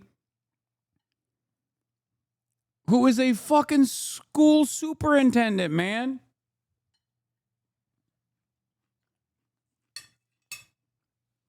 Give the motherfucker a citizenship and move on. Like, what are you doing?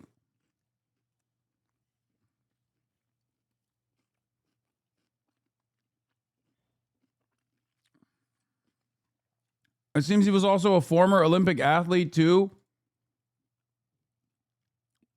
Guyanese educator and former Olympic athlete. He is the former superintendent of the Mill Creek Township School. As a male middle distance runner from Guyana, Ian specialized in the 800 meters. He competed in the 2000 Summer Olympics in Sydney, Australia. He won his first international medal. He went on to St. John's University, where he competed in the Big East Conference, winning several championships and making the NCAA finals in 1999. After winning the conference titles in both Division I conferences, he competed internationally.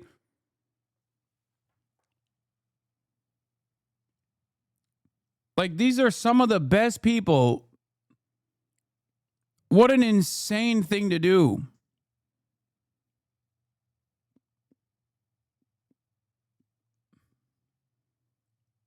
The real crime here is that the government did not already give this person the proper work authorization. What the fuck are we doing? Help me! Ayúdame! Help me! Help me! Ayuda! Ayuda! Ayuda! Help me! Help me! Ayuda! Hey, look at the how's the man right there? Ayúdame! They're trying to kill me! Ayúdame! That's how they treat old people! We already covered this earlier. Just white supremacy, man. That's it. What's your name? Say your name. Say your name. At ICE arrest at Iowa City's Bread Garden Market caught on cell phone video. Oh, really? You're gonna tase them? I got this on video. But we start tonight at 5 with this scene in Iowa City. Video showing a grocery store worker being dragged away by ICE agents this morning. Escuchamivo says it wasn't a detainment by ICE, it was a kidnapping. Iowa News Now anchor Mitch Fick is live in studio with a closer look at the scene in the Pet Mall. Sent to us by Escuchamivo. Like, is this making anybody safe? Do you feel safe right now? You got motherfuckers that are just kidnapping people in the streets with the authority sanctioned by the federal government. I don't feel safe. I feel a lot less safe, actually, with ICE presence. Dude's working at a grocery store, man. What the fuck? Like, they're treating dudes who work at a grocery store like they're rapist, drug dealer, serial killers. You know what I mean? And it's ironic because it's done for one clear, singular purpose. It's to cut propaganda, to make some of the dumbest, most racist members of American society feel better about their current financial predicament and how shitty it is. Meanwhile, in the process of this kind of ridiculous enforcement, immigration enforcement, this torturous process, this terrifying process, they're literally taking away other organs of law enforcement. Like, instead of fucking actually investigating drug dealers or investigating rapists and shit like that, they're too busy doing mass apprehensions. It's a spectacular failure, no matter which way you cut it.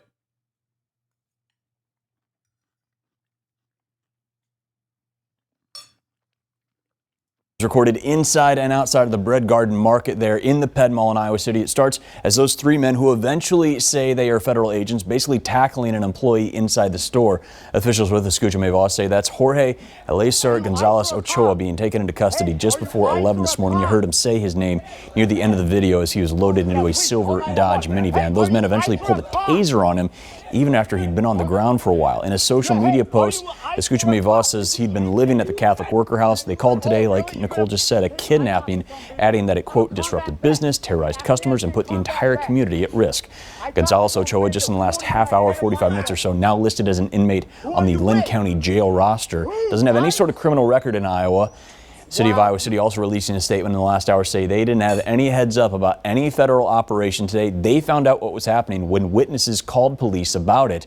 No details on the specifics yet of Gonzalez Ochoa's immigration status. We did reach out to ICE to try to learn more. Still haven't heard anything back. There is a press conference scheduled for 11:30 tomorrow, Friday, on the Fountain Stage in the Ped Mall. That's just a few feet away from the market itself. Mitch Fick, Iowa's News Now. A 79-year-old business owner says he was body slammed and pinned to the ground by federal agents during an immigration raid despite being a U.S. citizen. We're hearing more from him tonight as he files a $50 million lawsuit against the Department of Homeland Security. Fox 11's Laura Diaz now with the details. Laura? And yes, Christine, that incident happened in Van Nuys a couple of weeks ago. The owner of the car wash and his attorney say there was no reason for it to escalate. You do not F with ICE. You do not F with ICE. You do not F with ICE. That's all they learn. I guess that's all the English they knew. That's 79-year-old Rafi Shuhed describing what he says happened September 9th when federal agents descended on his valet car wash to arrest. Look at how fat that ICE agent is, by the way. Come on, man. Look at this fucking piece of September shit. 9th when federal agents descended on his valet car wash to arrest workers suspected of being in the U.S. illegally. I was begging him. I have a heart condition. Surveillance video shows agents first approaching the elderly man inside of his business 2 weeks ago. He says he attempted to ask them what they needed and pleaded with them to allow his workers to retrieve their papers proving they had a right to work in the U.S. Instead, he was thrown to the ground. So you were pushed 2 times. One in the hallway? One in the hallway and one outside. Undeterred, he followed the agents outside, where he says the encounter escalated, even though he was respectful. Rafi was now terrified, outnumbered, and outmuscled. What can I do for you? That one of the guys came, grabbed me here, and 2 guys attacked me from the back, and they threw me on the ground. At a news conference Thursday called by Shuhed's attorney announcing a $50 million civil rights claim, Rafi said that he suffered multiple broken ribs, damage to his brain from being slammed headfirst into the ground. He showed his bruises to reporters. Despite his protests that he's an American citizen, he says he was arrested, detained at a federal center for hours upon hours without medical attention. And I said, okay, let me go. But even though he agreed that I don't belong there, it took him 10, 11 hours to let me go home, to release me from there. And since they had no facilities to keep me over there, they put a handcuff on me, and the gentleman assigned me to one of the officers to take me to the garage downstairs to keep me over there, keep an eye on me. And which during the time I was over there, I was observing all these people. They claim they are ICE people. What people they were bringing in with the trucks. Innocent little 11, 12, 13 years old little girls with the handcuff and the shackle on their foot. And I observed all these, believe me, innocent people. The Department of Homeland Security said in a statement,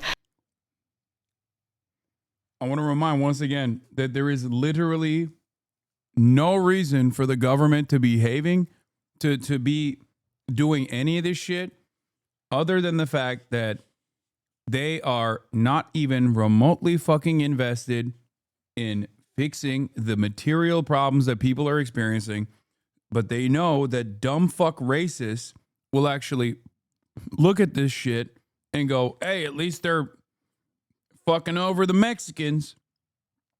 That's who they're doing this for. Like, it only has harm.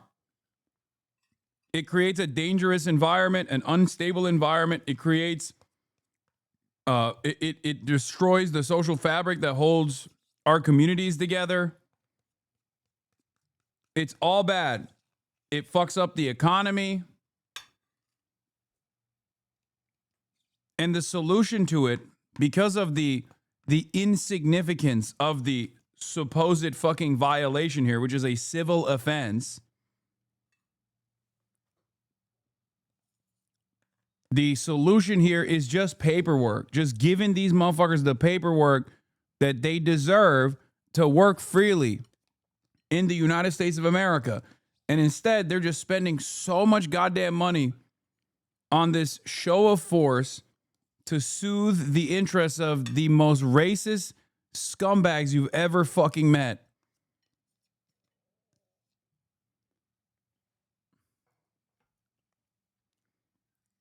What a gross display, dude.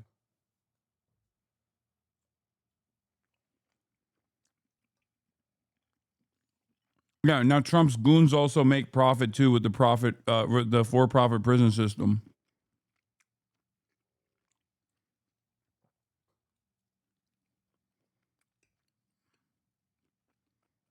We're not even 1 year in, man.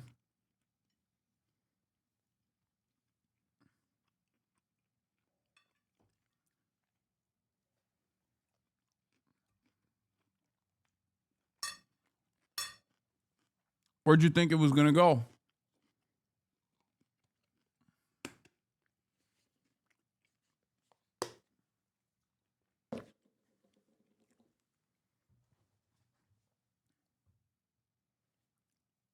We're not even 1 year in.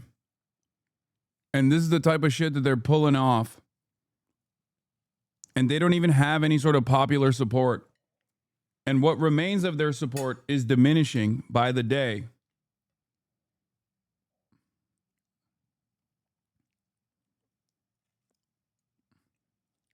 But what did you expect? What did you fucking expect? Of course this was gonna happen after years and years of dehumanizing propaganda with no opposition, with no pushback, with a recognition of the falsehoods that were presented, that immigrants were actually constituting a national security threat from the Democratic Party themselves.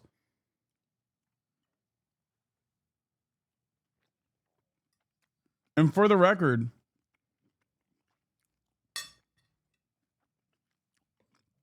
the National Democratic Party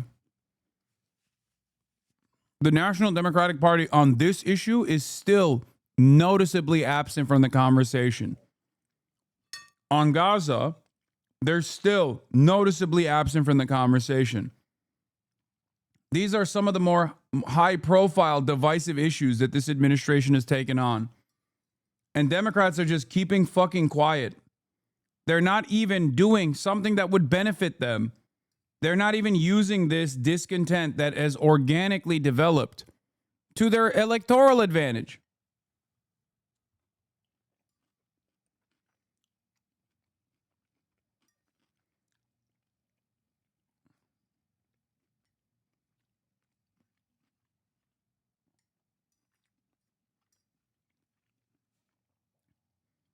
It seems that they are under the false notion that as long as this discontent grows organically, they don't even have to do anything, and people will come to that conclusion to vote for Democrats down the line.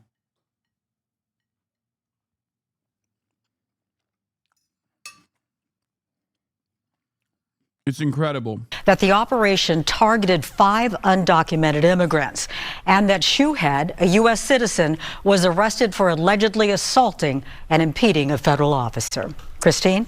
There's been a shooting. We heard shots. Charlie Kirk's assassination stopped America in its tracks. That's a lot of people, Utah, I'll tell you what. An ultra-violent snuff video delivered to millions of people's smartphones. His death has left the country even more divided. turning him into an icon of free speech and a rallying cry for a nationalist cause. Charlie Kirk has become really a martyr, not just for Americans, but I think that for these nationalist movements across the world. I'm traveling from the top to the bottom of the United States, a road trip. An icon of free speech is so funny because all of the demands from some of the super fans of the admin have been around punishing speech of those they have declared as enemies of not only Charlie Kirk, but themselves. What a phenomenal way to deify someone as an iconic free speech warrior. Fantastic. Yeah, Charlie Kirk was a free speech beacon, a hero of free speech, which is precisely the reason why you will go to jail if you speak ill of him. Charlie Kirk is a free speech icon, which is precisely the reason why we must use his death to silence any kind of political dissent in this country. That is what Republicans are doing on the timeline. They're demanding this from the administration. They're pissed off that the administration's not doing it. Ridiculous. Through Kirk's life and death to understand what he meant to America. Traitor! And how his assassination might change it forever.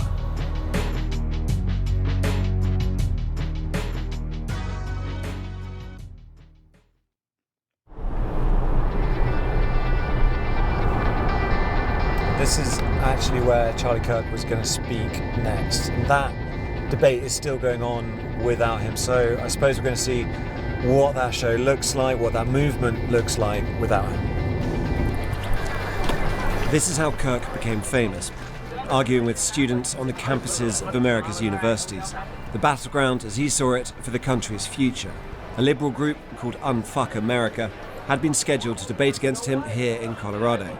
They decided to go ahead with the event in his memory and in a spirit of civility. How do we win a culture war like this, where it's constantly, like you said, we can't even agree on the same facts? So where do you see this going? How do you unfuck something? I think the left has been disavowing violence and calling for a decrease in the rhetoric for like the past decade. You call for violence! Why did you call for violence? I never said conservative. I'm fucking scared. I wouldn't have come over here from Florida if I wasn't so fucking scared. I've never seen anything like that. We're not scared of you! Shut the fuck up! Hey, I want the speaker. I want to honor his time. You're a God bless you. That's great. You know, the next day I suck, I'm going to have you in mind when I'm doing it. Hey, I appreciate you. You're a degenerate. Let him fight. Let him fight. This entire thing shows how fucking stupid the entire concept of debate is. Heartwarming. The worst people you know are fighting. I know.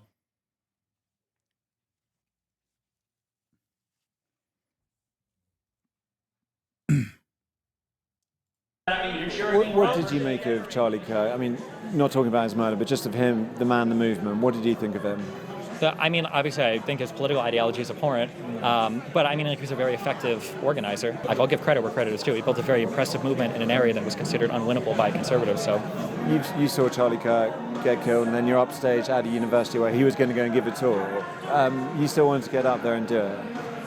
I was kind of scared initially, but when Elon Musk and Donald Trump Jr. and everybody started attacking me on social media, I felt like if I don't show up, I kind of am giving in to that kind of pressure. I don't want to get killed. I'm out here at these events. Like, I wish that like everybody could take a step back and realize that not every single issue that we fight over is the end of the fucking world. You've got a lot of flack, as you said, from Elon Musk for He's like, why can't we take a step back and realize who the real enemy is? People who have personally offended me by existing, like Hasan Piker. People who I have also said time and time again are a worse force for American politics, like socialist Twitch streamers.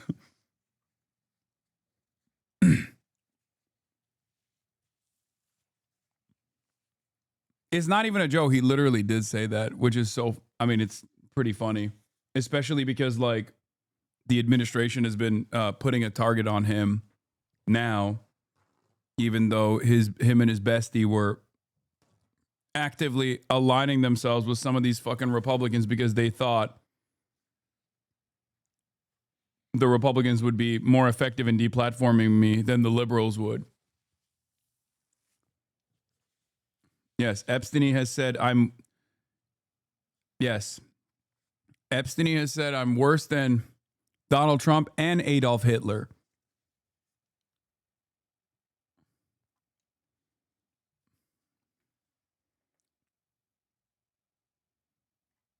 Is mocking Erica Kirk, Charlie Kirk's wife, in terms of her grief. Do you regret taking that approach because it becomes a distraction? I'm just saying that if the other side is going to play politics on every single issue and they're going to wheel out, people to do it, I mean, you have to be ready then for the other side to play back. I think it's fair game at that. Please come sign our posters. Let Charlie and his family know you're thinking about him. So this is where Charlie Kirk was supposed to come on the next stop of his tour. Instead, we're going to a memorial in this ginormous football stadium, but you can see the crowd. I noticed that he tells people that you support terrorists, so the Republicans who can't fact check that, like defaming you. Yeah, no, he's been doing that nonstop. Ironic because, dude, if you keep spamming for me to cover Assata Shakur's legacy by presenting how fucking woke you are on this issue and how much of a white supremacist I am, despite the fact that I'm obviously going to cover Assata Shakur's legacy down the line, you will inevitably be able to explain to everyone who is watching that this is not sufficiently woke. Like, I know I started off with a recognition of Assata Shakur. I'm going to get to it. Okay? It's not about woke. I'm just tired of his little face. Sorry for spamming. You just stop. Take an hour off. Hopefully by that time, I'll be talking about Assata Shakur. Okay? Yes, Assata Shakur passed away in Cuba today at the age of 78.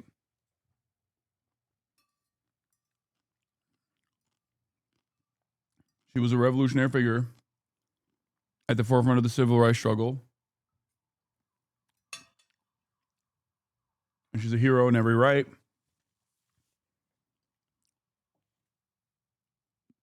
I'm going to talk about it later. As you can also see the security, there's been a police helicopter up there, huge police presence, horses there. By the dawn's early light, what so proudly we hailed. I've always said that America is not going to fall from some foreign enemy, some outside force. The way America will fall is from within. And it'll happen because of the weakness of the American people. This is a vigil, but it's also really a recruitment drive. Speakers here addressing this crowd, and you can see the effect it is having on that crowd. A lot of people have come quite a long way to be here. There are students in there too, but this is a pretty liberal part of Colorado. And here they are talking about Turning Point USA and where this movement goes next.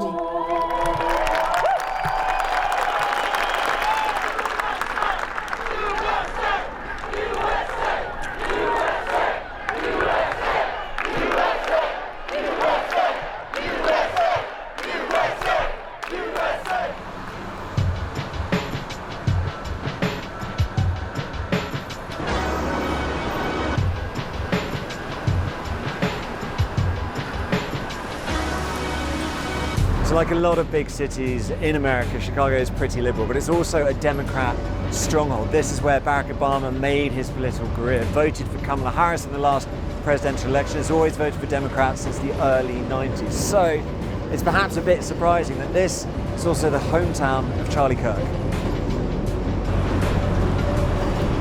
Driving out of the city to the suburbs, because that's really where this story begins. It's also where the movement that... It's not. Ain't nobody got smoke like a right-wing dude in a blue area. You know this. I talk about it all the time. Whether it be Naperville Andes or whether it be Orange County motherfuckers, okay? red exurbs, red suburbs in an overwhelmingly blue area have some of the biggest right-wing monsters you ever met. I would take a homegrown right-wing Republican from Arkansas any day of the week and have a conversation with a dude like that as opposed to some griped up shouty from fucking Orange County. Nick Fuentes, another Chicago suburb Nazi. In my experience, those are the people that have some of the most unhinged opinions that do not even reflect the broader consensus within the Republican Party. What I mean by that is, like, the Arkansas Republican is obviously also going to have some shameful opinions, right? Like, so they're not woke by any metric, but they just kind of go along with the more extreme shit that I suspect is coming from the red exurbs and red suburbs in an immediately blue area. This has gotten even worse with Twitter because Twitter is polluted with those guys. It's a race to the fucking bottom. You call Nick a Nazi? What should he call you? I don't know. I think he calls me a terrorist and a communist, which is fine. But it's not just me calling Nick Fuentes a Nazi. He calls himself a Nazi. He has. What the fuck are we doing? He's been asked straightforwardly if he thinks Adolf Hitler is a bad guy, to which he had no response for. The only time I've actually seen Nick Fuentes, you just calling him a Nazi, that's crazy. You need a mental evaluation. I need a mental evaluation for a Holocaust-denying, anti-miscegenation neo-Nazi. The only time I've seen that motherfucker go against being called a white supremacist was when a cop was responding to a call at his house, and on the body camera the cop literally goes, "Nick, are you a white supremacist?" He turns around and says, "No, I'm Mexican. My last name is Fuentes." That's the only time I've heard that motherfucker respond like that. Okay? It's true, by the way. He is. He's both of those things. I mean, he's a white supremacist and also a Mexican with the last name Fuentes.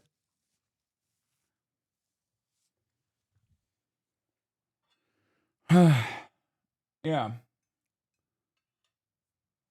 That's your fucking hero, dude. Goddamn basement dwelling gay virgin Mexican neo-Nazi. Holy shit.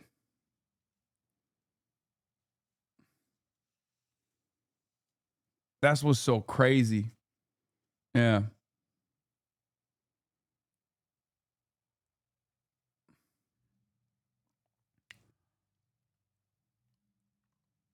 Pestany took his virginity? Okay, we don't know.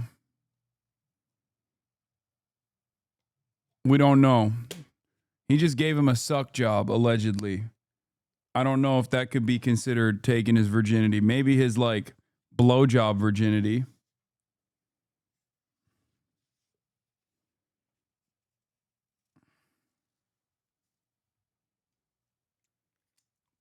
Allegedly.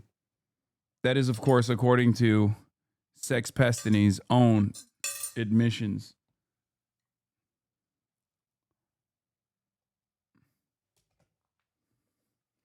One of the funniest things that his fucking community still does to this day is to be like, wow, Hasan is being really homophobic by bringing up the fact that our favorite content creator, who is supposed to be the fucking liberal champion of the world, sucked the penis of a avowed, self-identified neo-Nazi. It's like, no, man, I don't give a fuck whose dick you suck unless it's a Nazi dick. I love that. I love the fucking, oh dude, I can't believe Hasan is so homophobic for that.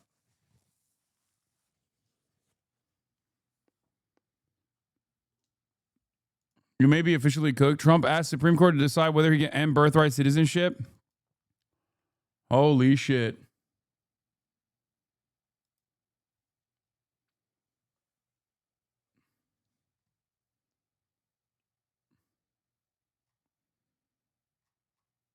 Suck a liberal and a fascist comes. Man, run. No, I'm good, man.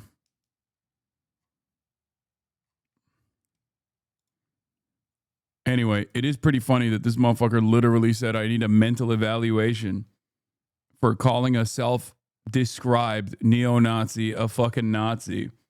I don't think it is I who needs a mental evaluation, brother. I think you got to figure it out. Don't worry, though. In an effort to win over large percentages of the Charlie Kirk audience, Nick Fuentes has decided, actually, Muslims are objectively worse for America than the Jews. After spending his entire political career finding some kind of Jewish reason for every awful thing that's happened in America, he became woke now. And his fan base is so funny because their cope is like, no, you don't understand. Nick Fuentes has always done a racial hierarchy.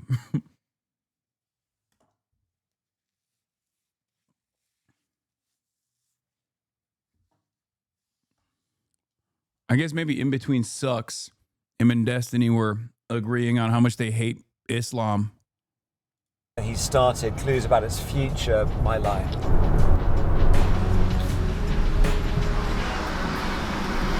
I went to Wheeling High School where Charlie went, and I joined the Turning Point chapter there. So that also kind of brought me into the world of Charlie Kirk. He opened up the conversation to a lot of more conservative-leaning kids to speak up. My family is conservative. I hold those values myself, but it was really nice to hear somebody younger speaking on this, because a lot of the times you think politics and it's just all old people and they just all talk about. There's nothing wrong with being gay or doing gay stuff. Thank you.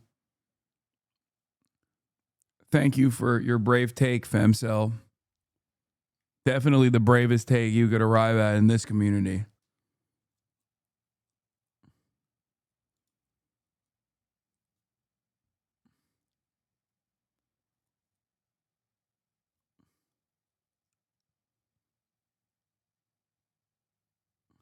That. So it was nice to hear a young voice. And have you had backlash for being a sort of Charlie Kirk supporter from your friends or Yes, online? I have, but What do people say?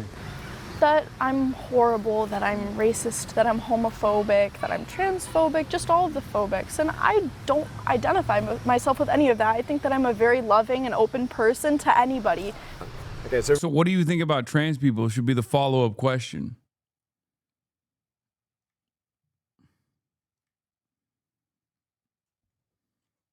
Because it's like, what is the identifiable conservative opinion that you have that separates you from, like, I don't know, the way that the Democrats have presented themselves in the 2024 election cycle?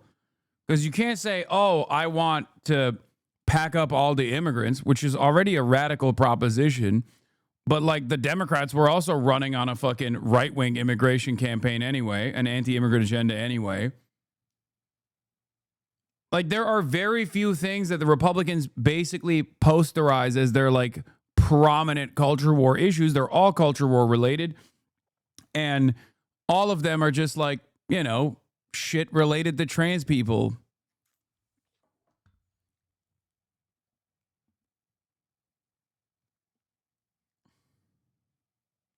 We arrived in our car and you clocked us already. I knew from filming right away that you were either up to no good or you're going to do an interview. And you're armed, and is that because of the atmosphere around this, because of what happened to Charlie Kirk? I am carrying it today, especially in a slightly different manner because of what happened to Charlie and because of the potential threats to me and to the people that are here with me. Yeah, I actually have... Who the fuck are you, bro? What do you mean presents against you?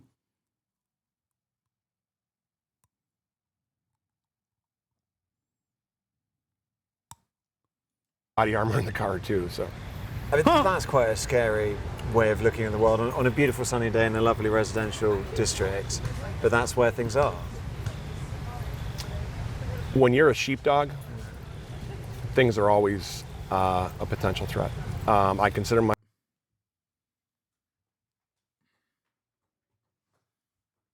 This dude did every right-wing meme down to the fucking tactical Oakleys. He's just not wearing them. When you're a sheepdog, you don't go quietly into that good night, brother. You don't understand. I'm a sheepdog. Yeah, dude. Totally. Yeah, Mr. Tactical Ascertainment over here. I'm a sheepdog. I must protect the flock. I'm a warrior poet. This guy's entire persona is just a bunch of shitty boomer Instagram memes with like lions in them. You know what I mean? Like, that's all this is. This guy talks like someone who really wanted to serve but couldn't make it past basic training. Oh, 100%. myself a sheepdog. We're here to protect the sheep and, if need be, put ourselves between the wolf and the sheep. Kirk used social media to spread his message, to win over young minds, but he also built a formidable political organisation, Turning Point USA. Boots on the ground to mobilise the likes online. Miguel, sorry. How you doing, Tom? Good. How are you, Miguel? Sorry to interrupt. We're just going to have a great chat. Yeah. So, I mean, people are coming out, haven't they? No, there's been plenty of people that have been here today paying their respects and really doing their best to honor and memorialize the legacy of Charlie. Right now, we are standing in the Lamont headquarters, which was the first official office space of Turning Point USA. You knew Charlie for a very long time. As you say, you were there around the table together plotting this, which became this huge movement. Right.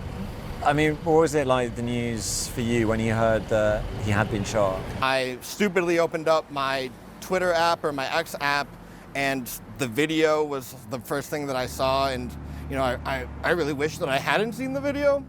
But it was definitely a very difficult day to get that kind of news, for sure. I'm sorry. I mean, yeah, just right there, that's your friend, and the video is so graphic. Right. Fine if you want to take a second. No, it's okay.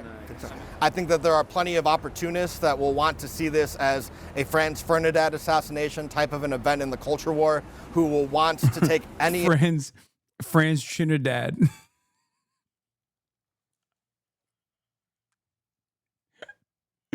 What did he say? Franz Ferdinand? Franz Feliz Navidad type assassination.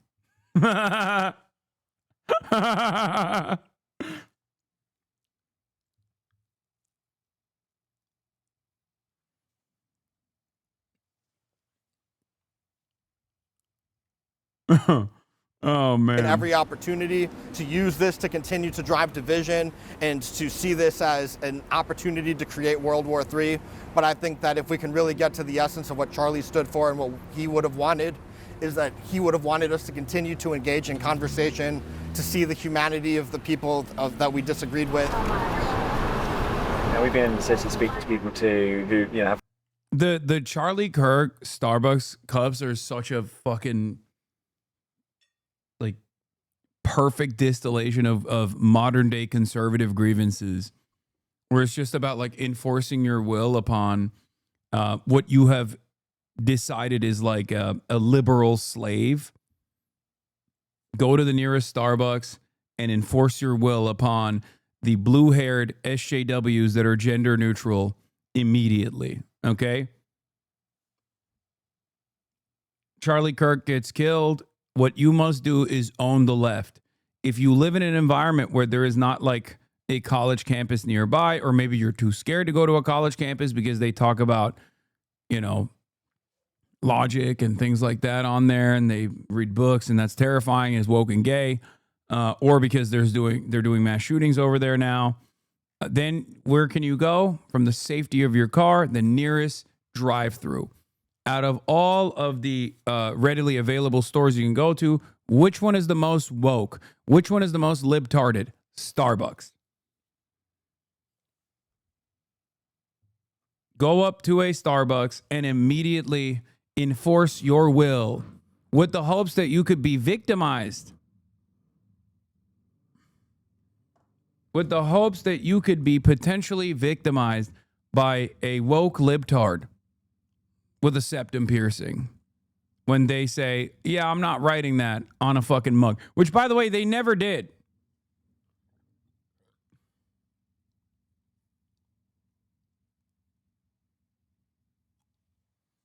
Yeah. Conservatives worship and honor Charlie Kirk by annoying the hell out of everyone around them. Well, that's the only speed they got.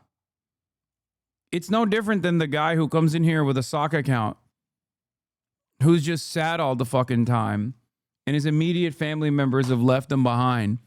So they just try to be as annoying as they possibly can in here, because that offers some kind of recognition to their humanity, that they're still here. It's the same shit.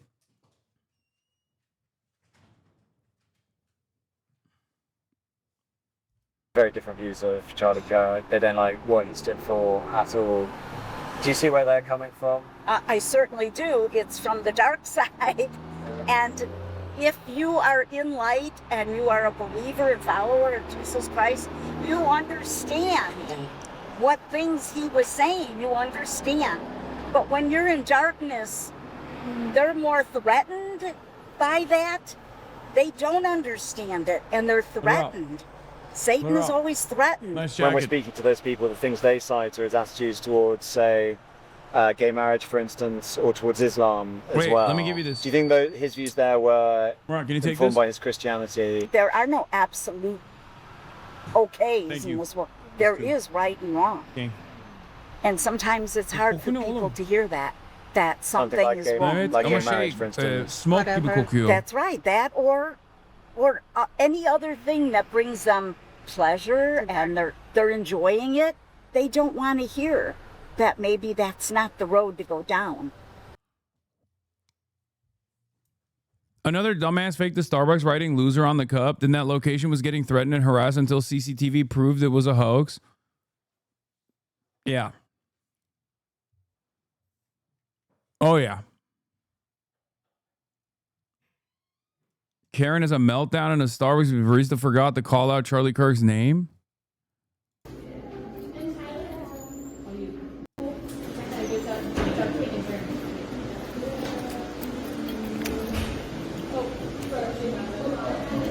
So you didn't call his name out?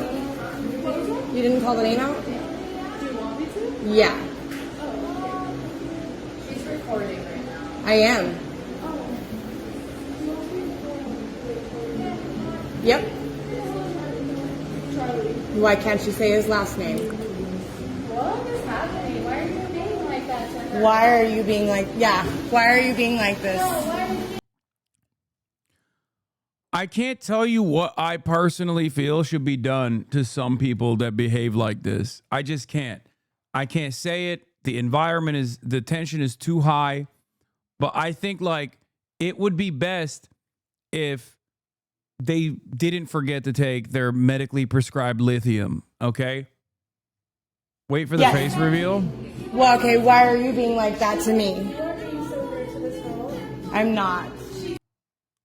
Like, absolutely nothing has happened here that is wrong or fucked up. No grievance whatsoever, right?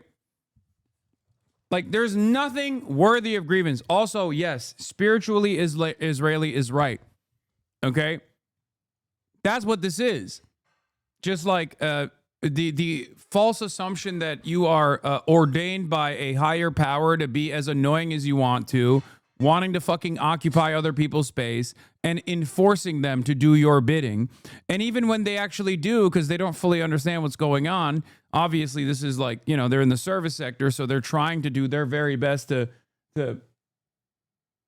respond to your wishes, right? Turn around and still make a big show of it. Turn around and make a big show of it. Lose your fucking mind over nothing. I actually am making a point, a big point. Recording her, setting her up for failure. I actually wrote a very good post prior to this. Crazy, man. It's not. I wrote a very good post. I wrote a very good post prior to this. Oh, no. Prior to this.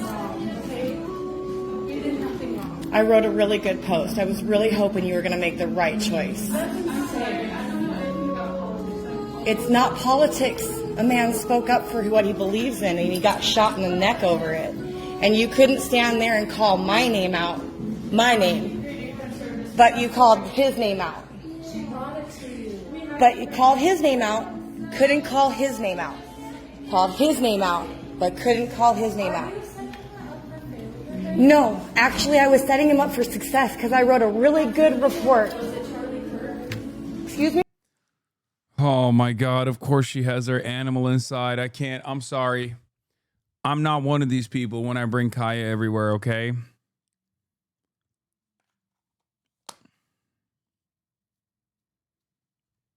It is Charlie Kirk. It's the point. You guys came in after me. The place was completely empty.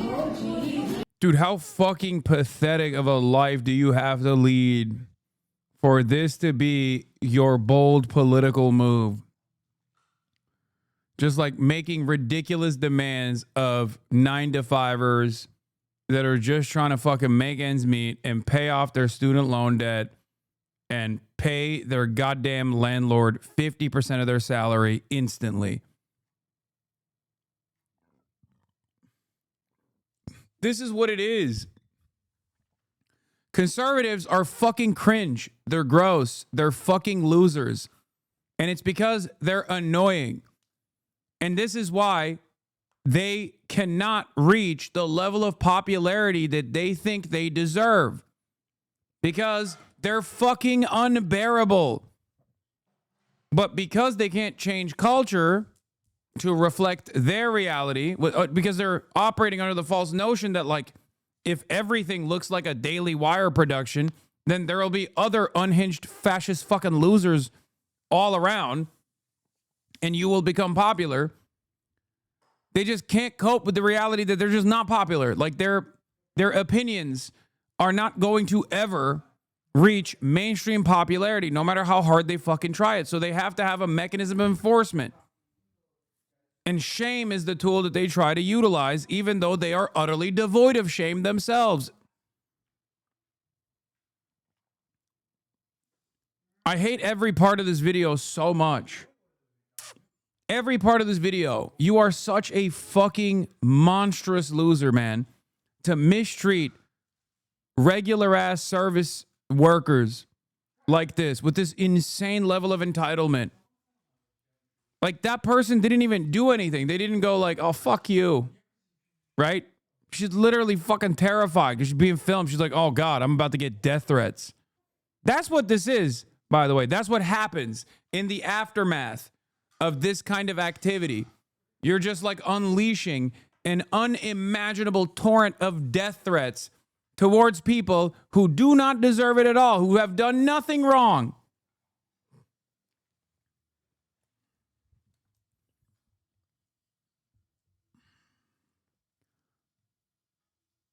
This is the type of stuff that makes me hate America, man. I hate people like this. I know that this doesn't represent a large majority of the population. I know that. God damn, dude. And you're making a scene. You didn't have to make a scene. It's a name. It's a policy that your company upholds. They came in after me. It was complete. Oh, disgusting. Disgusting. You are filth, okay? You are a filthy person. You have nothing. You literally have nothing. You have nothing in your life. Oh my God. She is 5 seconds removed from fucking blowing her brains out. And this is the last hope that she has for human interaction, to lord over service industry workers. Oh my fucking God. Completely empty when I came in. That woman right there was the only person in here. I actually wrote you guys a really good review prior to getting this, saying what upstanding it was, how wonderful it was, hoping she would stand there and say my name, Charlie. Just Charlie would have been fine. This is why none of your immediate family talk to you, okay? If you are like this person, if you believe the same shit that this person believes, if you behave like this is why nobody wants to talk to you. That's why you're alone. That's why you're lonely.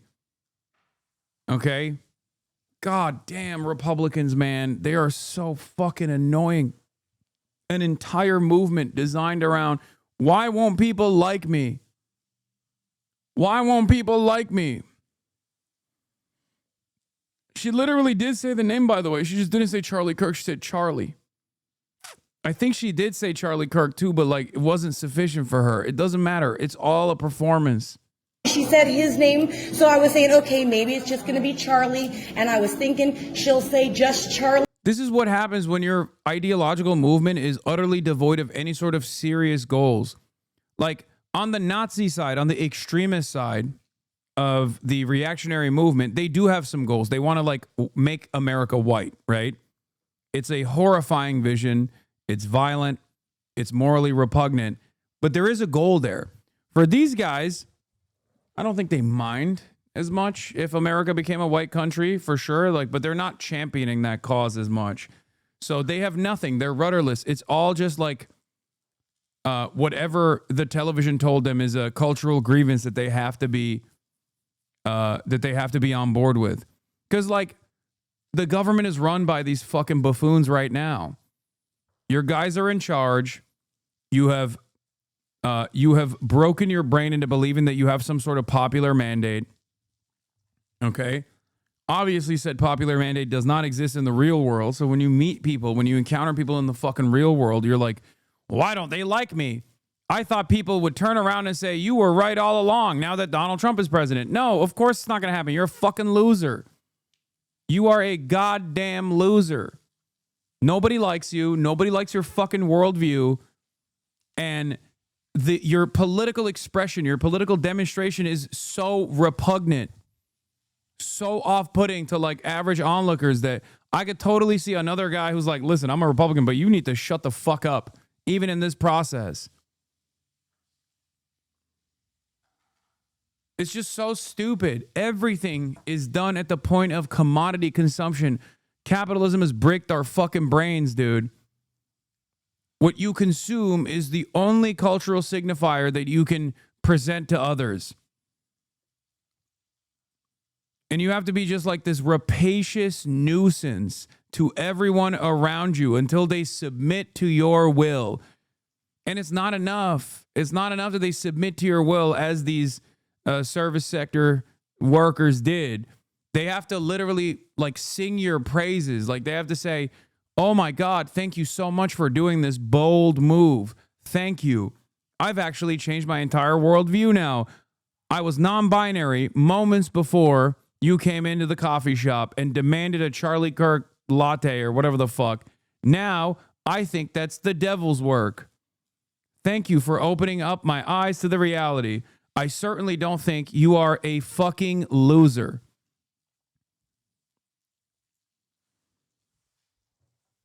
There's a part 2 where the police show up. Oh my God, that's her fucking face. Of course, dude. And I was rooting for her to just say Charlie, and what did she do? She brought me my drink.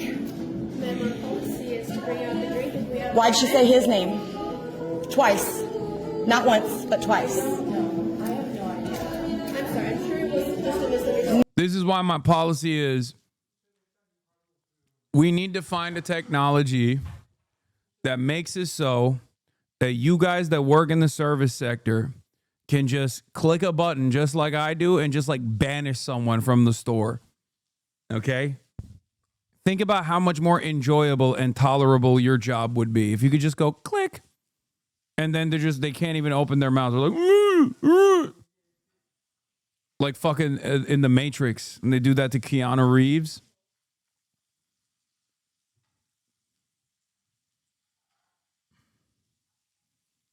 You could just shake them. No, it's not. It's bad policy. It's bad. And she said she doesn't believe in politics. but yet you're willing to do this. And I wrote you guys such a good review in advance. I wrote you guys such a good review. Like, shut the fuck up. Get the fuck out of here. It's not though. See, and that's the problem. They should just tell her to get the fuck and out of the store, now I'm gonna have to please. go back. And I'm actually gonna post the good review that I wrote first. And then I'm going to go and I'm going to add this video to it to show that I wrote the good review first. I'm going to leave the good review and I'm going to post this video to show. That'll show everybody. It will. It will show everybody something. It'll show everybody what a fucking asshole you are, dumbass. Who the fuck would watch this video? I think even other conservatives would watch this video and feel a sense of deep shame. Because, like, drop the politics for a moment. I know that's a galvanizing factor here. That's perhaps the only factor that keeps this thing even remotely relevant in the eyes of conservatives that are desperately seeking out another sense of victimhood, right? But drop the politics from this for a moment. You're just fucking annoying. Baba ne yapıyorsun ya? Ne olur kapıları aç. Birazdan başlayacak yine fire alarm. Kapıyı aç. Kapıları ve camları aç lütfen. Her yer koktu. My dad is whipping up. He's just chefing in there. And it is going crazy. Bro, get her face off your stream. What an ass she made of herself and how you came out and you did this. Because this is, wow. I didn't talk to her. I'm actually talking to you. It's called freedom of speech. This is what Charlie... It's called freedom of speech. It means I can be a fucking nuisance. I can be a public nuisance. I can be just as annoying as I want to be. That's right. And you have to sit there and you have to gaze at me and you have to listen to what I have to say. It's like, no, man, no, that's not how this works. Kirk died for. I am a paying customer, and I have not done anything. I am just sitting here. You're going to ask me to leave because you're going to call the authorities? Are you serious? Oh, wow. Hell yeah. You're going to call the authorities because Bro, I'm telling you, man, I'm just like, just imagine for a brief moment, she has the power to just click a button and she has to be deported out of the Starbucks. Okay? Think about how swell things could be. Just banned, eject, banished into the fucking shadow realm. Oh my Lord. These people are braver than the fucking Marine Corps, okay? Straight up. These people that have to put up with these fucking hogs and hogalinas are doing something that is infinitely more difficult, 1,000,000 times more difficult than the entirety of the fucking Marine Corps, okay? Jesus Christ. And you just sit there and fucking eat it too. Holy somebody moly. to say a name. I'm disturbing what? I'm disturbing who? This is the person who made the scene. Okay, I'll go ahead and leave the video too. I didn't make a scene. I asked somebody to say a name. That's not making a scene. To an extent of when Felix said everyone just wants to sell t-shirts now, Amerifast want to be the main character at all times. It's the worst shit ever. Suburb whites especially have zero actual adversity and love to lean into this made up bullshit. This is why they get scared of witches and demons too. Burger brain is so terrible they could never feel shame. The other side of the story is also a lack of labor laws here. Because, like, Americans, when they travel to, like, France or something, are shocked. They leave in utter horror when they go to the average restaurant, and the waiter is basically spitting on them, right? For not immediately being an obedient little dog. Because that's what they're used to. They're like, why aren't you servile to me, slave? Right? And the waiter maybe shows up, maybe doesn't show up. Because they have more fucking labor power. Because their life is not dependent on the tips that they're going to get. Their wages are not dependent on their performance. That's what we need in this fucking country. I don't give a shit. I don't give a shit if it makes the service substandard, okay? I don't care. I don't want people to be put in this fucking position. It's disgusting. The only people that actually work a working class job, that are class traders, of course, that should be able to demonstrate this level of restraint are cops. Okay? You should be able to operate like this around a cop, and a cop should have to take it.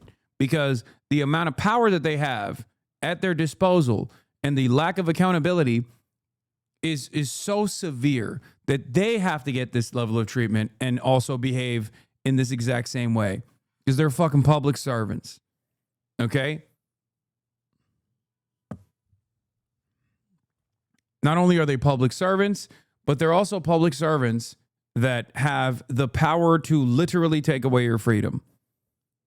And they do not treat that with the same level of responsibility that the job requires.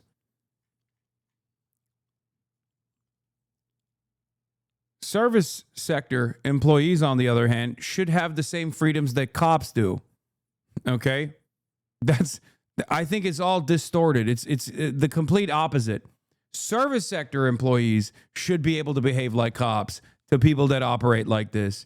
Strike the fucking fear of God into these dipshits.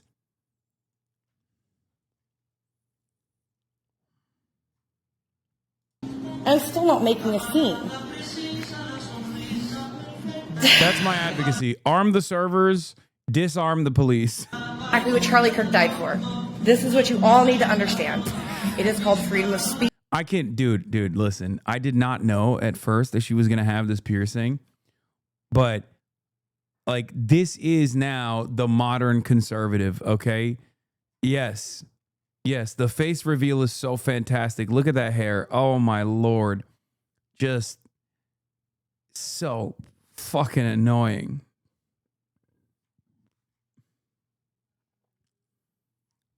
So goddamn annoying, unfucking bearable. It is getting shut down in America, and this young lady over here. Oh, and she's got the fucking dreads in the back. White lady with the dreads, of course. Of course she got the fucking dreads in the back. Oh my Lord, holy fucking moly. Here wanted to point out that freedom of speech is what is getting shut down. She is saying she's pre-recording like it's a big thing. This is a public space, and we are not allowed to publicly record in a public space. People are allowed to. When the fuck did they appropriate the liberal drip? Liberalism is monoculture. This is why. I mean, she's behaving like a liberal here as well. Remember, it's her own personal freedoms. She's talking about her own personal freedom to be a fucking asshole. Okay? That's what this is all about. Wow, this is why freedom of speech is being taken away. It's like, dude, oh my God, you are such a little fucking tyrant. A petty tyrant. Do their work. They're allowed to have their workspaces. They're allowed to have their laptops open, and they're allowed to publicly broadcast, and they're allowed to do all these kinds of things. Here in Starbucks is a public place, but they are not. Yeah, again, they think this is the town square because, once again, no third spaces, no sense of community. And obviously, the only place you can go to that resembles what you would consider a town square in the like a communal area is a fucking Starbucks. I don't care that it's not like it's a private business or whatever. I'm just trying to explain to you why she thinks that. Okay, she thinks this is the fucking public square. And for the record, if this was the public square, they'd be pelting her, okay, with tomatoes and rotten fruit and vegetables. In the medieval times, if she behaved like this, that's what the other people would be doing. They'd be flogging her, okay? Ugh. Allowed to ask for their name. This to be is not, dude, out. I'm telling you, if a fucking liberal behaved this way, like, if a liberal was doing the same shit, I'd be grossed out just the same. This is just like, this is beyond politics, okay? This is beyond politics. This is just like a repulsive individual. Now, of course, many of them happen to be conservative because, like, there's no real adversity going on there. They run everything, they own everything, they dominate everything, but they still have to have like some sense of grievance that needs to be addressed at any given moment. But god damn, dude, it is so fucking petty. So now at this point, imagine living your life like this, man. That is nuts. the juncture. What the fuck is on her neck? I think it's one of those like holistic medicine ass shits that what's his face was selling, the NBA player from the Celtics. It's either like a neck fan. Someone said it's premenopausal neck fan. Could be. I thought it was like their headphones. Wait, are they? They could be headphones. I have to stop the video and I'm going to have to go on live. So we're going to go ahead and do that now. So we're going to go on live. So stay tuned. Oh, she's so excited. She's like, we're going live. Well, let's bring this to Facebook's attention because I just made a post. It was that good post I just made about Bro, Eddington was a documentary, man. Eddington was a fucking documentary. Hold on, I gotta piss. like Cave Falls being a good thing and everything. As you can see, I'm not making a scene. Didn't make a scene. I haven't made a scene. This lovely lady over here is in a public space. She's the one who made the scene. I'll post the video in a little bit so y'all can get caught up to speed. I haven't even gotten a chance to drink my drink yet or put my straw in my drink, because I have not even been here that long. To catch y'all up to speed, it's the whole Charlie Kirk thing, go order your Mint Majesty thing, and I thought, really genuinely thought, that, you know, I was gonna get my drink sent out and it was gonna be a Charlie, not a Charlie Kirk thing, and, you know, we're all allowed to sit here and do our work, and as long as we're not bothering anybody, we're allowed to be at the tables, and I wasn't bothering anybody. I asked them to just say the name. And so, you know, they're getting all political and this and that, and I'm not bothering anybody. I'm literally at my own table. I'm speaking quietly, as you can all hear. I'm just staying to myself. And this person decides to interject herself into the conversation that I'm having with the employee.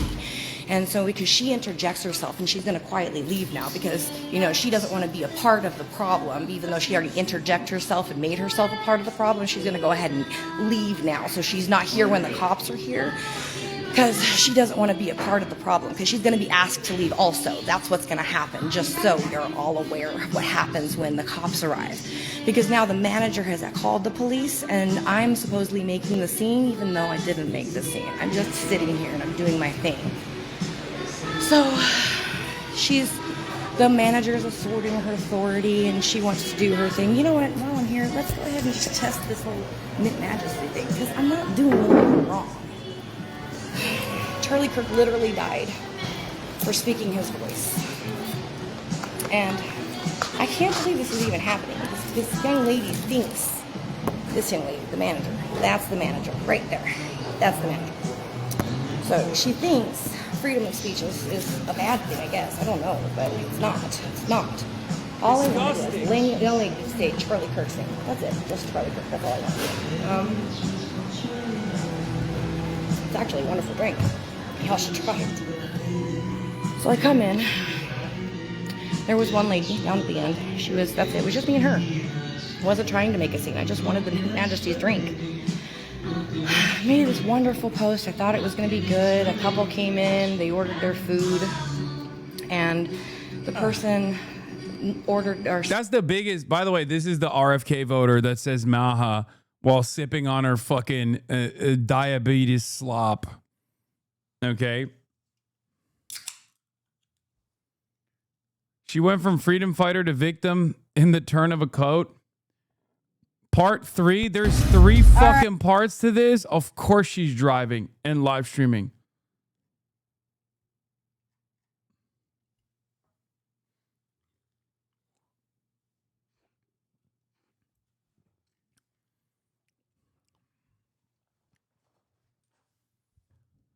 I just can't. I don't know. What a fucking petty tyrant, dude. What a petty tyrant. The male equivalent of Starbucks Karens. What is this? The number of men, especially conservative men, who post angry videos from driver's seats in their cars speaks at once to the crises over public transit, male loneliness, and a lack of third spaces. Could probably throw in a few other very contemporary problems. I mean, the very fact that she posted this. This is just the 2025 version of this lady. So you know what? You know what Jen says to me? You know what this goddamn Jen says to me? I can give you some coupons and put these in your bag. And I said, Jen, Is she Canadian? This is Canadian. This is a Canadian diva. The way she said big, immediately clocked it. This is ableist. She has bipolar disorder. Man.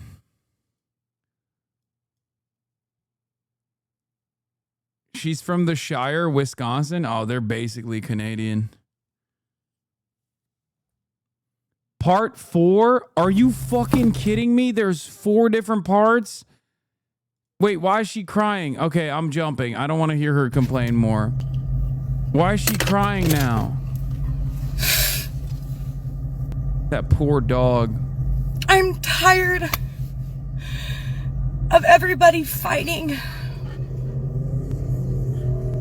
And I wish people would see that America is beautiful. America is free. Yo, that's crazy, man. That's crazy. Wait, why did she fucking start crying? What? I want to know where she starts crying. Of just wanting to support someone. I don't make money off of that. Starbucks makes money off of that. That girl gains nothing except to be an asshole. She started. What does she get? Bro, she got herself whipped up into a frenzy. So much so that she started crying.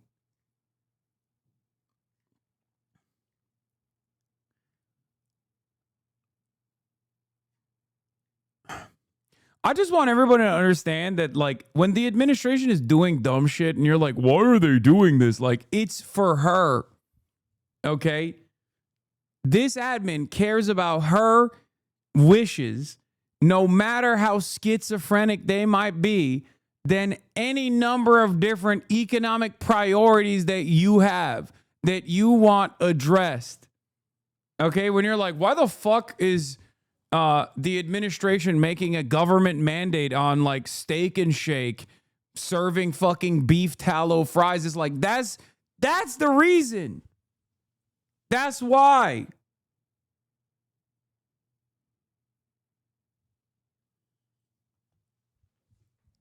This is the reason why Cracker Barrel is like peak discourse for a fucking week.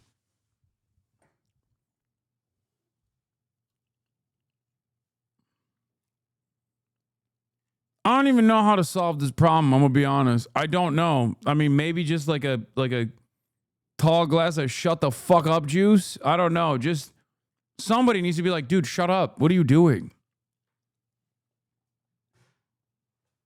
Or maybe it's just like no one, or maybe people did say that already, and that's why she's just stuck in the burbs with her dog, and that's it. There's nothing left for her. She's just all alone in this big, scary world. All of the fucking people that were in her life just passed her by.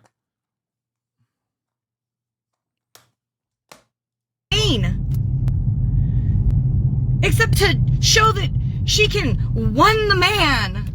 What? I just don't. You're saying shock collar, but honestly, no. I think like hobby. Like the immediate solution is hobby. Hobby now. Go take up pottery or something. Bro, please show the cops kicking her out. Wait, what? The cops did kick her out? But they still let her film? Because this one starts in the car. Where are the cops? But yeah, it's not going to be like a written report. Okay. I need it would to- only be a written report if you come back, and if you come back, then you just go to jail. Oh, I would. I'm not ever. Like I said, it's. Oh, here it is. Here it is. Here it is. Oh, we found it. Is it wrong the way I knew she was crazy the minute I saw the white woman with the dreads? Name, but I don't have to give you my ID. Okay, what's your name and date of birth? It is Billy Gwen Gates, and it is 3/2 of 82. And I don't want to come back here. Starbucks is a corporate bullshit company, and she. It's Billy? Billy Gwen Gates. How do you spell Billy? BILLY-GWEN, and my last name is Gates. GATES. And what's your date of birth? 3/2 of 82.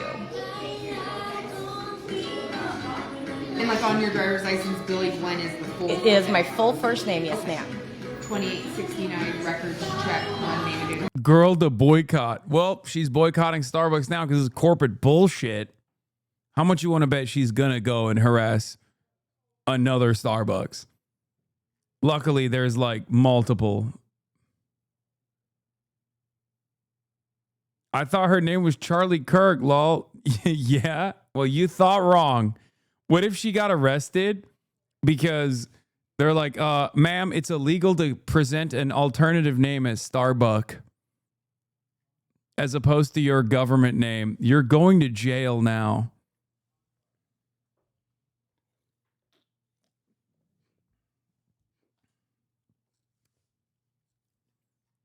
You lied about your name, ma'am.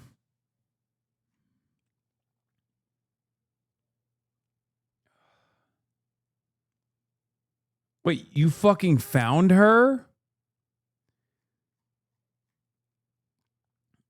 Y'all are fucking nutty, dude.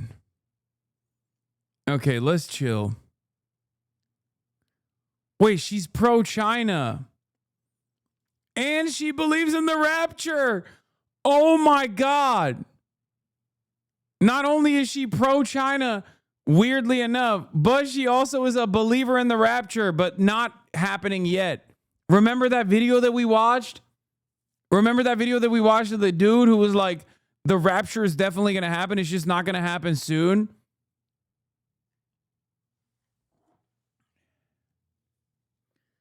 This is why I always say the median voter is impossible to decipher. Okay? The median voter is impossible to comprehend. Oh, God. New type of person unlocked?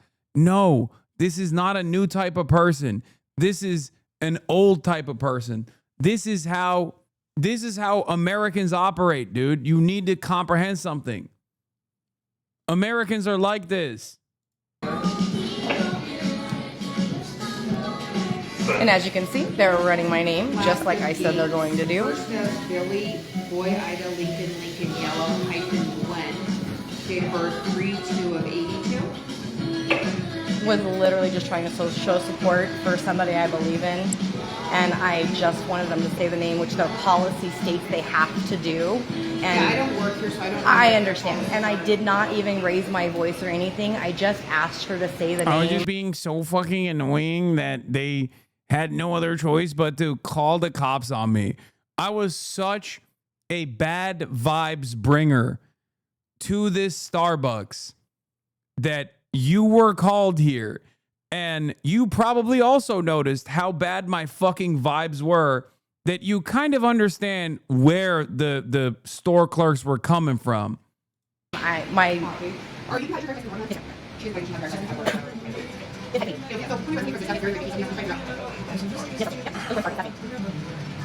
Like, this is not politics, man. This is just being annoying. And it sucks that this is modern conservatism. Modern conservatism is just this, okay? Being fucking annoying. Being a bad person. Being fucking annoying. That is what modern conservatism has been reduced to. In the absence of any sort of like discernible policy goals that you might have, you win everything and you're still aggrieved. You still have grievances that must be addressed. This is the good post, by the way. Well, guess not. The vid is the truth. I wrote the review in advance thinking it was going to be an amazing thing, but nope. I got 86 from all Starbucks in Klamath for this. She cannot do this, and it will be reversed. This is what I wrote thinking the vid was going to be a nice video of her saying Charlie's name, but nope. Way to go, Klamath Falls Starbucks by Walmart. I ordered my Mint Majesty with 2 honeys for Charlie Kirk today with 0 pushback. Way to go. I must say, I was nervous, but I really wanted to try the drink, and I really wanted to do it for Charlie. So thank you for not making it weird or harder than it needed to be. I appreciate you guys so much for being professional and just letting me try his drink in honor of him. This really meant a lot to me, and you guys made it possible for me. Thank you. Way to go. Getting 86 from Chuck E. Cheese because the animatronics did not salute Charlie Kirk. Hoggo.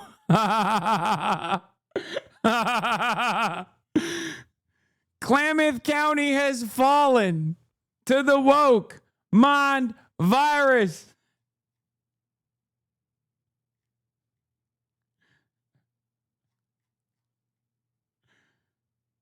Oh, hell yeah. Fucking hell yeah. Dude, you really, man, life is so tough for you. Everyone's out to get you. Even the cop. I bet that cop was woke. You know? She's here to protect and serve. And yet at this very moment, she was not serving nor protecting me. It's Klamath for where I'm from. How do you fix the whiteness? Bro, this is just mental illness. This is a weaponization of mental illness, okay, which is at the heart of every American, okay? The level of self-entitlement, the level of self-aggrandizing, just the notion that like all of your immediate needs must be met by the servile service sector. Like, it's just weakness in display. Weakness being presented as a fucking strength. Main character syndrome. No, it's Clamabama. I was born in Klamath Falls. It's a shithole, Lamau.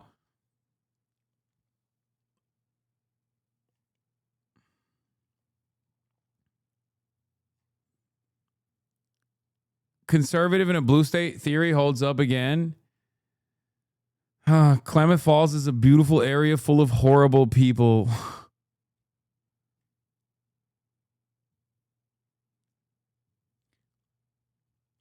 I just don't get it, man. I don't understand. Like, how do you behave like this? It doesn't make any sense. Stop making it an individual issue. Make it clear that it's hegemonic. Stop upholding this hegemony. It's systemic. You say it's individual, it's hegemonic. No, I didn't say it's up to the individual. I said it is a byproduct of individualism. Dummy.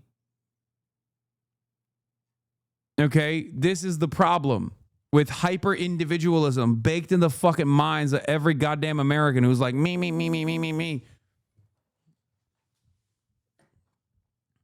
That's it.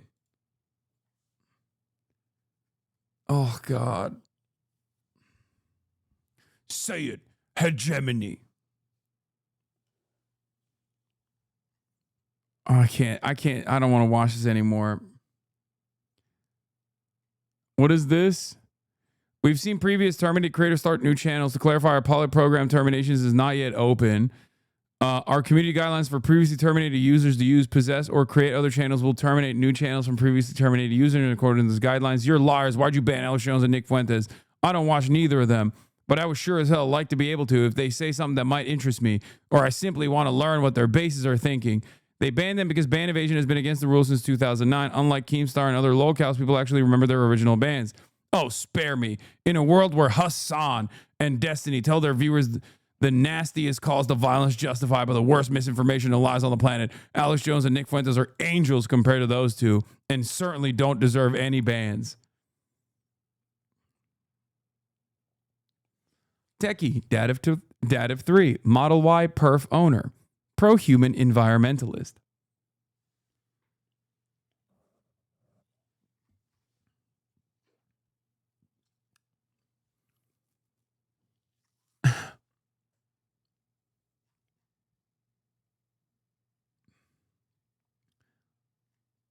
Ugh.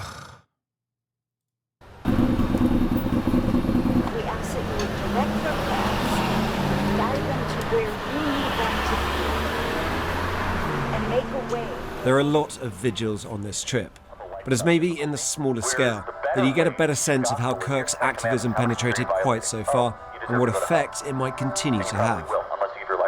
Charlie Kirk has become really a martyr, not just for Americans, but I think that for these nationalist movements across the world. Speak to some people and they'll say Charlie Kirk, was hateful in what he said, made people feel uncomfortable and scared, especially when it comes to specific issues like gay marriage or Islam, things like that. Do you think that's fair? So the Bible says that we're to share the truth, and just say it. Just say it. Just say it. Just say it. Just say what you think. This is the other side of the story that I cannot fucking stand, okay? Oh, well, the Bible told me that I have to be this way. Just fucking be like, no, I'm a hateful person, okay? I don't fuck with trans people. Just be honest. I hate this like Bible thumping bullshit too. It's like, oh, it's just like I wouldn't be that way, but it's just the Bible taught me to be that way. It's like, don't fucking do that. There are plenty of people who love the Bible and are Christian and don't have this opinion, okay? You have this opinion because it's your opinion. God, it's like they think it's a cheat code. Like everyone around them are going to be like, oh my God, the Bible said so. Well, I guess it's all right then. Oh, the Bible told you can fucking harass Starbucks baristas? Well, you know, I guess I can't do nothing about it then. My bad. Fuck.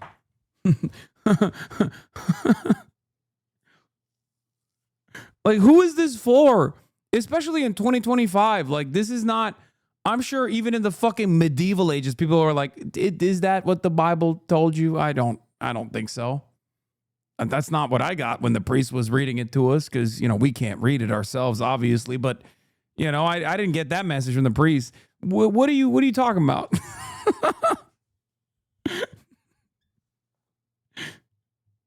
What the fuck, dude? Oh, the Bible told me. Bible told me to hate thy neighbor. Bible also says that do not be surprised when the world hates you. When you do take a Christian foundation of Western civilization and that's shipped around the world, and Islam, which is basically antithetical to that in numerous ways, and then also, besides Islam, you know, the gay marriage aspect of it, we believe that, according to Christian values, that marriage is between one man, one woman, and that's natural and right and given to us by God. One of the quotes that's come up around... Yeah, the Bible told me to be Islamophobic. You see, that's not... That by the way... That, by the way, is a admission, okay?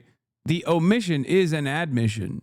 An admission that, like, you kind of recognize that those positions are unsustainable in general society in 2025.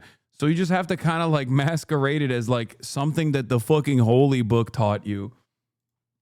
Because like if you thought that this was the popular opinion, you would just say it. You'd be like, what do you mean? Of course I hate trans people. Everybody hates fucking trans people. They should all go to jail. Like what?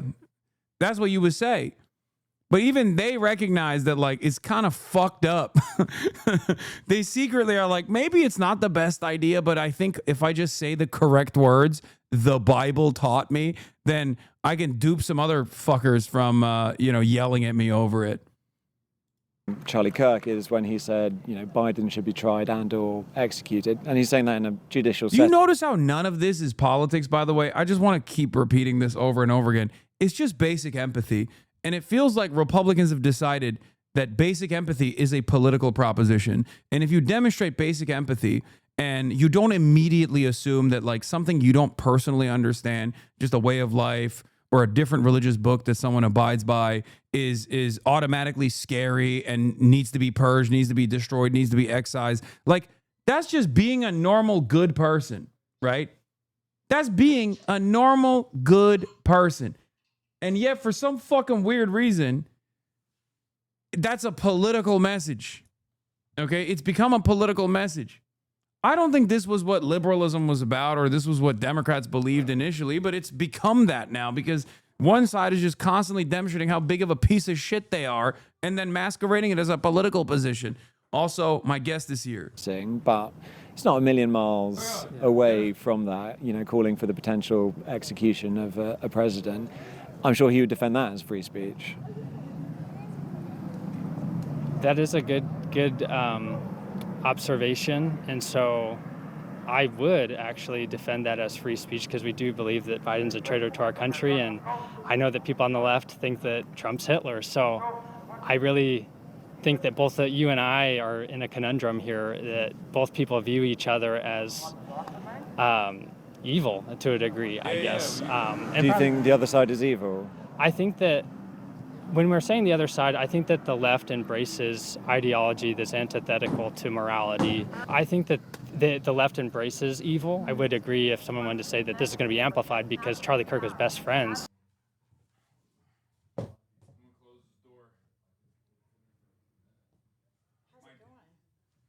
going great. Make sure you don't show your phone to. Oh, yeah. Okay. All right, ladies and gentlemen, we have a very special guest in the building. Whoops. Everyone's favorite. The one half of the I've Had It ladies from the I've Had It podcast, Jennifer Wells, in the building. We're having her on as a very special guest for the Fear Am podcast today. And I told her that it would be nice if she came earlier so we can have her on the stream. We're currently watching a Charlie Kirk and the Surge in Christian Nationalism. It's one of my favorite things is to watch like British people basically treat Americans like animals in the Serengeti. Yeah. Like they're doing like an anthropological study on how fucked up America is in general from afar. Yeah. And yeah, this guy's just going around the country talking to people. And this person that has a Jesus is King t-shirt was just talking about how, the Bible taught him to hate Islam and gay people. And I was talking about how annoyed I am that people just like can't openly admit their hateful opinions and they have to like masquerade it. They have to hide it under like what the Bible taught. You just say it with your chest, Well, I live around these people. Yeah, oh yeah, And I know. so, I was raised by atheists in Oklahoma City. And so my whole entire childhood is fighting with these people. And these people tell me I'm going to hell, that my parents are going to hell. But it's fascinating when you have a European viewpoint on Bible Belt politics because it's crazy and it's Iron Age and it's regressive. And what's so terrifying for me, Hasan, is what I lived around. The federal government, I thought, would always kind of protect. And now it's mainstream. I love her. I think her collar's too tight. It's here we can. You have to be able to get 2 fingers, and I couldn't even get one. I think you're choking her. She's like, it's because she has a lot of neck meat. That's what it is. She loves me, but no, I let's watch him. The other thing that I wanted to say, and you're absolutely correct, is that like empathy, like basic empathy. And not just like automatically demonstrating cruelty to like something that you don't understand. I feel like that was not a political concept. But now, because that's become like the guiding principle of republicanism in modern day, that it's almost made it into a version of like what people ascribe to like liberal values and liberal politics. Well, yeah, now the right is making a concerted effort to brand empathy as a toxic trait. Yeah. Because they have Charlie Kirk did it too. Yeah, they have a big problem because we just had on the podcast, it'll come out next week, John Fugelsang. Do you know him? Mm-hmm. He's like a comedian. He wrote a book called Separation of Church and Hate. And he's religious, I'm not, but he talks about how Jesus, the central character of the Bible, was just this radical empath, to every extent. And the people that I live around that are evangelicals in Oklahoma City, they do not have empathy only until it affects them personally. They're completely void of empathy. Which and that's not even, I guess that's not even empathy in that situation, right? It's just like self-preservation. The only thing that they care about is like, they're just selfish. It's a very selfish way to operate. She's going to try and get on your lap, even though she's a monster. So she's a good girl. You're going to get hair all over your jacket. That's all right. This is ideology that's antithetical to morality. I think that the left embraces evil. I would agree if someone wanted to say that this is going to be amplified because Charlie Kirk was best friends with Donald Trump. I do think that there's going to be extra fuel, so to speak, because it's so close to home, to them acting out these views of not unifying because they think we're past that point. So how does that play out long term if there is no unity and you don't want to call for unity? You keep fighting the fight Pause it until real quick. These people are primed to fight spiritual warfare from a very young age. Like they're primed and they think, I remember when I was in junior high school, these girls that I was on a cheerleading squad with literally thought that there were demons in the room with them and angels in the room with them, and they believed it. They were terrified all the time. So when you get to this and you've been primed to believe in this spiritual warfare, and then you get to this, they're so primed to think left versus right, a very black and white worldview. Did you watch Left Behind? The Yes. Kirk Cameron movie? Yes. We watched it. It's awesome. I love that. I learned so much about like American conservatism from just that work alone that I never could have fully comprehended. I only dove into that because of all the rapture stuff, like on Rapture Talk, the people thinking that like they're going to get raptured and become clothes. But the thing that I wanted to present to you is the maximalist position on that. Megyn Kelly doing an entire 7-minute sequence on witches. Have you seen this? It's so good. It's like first of all, there's so many different things that I want to say about that. Like, but it is shocking to me that someone would like sincerely be like, they hexed Charlie Kirk, like saying that that's real. That's like witches are real, hexes are real, and the curse actually worked. But the part that I thought was really interesting was like she was basically admitting that like the power of Christian prayer failed. That like witches won. But that's Totally. what it is. Right. She's like, well, they tried. They brought in a Catholic priest, which I thought was interesting because Charlie Kirk is evangelical Protestant. But have you seen the rumors? I've been spending some time on watching right-wing commentators melt down over the Charlie Kirk murder. And you have some of them that think it's Israel. You have some of them think that Erica Kirk is involved in it and it was CPAC. Yeah. There's all of this fracturing that goes on in it. But yeah, I'm taking a let him fight position on it. Totally. It's awesome. Totally. No, the thing about like Megyn Kelly and then what's her name? Candace Owens, you'll listen to them for about 45 seconds. And then I was listening to Candace Owens try to make this case. I was like, okay. And then all of a sudden she links in Bridget McCrone out of nowhere. I mean, out of nowhere, she's all of a sudden talking about Bridget McCrone. And then if you look at the comments, I think that what the country's having a hard time reconciling is this world, like streaming. Like I had to call my son after it happened. And I'm like, what is a groiper? What is a cat boy? He had to explain all of it to me. All of those things. Right. Because that's kind of the rabbit hole that I went down with it. Yeah. That this guy's MAGA, steeped in gun culture. And then the fact that if he had a trans boyfriend, to me, that makes it, or girlfriend, that makes it even more that he's MAGA.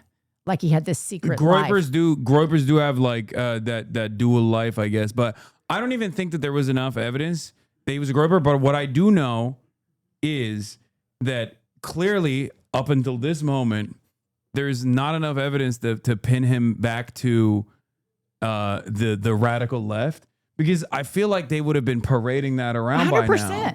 Like here's the thing. I don't trust anything coming out of that FBI. Anything. I don't trust, like when I saw the bullet the other day that said anti-ICE, I'm just, in my mind, I envisioned Kash Patel writing that on there and then taking a photograph of it and putting it out. I just don't trust anything because the narratives are immediately fitting what the administration wants. Yeah. And also in a very dumb way. Like that's like Kash Patel wrote that like really quickly. Right. Like, and he couldn't come up with like something better as a message. Ice. Yeah, he couldn't even say fuck ice. He was like, gotta write something anti-ice, anti-ice. Oh, okay, we got it. I nailed it. I don't think it's hyperbolic to think that we can't trust the information coming out of this administration. I can't trust anything Kash Patel says. No. Kash Patel could be telling me something that I want to hear, and I still will be like, I don't know if I agree with that. It's like Israel and Kash Patel have no credibility in my eyes. I agree. They just, if I hear even something I want to hear from either of these parties, I'd be like, I don't know if maybe I should reconsider. Maybe I should reconsider everything. But all of this Christian stuff is so terrifying to me because I grew up around people that really believe in this very simple spiritual warfare world. They think that it is very real, heaven, earth, good, bad. And if you think about Donald Trump, he's an evangelical preacher. He looks like an evangelical preacher. He grifts like an evangelical preacher. He talks like an evangelical preacher. The only thing he is fucks he doesn't around know like an evangelical scripture. preacher. He just doesn't have any command over that. Right. But it doesn't matter. No. Because as long as he is calculating the petty grievances of like the average American that's in his base of support, and he's just like really hitting those notes, clearly that's all that matters for a lot of these people. But I think this kind of stuff is not really working in their favor right now, because his approval rating has been low. Right. But it was basically stuck. And only after the Charlie Kirk shooting did it actually go down. And it made me feel like the way he has behaved, because a lot of Americans, like, they abhor any sort of violence that's like, especially political violence, right? And instead of like maybe using this as an opportunity to lower the temperature, the fact that he just immediately went, it's the Antifa, it's the radical left, we got to do something about it. And also, fuck Jimmy Kimmel, we're going to fire him. That, I think, pissed people off and even like lowered the approval rating from his base as well, to a certain degree. And I think the way they rolled out the funeral was a huge misfire on their part, because you have the base that is in the cult that is all in on this Christian nationalism. And then you have the what I call country club Republicans that are rich white people that make up a big part of the Republican base that are probably like Episcopalian or Methodist that look down on Christians like this. And I know a lot of people in Oklahoma City that are like Methodist or Episcopalian, like, oh, those Bible thumpers are the worst. Everybody saw the shooting. It's traumatizing to see that. So they could have rolled out the funeral in a different way, but they went full blown, tongue talking, hands waving, rattlesnake waving around, Christian nationalists. And I think that with the pyrotechnics. Totally. And I think that was a total misfire on their part, because that hits hard in the Bible Belt, but you start getting into blue states and they're kind of like, wait a minute. Oh shit. These people are fucking crazy. Yeah. I mean, I don't know how much, like, because I think those guys ultimately, like the diehard Republican voters, regardless of their like sense of superiority over like the white evangelical Protestants, still ultimately are held together by the same cultural grievance and resentment, like, you know, the destruction of the left or whatever, like, you know, liberal elites and liberal society, and also they like the tax cuts and stuff too, more than anything else, and deregulation, but. I think like the reality of the matter is Charlie Kirk didn't have the motion that these guys presented him as having. And the more they just like badger you in the head with this, because it's very clear, like it wasn't like a period of mourning. Because what did they do? The first thing they did, we just watched a lady in Oregon go to a Starbucks and have like a panic attack meltdown because they gave her the Charlie Kirk drink. And it said Charlie Kirk on it. And they actually even said Charlie Kirk, like when they were announcing it, but it wasn't sufficient for her. So she like lost her mind. She was like, why wouldn't you say this? Free speech is dying. Like you're doing it. And it's like, when people see stuff like that, I think it has this backlash where people go, all right, dude, fucking calm down. You know what I mean? Like, fuck. Like I recently I play tennis every day, and I went to go play tennis the other day, and this guy was on the court next to me. I've known him forever. He's a total swinging dick, Trump supporter, Republican. And he goes, hey, Jennifer, look. And he picks up his coffee cup and it has Charlie on it. And this guy's name is Cliff. And everybody calls him Cliffy because he's the biggest pervert. And I'm standing at this kind of bougie tennis club. And I looked at him and I go, fuck you, Cliff. Charlie Kirk is the biggest fucking racist, misogynist piece of shit. I cannot believe you just showed me that. I cannot believe you're trotting around with that cup. And he goes, don't say that. Don't say that, Jennifer. I said, it's true. Do you know the shit that he says, Cliff? And Cliff's like, don't say that. And I'm like, Cliff, fuck you, Cliff. Don't ever show me that shit again.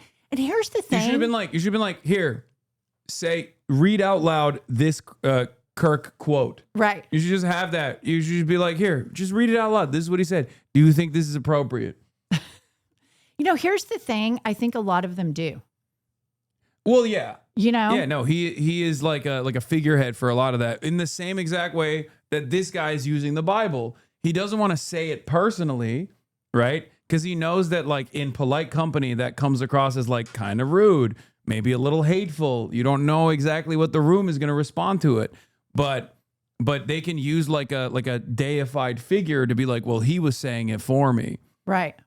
Yeah. And that's what they've done with Trump too. Like I remember when Trump first came about, I have some wealthy interior design clients, and these were like hardcore Republicans. They're like, oh God, no, would never vote for Trump in the primary. And then they would say after a couple glasses of wine, but he sure does say what everybody else is thinking. Yeah. And I remember when I heard them say that, I thought, oh, he's giving everybody permission to be upset about Obama, which brings me back to Megyn Kelly, where she just openly admitted that Obama broke them. Did you see that tweet where she... I don't think I've seen that, It's but a video. I know that this It's like, a video where she says... I know that that's like a big cultural mover and shaker for a lot of people that they But were she like... actually finally admitted it. She said, we haven't felt like ourselves since Obama won. And I thought, finally, you admitted it. Yeah. That he broke you that much. Oh, no, for sure. They could not... I guess they just could not deal with the fact that like a black man was running the country. That's what it is at its most at its most base. Like that is unironically the cultural grievance. I do think that like there was always going to be people like that, but I think like if at least if there was more amenities that were offered in the process, like if the 2008 economic recovery looked different. If the healthcare initiatives were more expansive and it wasn't just like another shitty patch-up job to offer subsidies to private healthcare, if those things happen, I think that there would have been more of a conciliatory tone, right, to the white supremacist attitudes that many Americans still have and just never let go of. But it's just, it was bad on both ends for that reason. It was like the unrestricted racism for sure, but then also the economic uncertainty and anxieties that people had in the aftermath of the 8 years of Obama that led a lot of people that were in the margins to then go, let's just break the system. Right. And that happened again. And Obama, he's spoken about that when he governed, he knew that he was a black man and that he would be judged through the lens if he went too big, if he went too bold. And I think the lesson that we learn from that as we move forward, that we are playing two different games. Look at how big and bold Trump is going right now. This dipshit moron. They don't give a fuck. And they're playing this game. And we're playing the game that, oh, we need to be tempered. And, we're going to appoint Merrick Garland because it makes us feel good because Obama, he got dicked over by Mitch McConnell. We're playing integrity politics. And they're playing fuck you politics. And the Democrats still, like Hakeem Jeffries, Schumer, Booker, they're still playing integrity politics or just MAGA light politics. And so it's like, it's so depressing right now when we've had a bunch of these people on and, I get kind of confrontational with them, but it just seems like they don't give a shit. Like they're still going to play this centrist thing and they just are so divorced from where the base is. And I'll tell you, the base is moving further to the left because I have a bunch of friends in Oklahoma that were always apolitical because it was too much to talk about. Now they're forced to talk about it because if their daughters get raped, there's a total abortion ban in Oklahoma. Yeah. And so, I went after him. So now they're talking about politics a lot more, and they've gotten super progressive, really progressive. Yeah. And it does, I think, like force people to open their eyes to the reality because like when there are significant legal setbacks being presented that actually impact their lives, they're like, okay, well, now I do have to take action. Because otherwise they're just like so busy with their day-to-day existence, trying to make ends meet, trying to make sure that their children have a better future, right? Whatever, right? That where a lot of Americans, I think, find themselves in this situation where they're like, neither party really represents my interests. I don't see anyone that is like a unique voice or presenting an alternative vision that I could agree with or offer me the things that I want. Right. And the Democrats certainly don't do that. So they just go, why do I care? I'm in Oklahoma. It's going to go right wing anyway. Yeah. Might as well not fucking vote at all. Yeah. And that's what the big issue is. And that's what I was trying to tell every Democrat over and over again. You saw me at the DNC. I did. Anyone I could speak to, I was like, you guys are not seeing what these fucking dudes are doing. They keep talking about migrants as like rapists, drug dealer, criminals. They keep talking about doing mass deportations. Please address how violent that is going to look like. People will inevitably get mad at that if that happens in their neighborhoods. Right. Because there's no stability when you got masked, armed agents of the state coming out of unmarked vans and like kidnapping the dude that is the grocery store clerk. Yeah. That act doesn't make America more safe. That act doesn't make Americans feel more safe. As a matter of fact, it makes Americans feel less safe. And then for the heartless Americans that, like the country club Republicans that I'm talking about, when it's their housekeeper or somebody that works for them, then all of a sudden they give a shit because they are using that type of labor to exploit. Yeah. And it's consistent, good labor that they're like, oh, well, I can have these people do it for a lot less. And so I know this woman who I thought was for sure Republican. I know she was. And her housekeeper and the housekeeper's son got deported. And I've never really hung out with this woman much. Our kids went to school together. And I got a text from her 2 weeks ago that said, I started listening to your podcast. Some people I love were deported. Thank you for fighting for these people. So there's a change that's happening even in deep red states. And what pisses me off, Hasan, is these fucking Democrats are not messaging that. They're not capitalizing on that. They're nowhere to be found. It's milquetoast, limp dick politics. It drives me crazy. They all listen to fucking James Carville, who went on television a couple months ago and said, we're just not going to do anything. Everyone's going to get mad at the Republicans. And then, of course, we're the only other alternative, so they're going to vote for us. And that's unironically what their plan is. I cannot believe it. And there is no guarantee that is going to be a success this time around, especially because when you look at the polls, the Democrats are even less popular than Trump, because at least Trump has his base still. It's withering away, but he's like offering them cultural grievances that he fights for, right? Like, we're going to fire Jimmy Kimmel. There's enough dipshits in this country that go, hell yeah, Mr. President, that's great, right? It obviously invokes a lot of reaction to it as well. A lot of people get mad. They go, what the fuck? This is a First Amendment violation. We don't like this. But there is still a base that goes, we love the resentment politics that you're demonstrating. You're packing up our enemies. Right. Random Guatemalan people. You know what I mean? Like, this is what I voted for, is what they say on Twitter. Democrats don't have any base, and it's the exact same problem that caused them to lose the election in the first place, because they just push away their base of support, and they think that like people will just operate off of harm reduction politics. Mm-hmm. They'll just go, well, obviously Democrats are marginally better than the Republicans, might as well vote for them over the other guy. But that clearly doesn't get asses off seats to go out and vote, especially when voting already has pre-existing hurdles. It's you vote during a work day. You know what I mean? It's not compulsory. So it's just not happening. No, I agree. And I think that what's happening is you have people like, I'm so mad at the Democratic Party right now, particularly Jeffries, Schumer, and Booker. I mean, others, but those three really get me the most. And then when Hakeem voted to honor Charlie Kirk, I just can't for the life of me understand how a black man honors a racist. I don't understand that. Furthermore, again, Hasan, we're playing two different games here. They would have never fucking voted for it ever if the roles were reversed. Oh yeah. And an influencer like it you, was. If an influencer like you, if God forbid something happened, and the Democrats, they would say, fuck no, we're not doing it. And the majority leader and the minority leader, whichever it was, would whip that party into shape, and it just wouldn't happen. Yeah.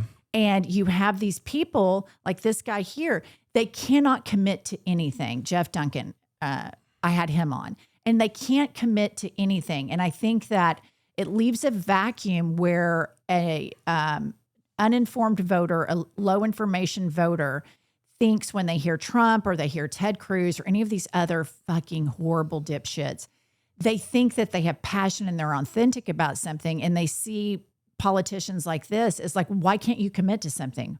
Like at this stage in fascism, at this stage in America, why can't we commit to anything in an interview? It's just, I'm telling you, I think it's because they're, I always go back and forth on this. I think like, is it sinister where they think as long as I can like keep my position, my role, it's fine if America turns fascist? Because like, you know, I'll still make sure that my children get to go to the best schools. Right. And then they'll go and work for a corporation that's like lobbying me. Right. Or is it actually stupid? Is it cynical or is it stupid? And the stupid part is like they genuinely think that this is good politics. I They're think just, like, it's the latter. I do think, yeah, when I talk to politicians, I realize, oh no, it's actually stupid too. It's not just like, there are definitely a lot of cynical people who are doing this because they don't give a shit. Like Richie Torres. Richie Torres does not give a fuck about Israel or anti-Semitism. Okay? He does not give a shit about anti-Semitism. He just is an attack dog for AIPAC because AIPAC fucking gave him money and he grew up broke and he thought, oh, I'm betting on the wrong horse. This is going to be my cash cow. That's it. It's that simple. He is a cynical charlatan, right? But then there's like the stupids who do actually think that there is they do get manipulated by like the lobbyists and the people that have access to these congresspersons, and they're so inaccessible to the regular public that they do unironically think like, no, everybody loves Israel. What the fuck are you guys talking about? This doesn't make any sense. And they're shocked. They're shocked when they actually go and do a town hall and like all of these 75-year-olds are like, why the hell are you giving so much money to Israel? Fuck you. And that's like a wake up call for all of them. At least like that's what Rashida Tlaib basically told me. And I mean, she knows these people, right? Like she knows how like echo chambered they are and how sheltered they are from like the average person's opinion, that they do legitimately get duped and they do actually think that this is somehow good politics. So there is that, the beltway brain damage, basically. So it's a bit of both, but I think when they're stupid, you can at least like convince them. If they're cynical, you can't really do anything about it. I also think there's this, as we've dove more and more into politics on the pod, I think that there is this consulting class in the Democratic Party, and they're so far out of America in the beltway, and they are going after the elusive average American. And they've been so divorced from that idea for so long. And I remember when we had Rahm Emanuel on and I kind of got in a fight with him. Yeah. Because he said, we need to quit talking about the bathroom and start talking about the kitchen table. And I was just like, fuck you that you're throwing trans people under the bus. Also, who's even, like, the bathroom was a victory for the wokes. Donald Trump, after the bathroom bill was presented, I think in North Carolina, there was so much backlash that Republicans had to be like, oh, fuck, we can't do this because this is cruelty for the sake of cruelty. America's a lot more woke than we thought it was, even on the trans issue. So they had to go back to the drawing board to figure out a different way to attack trans people. Well, and the Democrats don't message it Trump was pro-trans properly. in 2016. Well, he's best friends with Caitlyn Jenner. I mean, she's trotting Caitlyn around Jenner's also Mar-a-Lago all the time. transphobic, But the trans issue, if they would just be better about saying, why do you care who goes where in the restroom? Why is everybody in MAGA constantly talking about trans people, gay people? Yeah. Why are y'all constantly talking about that? And they never flip it back. Democrats absorb the attack and then they play defense the whole time instead of punching back and saying, why is Grindr having outages after Charlie Kirk's funeral? Why is Grindr having outages after the RNC? Why is Benny Johnson getting fed gay cruise places? And here's the deal. We want Benny to go on that gay cruise. We want that to happen for him. Well, his wife doesn't. His wife, I know for a fact his wife does not allow Benny to go on work trips by himself any longer. I mean, here's the thing. He was hanging out with other men too much, it seems. Yeah. I think I have a whole hypothesis that MAGA has a DL demon queen problem. And they think, okay, if we can make the country Christian nationalist, if we can put prayer in schools, if we can do all of these things, then maybe I won't want to go eat ass. And then it's never going to fix it because they have so much shame and they live in such Puritan culture that they are trying to legislate and be the moral police out of their own sexual problems. Yeah. Oh, here, speaking of Benny Johnson, here it is. An ex-coworker of Benny Johnson revealed that he had gay hookups with him. He also has searched gay cruises so much that it appeared on his Google ads. He's a closet homosexual or bisexual/pansexual who pushes a far-right agenda that targets the rights of LGBTQ people. Here's Saeed Jones says, I made out with Benny Johnson in an empty dressing room at BuzzFeed holiday party in 2013. It haunts me to this day. Anyway, it's funny he's done literally everything but come out of the closet. Men will literally become traitors of the country rather than go to therapy.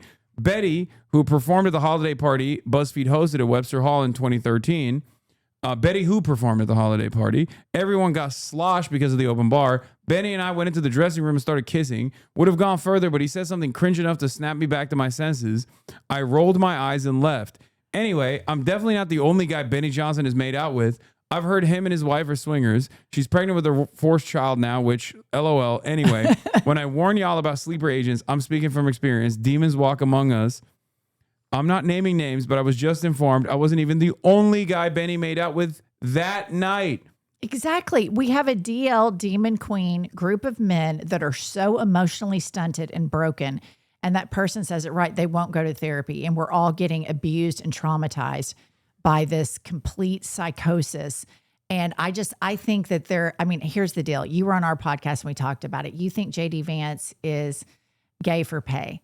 I just don't think he's like. I do. I think he went off to Peter Thiel's gay camp and he came back queer-eyed. You know it. He was chubby. He wasn't dressed well. He goes off to Silicon Valley and he looks like queer-eye got a hold of him. I think he's just too much of I think he's just a brown noser. Like I don't know. I get a gaydar ping from him. I don't get gay vibes from him. I get more like he will definitely suck it for enough money or power, but he's just not. Like everything about him is Johnson, so fake. I think for sure is gay. We all know Lindsey Graham's gay. Yeah, obviously. Lindsey Graham's definitely gay. Yeah. Rick Perry, also another closeted there's rumors homosexual too man. about Marco Rubio. Oh, I've seen that. Which makes he was at a foam party. Yes. Marco Rubio. Pull up Marco Rubio foam party. Gay stuff. He was at a foam party in Florida. I saw a video the other day. If you want to know how much these motherfuckers are demons, 10 years ago on the dot, the Pope came, the woke Pope, Pope Francis, came and delivered a speech in front of Congress. And he talked about the importance of treating immigrants with dignity. Okay? Marco Rubio was in attendance. The camera panned to him. He was crying. He had tears in his fucking eyes. Now he's the Secretary of State. He leads the State Department and he is... he leads the State Department and he's deporting people for like hurting Israel's feelings. Yet columnist claims this might be a photo of Marco Rubio at a gay Miami foam party in the 90s. Now, the thing is, it could be him. I mean, it does look like him. Oh my God, it's definitely him. But this could just be because he's from Florida. Because like he's just a Miami Cuban. You know what I mean? They do get up to some Here's gay the shit. thing. I think that there's a whole thing with these MAGA men, and they're either, they're sexual abusers. There's some sort of sexual dysfunction that unites them in this cause. And then you have the women that they put up front to gender wash so that they can keep women voters voting along with it. Like the new attorney that is charged Comey. Have you seen her? Lindsay, the new, the prosecutor. In Virginia. U.S. attorney. In Virginia. Yeah, what the fuck? But that's gender. We had this NYU professor on the pod, and she said that authoritarians will put women in positions like that to gender wash, to make it look like, oh, we're not anti-women. Look, we have this woman like Pam Bondi. Yeah. We have her in this power, and it's a ploy that they use. But I'm telling you, I think my hypothesis about the DL Demon Queens at the heart of MAGA, it's going to turn out being true. And I'm going to take a victory lap. I can see that. It also, if they were more woke, ironically enough, and had no issues with being gay, then they would not be susceptible to blackmail on this issue. Exactly. And And I think like doing like cruising around like that does actually also open you up to blackmail and can make you much easier, a much easier target, like much easier to manipulate. So there is also that angle as well. And I personally think Trump is probably kind of bi. I say that. I say Trump is asexual, but biromantic. Like I agree. He's is very attracted to men. He always talks about how handsome men are. He's so zesty. It's like his only redeemable quality. But I don't think he has sex for like sexual gratification. I think he has sex for like in the same way that like a rapist does. Well, which he has done. Yeah, I do too. Where he's doing it for power. Right. And for him, like it's very obvious that like the women that he is had sex with are also like a way to show other people like I've conquered this thing. Yeah. Like it's not about a real desire to be with another human being, but instead more so just like a way to show other people like your status, like a watch, like look at my watch, look at my expensive watch that I have. Yeah. Kind of like that. Well, and I think, didn't his first wife accused him of rape? Yeah. And then Stormy Daniels, she said, look, it was completely consensual, but like she went to the restroom and she came out and he just pretty much attacked her. And she said, look, I was in there to, hook up with him. Yeah. Right. But yeah, I think that all of these men refuse to go to therapy. Marco Rubio, to me, this makes perfect sense because I couldn't understand. Of course, Marco Rubio was a war hawk. Of course, he was a right winger. Yeah. But he was hardcore about national security. He was hardcore about Russia. And then we all saw like the soul drain from his face. And I just have this idea. This is what goes on in my head, that together they can all be like Trump personifies like, you can be in power and you can be a hypocrite. It's okay. Look at all the power and look at all the praise. There's a freedom. Gets. There's a freedom that comes along with that. And they identify with that. Like in the case, like I always envision JD Vance, like coming home and like really putting a smoky eye on and lipstick on and having like, do you remember the Silence of the Lambs where the guy remember when he like when he tucks his penis? Yeah. I forget, Buffalo Bill. I picture JD Vance. I call him Lil Smokey, short for Smokey Eye Sociopath. I just picture these guys being so fucked up behind closed doors. I just don't think that he's, I don't know. I don't think he's like, he doesn't, I don't read it as that. I just think he's like a sociopath. Gay in his own book. I think he's just a sociopath. Like yeah, he could be. A sociopath. I mean, he was woke. He could have experimented for sure. But I do think he's more like, he's just like an amoral vessel that will suit whatever purpose he has calculated will gain him favors and will allow him to claw power. What do you think about somebody like Marco Rubio, like the total moral collapse, the total capitulation to Trump? I think at its root, it's about a journey to get as much power as possible. Like he wanted to be in that position no matter what it took. And he realizes that it's not the best circumstances for him. Like, I'm sure he would have loved being George W. Bush's, Secretary of State. War on Terror. There's at least like even though obviously George W. Bush was also a monster, but at least they were following the process. Right. It had like the appearance of decorum. Yeah. You could be in polite company and be like, this is George W. Bush's Secretary of State. And like liberals wouldn't look at you that way. But now everything is just like slowly but surely falling apart. But in the same way that Donald Trump and all of his cronies are like picking apart the scraps of American empire right now for whatever remains to make a tidy little profit on the side, Marco Rubio's ambitions for power, he realizes would only happen in this standard, in this way, where no one really will take him seriously. Steve Witkoff has more motion in terms of like negotiations than he does, and only because he's a golf buddy of Donald Trump. Right. And so he's just this guy. What about Stephen Miller? I think he's running the whole show. Psycho. I think so too. He is the deep, dark mind behind a lot of the white nativist sentiment. He was in 2016 as well.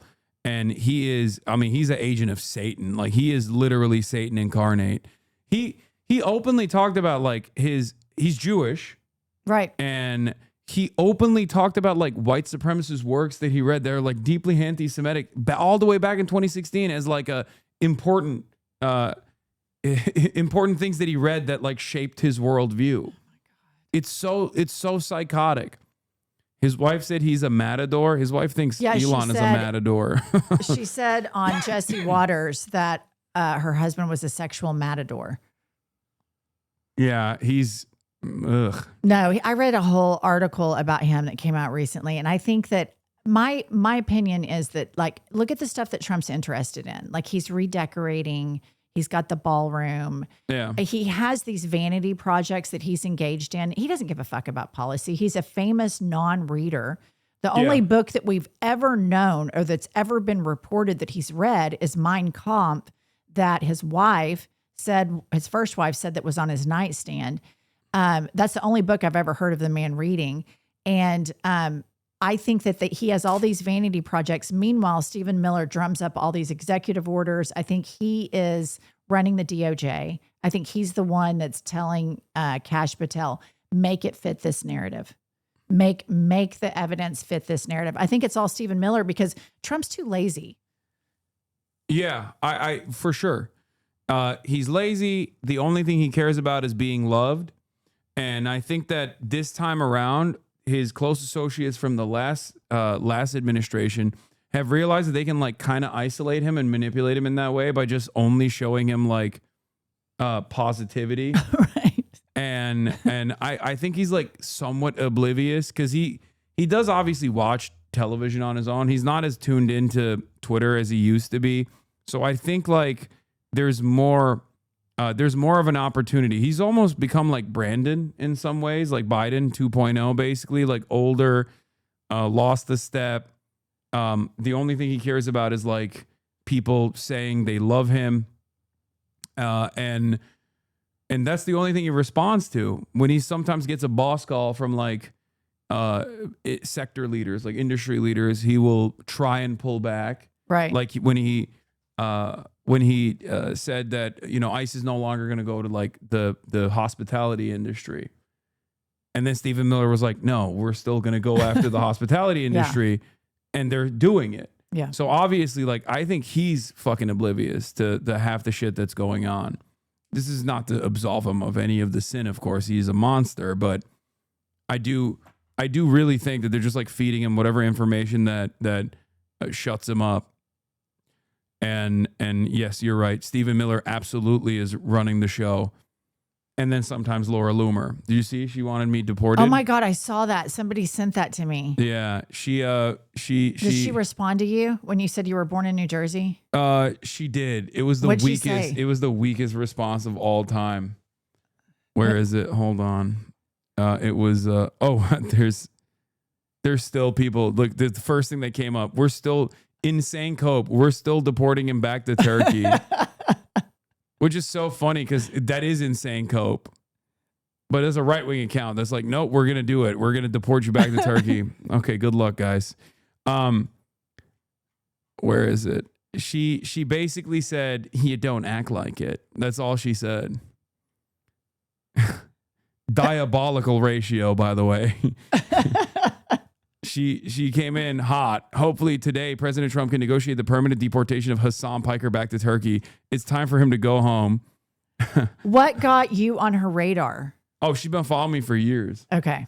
And I think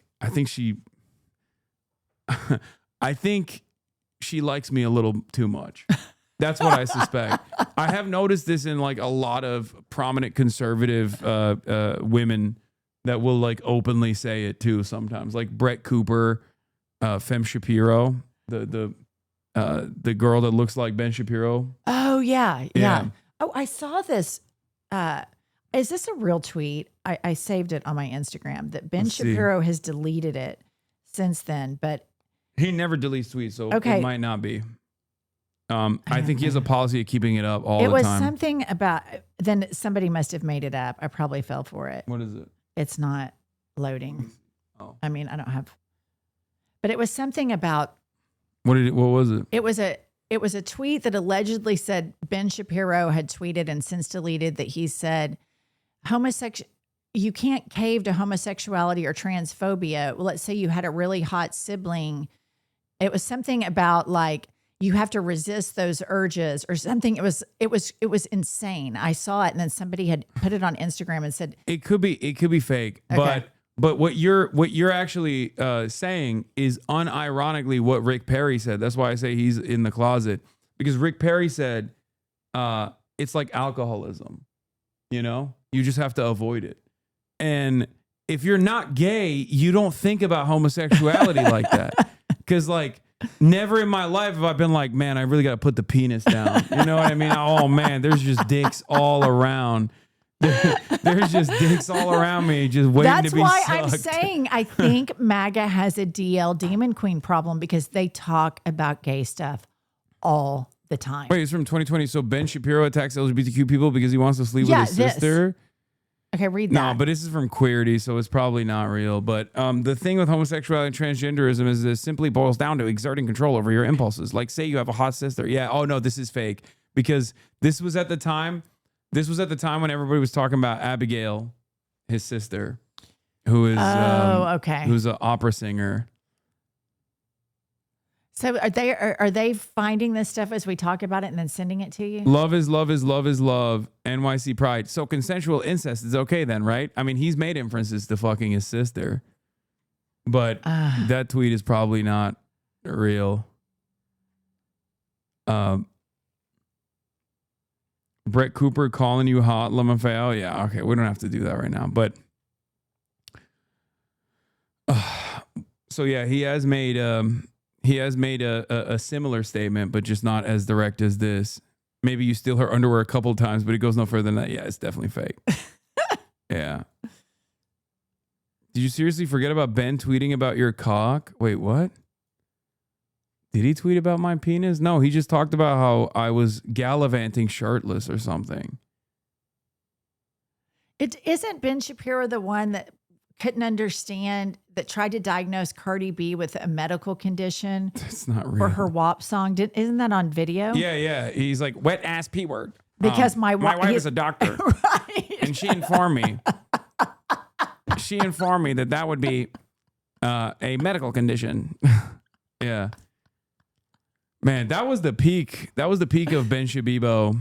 Is he still popular? No, he's washed. He's so washed. I think he's like desperately trying to pick up the mantle from Charlie Kirk. And the same with same with Steven Crowder too.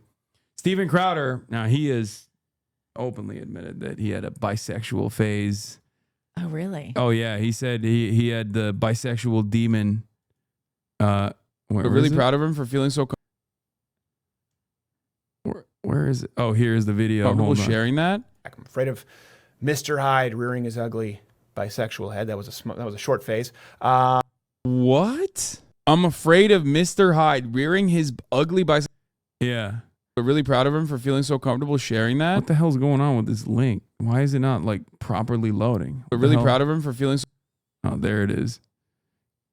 So comfortable sharing that. I'm afraid of Mr. Hyde rearing his ugly bisexual head. That was a short phase. What? I'm afraid of Mr. Hyde rearing his ugly bisexual head. That was a short phase. Could you please elaborate for new fans among us? Some of us may be going through our own short phase and would be interested to know how you eventually won the battle and found a good woman to please.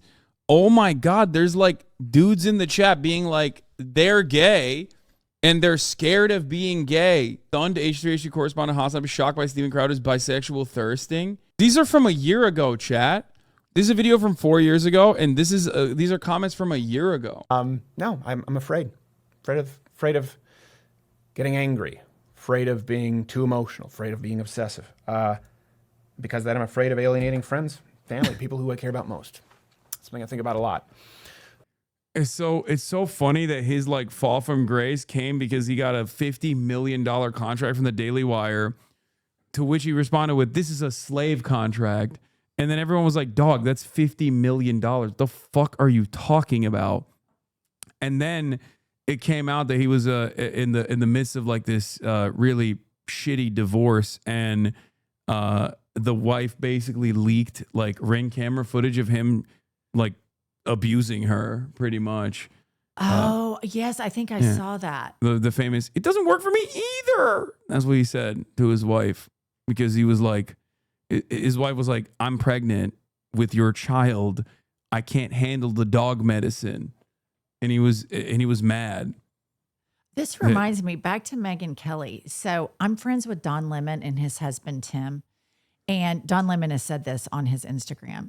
But Megyn Kelly, whenever they've been out, and it's Don and his husband, Tim, Megyn Kelly's husband is always staring, and gay men kind of know, like, you know, you would if you're checking out a chick and y'all keep making eye contact back and forth. Megyn Kelly's husband is always staring at Tim, the husband of Don Lemon. Don straight up called, because she got in a fight with Don on the internet, and Don straight up called out Megyn Kelly's husband. I'm telling you, I think the core of a lot of this shit that we're all suffering right now is a lot of unresolved closeted issues. I mean, certainly that plays a role in it for sure. But what was I going to say? As far as like, I mean, there's a lot of guys like that. There's what is it, Ben Dominic or whatever? That's like another famous one. There's who's the RNC guy? I'm forgetting. Oh, Ken. I know. I remember. No, it's not Ken. It's I mean, he's like straight up like Matt Schlapp. Yeah, he's straight up a rapist. Yeah, he's a predator. Yeah, he just like will literally sexually harass and assault like the Republican staffers. Well, and then just as early as we just did an episode on this, as early as February 2025, Matt Schlapp's in a bar grabbing people's balls and sexually assaulting people, and then a few months later, Piers Morgan, he was just on like last week, and they just keep platforming these, you know, this certain type of man. And when we interviewed that professor on authoritarianism, she said that's a whole part of the authoritarian play. You have a certain kind of man, and moral collapse happens all around him, and they advertise, like, look at how we get away with this. It's a part of the toxic masculinity of authoritarianism. But there's also, like, you were talking about the freedom element, but like, I think there's a lot of just bad guys who feel a sense of comfort and a sense of loyalty that comes from this administration when they have guys like Pete Hegseth in prominent positions of power, in spite of all of the obvious like setbacks. And I'm not even talking about like his incompetence. I'm talking simply about like his rape charge. You know what I mean? He's like a drunk, abusive, rapist asshole. And I think other people that have done things like that look at that and go, oh, I feel protected with this. Like, It's like, this is an administration that will have my back if I defend it. That's what I think is going on here too. And I think it alleviates some of their own feelings of shame or disappointment that they had. It gives them a permission structure to let it go. Yeah. And then more moral collapse falls with that. Yeah. I mean, yeah, look at Russell Brand. Like, it's also very easy to just pull that pivot. Like, as soon as you're outed for doing something horrible, instead of recognizing that you wronged people and maybe even like trying to create an environment of accountability, you just double down and you pivot right. You suddenly become a right winger almost overnight. Russell Brand did that as well. And that's it. And the right is so welcoming. Oh, totally. The right is like, oh, thank God. They are. Welcome. Did you see this where I interviewed Jeff Duncan? Yeah, I want to see this. This has been going viral on Twitter. AIPAC money, or have you taken AIPAC money? I'm not certain if I've taken it or not. I've been in office 10 years. It doesn't jump out at me as I'm taking it. But I think the most important part will you for this race? I have no idea. I haven't even thought about it. Okay, come on, Jeff. This is like, there's a genocide. There's no shot he hasn't thought about it. That's what I thought. So I kept on him. Shot. I wouldn't let it go. So I just stayed after him. What do you mean you have no idea? And it's not even just AIPAC. There's so many other like umbrella organizations. Like, are you going to get money from any Israel advocacy group? Like, AIPAC is a good catch-all term, is a good umbrella term for it. And if he can't even fucking say no to AIPAC, then goddamn, you going know? on right now. And even human rights, Israeli human rights groups see this, that the United States of America is funding. To see these kids starving. And to not know if you're going to be beholden to the Israeli lobby is to me is not something that should take time to think about, because you started off this interview with us talking about your faith. It is. Will you take AIPAC money in this race? I have no idea. I haven't even thought about it. Wow. Okay, I want to take that moral clarity that you have right there and then ask you again, are you going to take money from AIPAC? Because just there you talked about, and AIPAC is what helped. They gave Trump over, I think, $200-300 million. Are you going to take money from a group that lobbies to deny that that's happening to those children? I'm not going to give you the shallow answer of saying yes or no, because if you can have moral clarity to talk about, What do you mean? I wouldn't That's let not him even off a the shallow hook. answer. No, it's the least shallow answer. Like, why is this a complex situation? So my thing with him was like, I think that it's going to take a certain type. It's a broad coalition. You talk about Pumps and me having like the white wine mom vote, and we all have to tackle different parts of the electorate. One of the most important part of the electorates, I think, in the midterms is like a James Tallarico type candidate that is a choir boy, Christian, liberal. And he said he's not going to take PAC money, and he can go speak the gospel, which is a total turnoff to me. It's a total turnoff. I get some sus vibes from him, by the way. I haven't like fully looked into his background, but I did hear someone talking about how like Miriam Adelson had given him money initially. Miriam Adelson is. I know exactly who she is. Yeah. Now she owns the Mavericks. Yeah, Mavericks. So, but I agree did get with money you. from Adelson. But it's gonna take some choir boys to speak this kind of religious language, which is very off-putting to me. But to a lot of these people have been left behind and are going to be even poorer because of these Trump policies. The rural schools are going to be closing. The rural hospitals are going to be closing, and they're going to need a credible messenger that can come in and say, he lied to you and Jesus wouldn't want that. I'm not that messenger.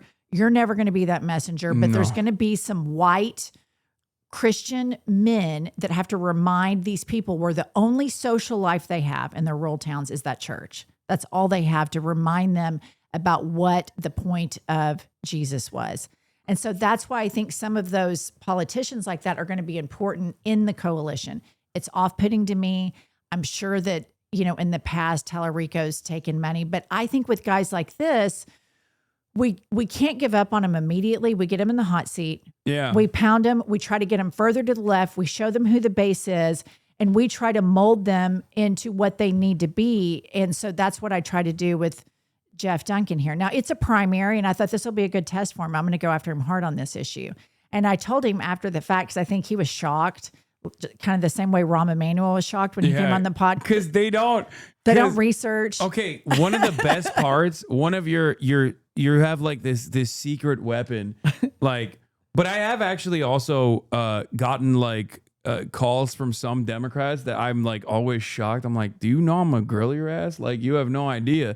But then they do pull out eventually, because there's at least one young staffer, I think, that goes, no, don't do that. But they come to you and they're like, oh yeah, this is like a Democrat Party ordained outlet, and they're so not used to just like any pushback whatsoever, that they look like a deer in the headlights.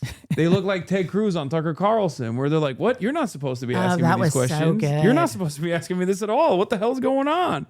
Yeah, or Richie Torres with Adam. Oh my God. Something we haven't talked about, that I haven't talked about with Pumps on my podcast, that I want to talk about with you, because this happened and then the Charlie Kirk murder happened, and I haven't had time to circle back. When Tucker Carlson had on Sam Altman and accused him of murder. Oh, I saw that. Did you see that? Have you guys seen that? I don't know how he gets those looks. I don't understand that. Like, why? What kind of power does this man have? Like, I don't believe in witchcraft, but I genuinely don't understand why so many people just will go up and talk to Tucker Carlson. Like, they just, maybe it's because like he was a party man for so long that they just assume that he's gonna play ball, play nice. But he has so many moments like that where he'll just straight up be like, so did you kill this person? Like, and Sam's like, oh, he's my friend. He was my friend. I would never kill him. Why are you saying that? Like, it's crazy. So Look, you right here. had complaints from one programmer who said you guys were basically stealing people's stuff and not paying them, and then he wound up murdered. What was that? Also a great tragedy. He committed suicide. Do you think he committed suicide? I really do. Have you looked? This was like a friend of mine. This is like a guy that, and not a close friend, but this is someone that worked at OpenAI for a very long time. I was really shaken by this tragedy. I spent a lot of time. These guys can't look human to save their life, by the way. Why are these gay men? Why is he and why is Tim Cook and evil and Peter Thiel? Why are they going for refuge in this party? Because at some point the they care knives about will money. be. They don't care about anything else. But look at what happened in Putin's authoritarian regime. The oligarchs immediately go and suck up, and now they all start falling out of windows. You know they'll off the gay ones first if we get that far advanced in this authoritarianism. I think they just don't. They think. I think in their minds the calculation is these guys are stupid, right? They're stupid and they're malleable and they can be manipulated, and it doesn't take much to be more. It doesn't take much to be smarter than Donald Trump, right? So I think like they don't, and they're white and they're rich, so like they're not impacted on that front too. Like white rich gay men are the last to go on there. They're gonna go, but they're like the last on that ladder. So I think that's part of the reason why they think like, oh, we'll be able to seize everything. Yeah, we'll be able to turn this into like a neo-feudalist techno dystopia before it even gets to us. I genuinely believe that they don't even consider that. Like they don't care about trans people and stuff. Like they don't give a shit. Like Mark Zuckerberg, like he was Mr. Woke, right? He was Mr. Woke when like for a very long time. That's why he was like public enemy number one. They only care about profits. That's all they care about. So they think it won't come for us. We'll be able to completely control everything before it even gets to that level. And then in this interview here, I agree with you that they don't even seem human. It's almost like when I watched it, it's like a bad acting scene. It's so surreal how Tucker goes in and basically accuses him of murder and starts talking about all of this evidence. So then, of course, I get on ChatGPT on his website and I start like, hey, what's going on with this death? Because I didn't know anything about it, of course. And so I don't know why these guys go on those shows like that, but they've all been somewhat red-pilled. What did ChatGPT say? No, that never happened. Sam Altman was best friends with the person that was slain, who was a bad guy, and he killed himself. So it said that okay, here's the issue with it. So the guy gets takeout food, the guy that allegedly killed himself. He gets takeout food. He comes into his house and makes a phone call even.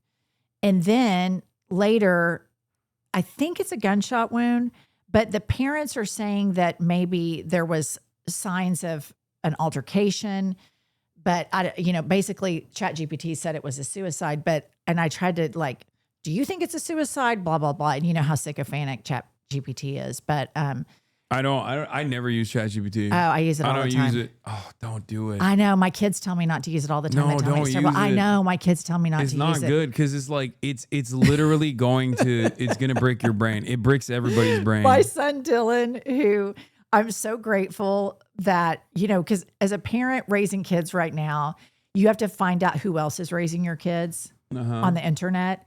And so you were one of, when he was in high school, he's in law school now. Yeah. But when he came home, he went to Syracuse and just graduated. And he came home, I'm like, oh, Dylan, I'm on ChatGPT. And he'd be like, Mom, get the fuck off ChatGPT. It's awful. That's a Hasanabi head right there. Yeah. He's trying to save you. Yeah, totally. Yeah. I think like there's a lot of, it's not even like the AI psychosis and stuff that I'm worried about. I think it's like more so cognitive offloading that I'm very worried about, especially for a younger generation where people delegate a responsibility that the brain normally needs would to do. Yeah. Yeah. And if you don't use it, you do lose it. And I feel like Americans broadly don't have a whole lot of brain to lose to begin with. I agree. So I'm so fucking worried about that. I don't know. I mean, it's just. Well, here's the thing, too. It gets so much stuff wrong. I don't use it as much as I used to because at first it was kind of like a fun new app to play with on the phone, but it gets a lot of its information from Reddit threads. Oh, yeah. It's like super Reddit minded. Yeah.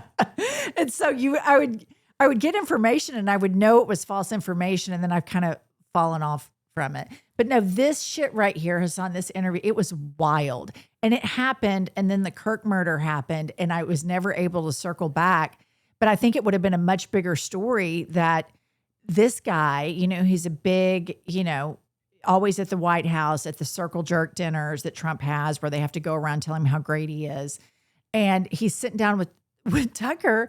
And it's amazing because I think that a lot of these guys don't realize how conspiracy oriented the right is. Oh, yeah. And they think, oh, it's Tucker Carlson. Like you said, he was on Fox and he's a right wing commentator. Yeah. But they don't have any idea how demented and twisted, like Megyn Kelly thinking spells are real. Yeah. Candace Owens thinking Bridget Macron is, you know, a man and all of these things. And he probably doesn't realize that Tucker's paid by Putin and all sorts of. Didn't Tucker say he was attacked by a demon in his sleep? Yeah, Tucker Carlson also did unironically say he woke up with like bruises on himself and he was like attacked by a demon. Yeah. Like he just straight up said that. Which again, with Tucker Carlson, I think he is a much more cunning actor than a lot of these other guys are. So I can never tell if he's like being sincere or if he feels like this is the role he must present at this particular moment. Same with like a lot of the stuff he's doing with Israel. I can never tell what is genuine with him. I just personally think everything he does is just for his inevitable run for office. Yeah, you said that when you were on our podcast, and that's Yeah. terrifying. Yeah, he is very, very cunning. I am definitely I pegged him as like the most terrifying figure of Trump 1 early on when he was like leaning into a left populist economic message. And if you notice, like he doesn't talk about that quite a bit any longer, but back then he kept constantly hammering on and on like workers' rights and all this stuff. And he was doing like almost like a Mussolini or a Hitler, like early Hitler, where he was saying like, we need to preserve the white working class. Like we need to make sure that we defend the white working class. So it's not a sincerely held position of his, of course, but clearly it was so impactful that there were people even that still are in Congress that try to abide by that message to a certain degree, like Josh Hawley, another gay man. 100% he's gay. Yeah. You guys find his engagement photos with the when he's kicker. kissing his wife like a no, like a K-drama. Harrison Butker. It looks like a coming out Oh, yeah. engagement photo. Do you want something to drink, by the way? Yes, please. I have Come Diet here. Dr. Pepper, Come here. blackberry, Diet Dr. Pepper, cream, and strawberries and cream, Diet Dr. Pepper cream, regular Dr. Pepper zero sugar, Mountain Dew. Do you have just regular Dr. Pepper? No, Diet Ginger Ale. Do you have like a normal non-diet drink? No. What the fuck? I don't. All right, just bring me something. You can pick. Let's see. All right. I think the cream one could be good. Look at how much she loves me. Oh yeah, she's a princess. Okay. Let's see if you like this. I don't have any I don't have any like regular full strength sodas. Is it good? Yeah, it's not bad. Do you That's still chew the gum? That's the Oklahoma in you. No, I Dr. do Pepper, Zins. yeah. I do Zins. Dylan, my son that you helped raise, he loves Dr. Pepper. Oh, I'm sorry about that. That might be my fault a little bit, but I don't know.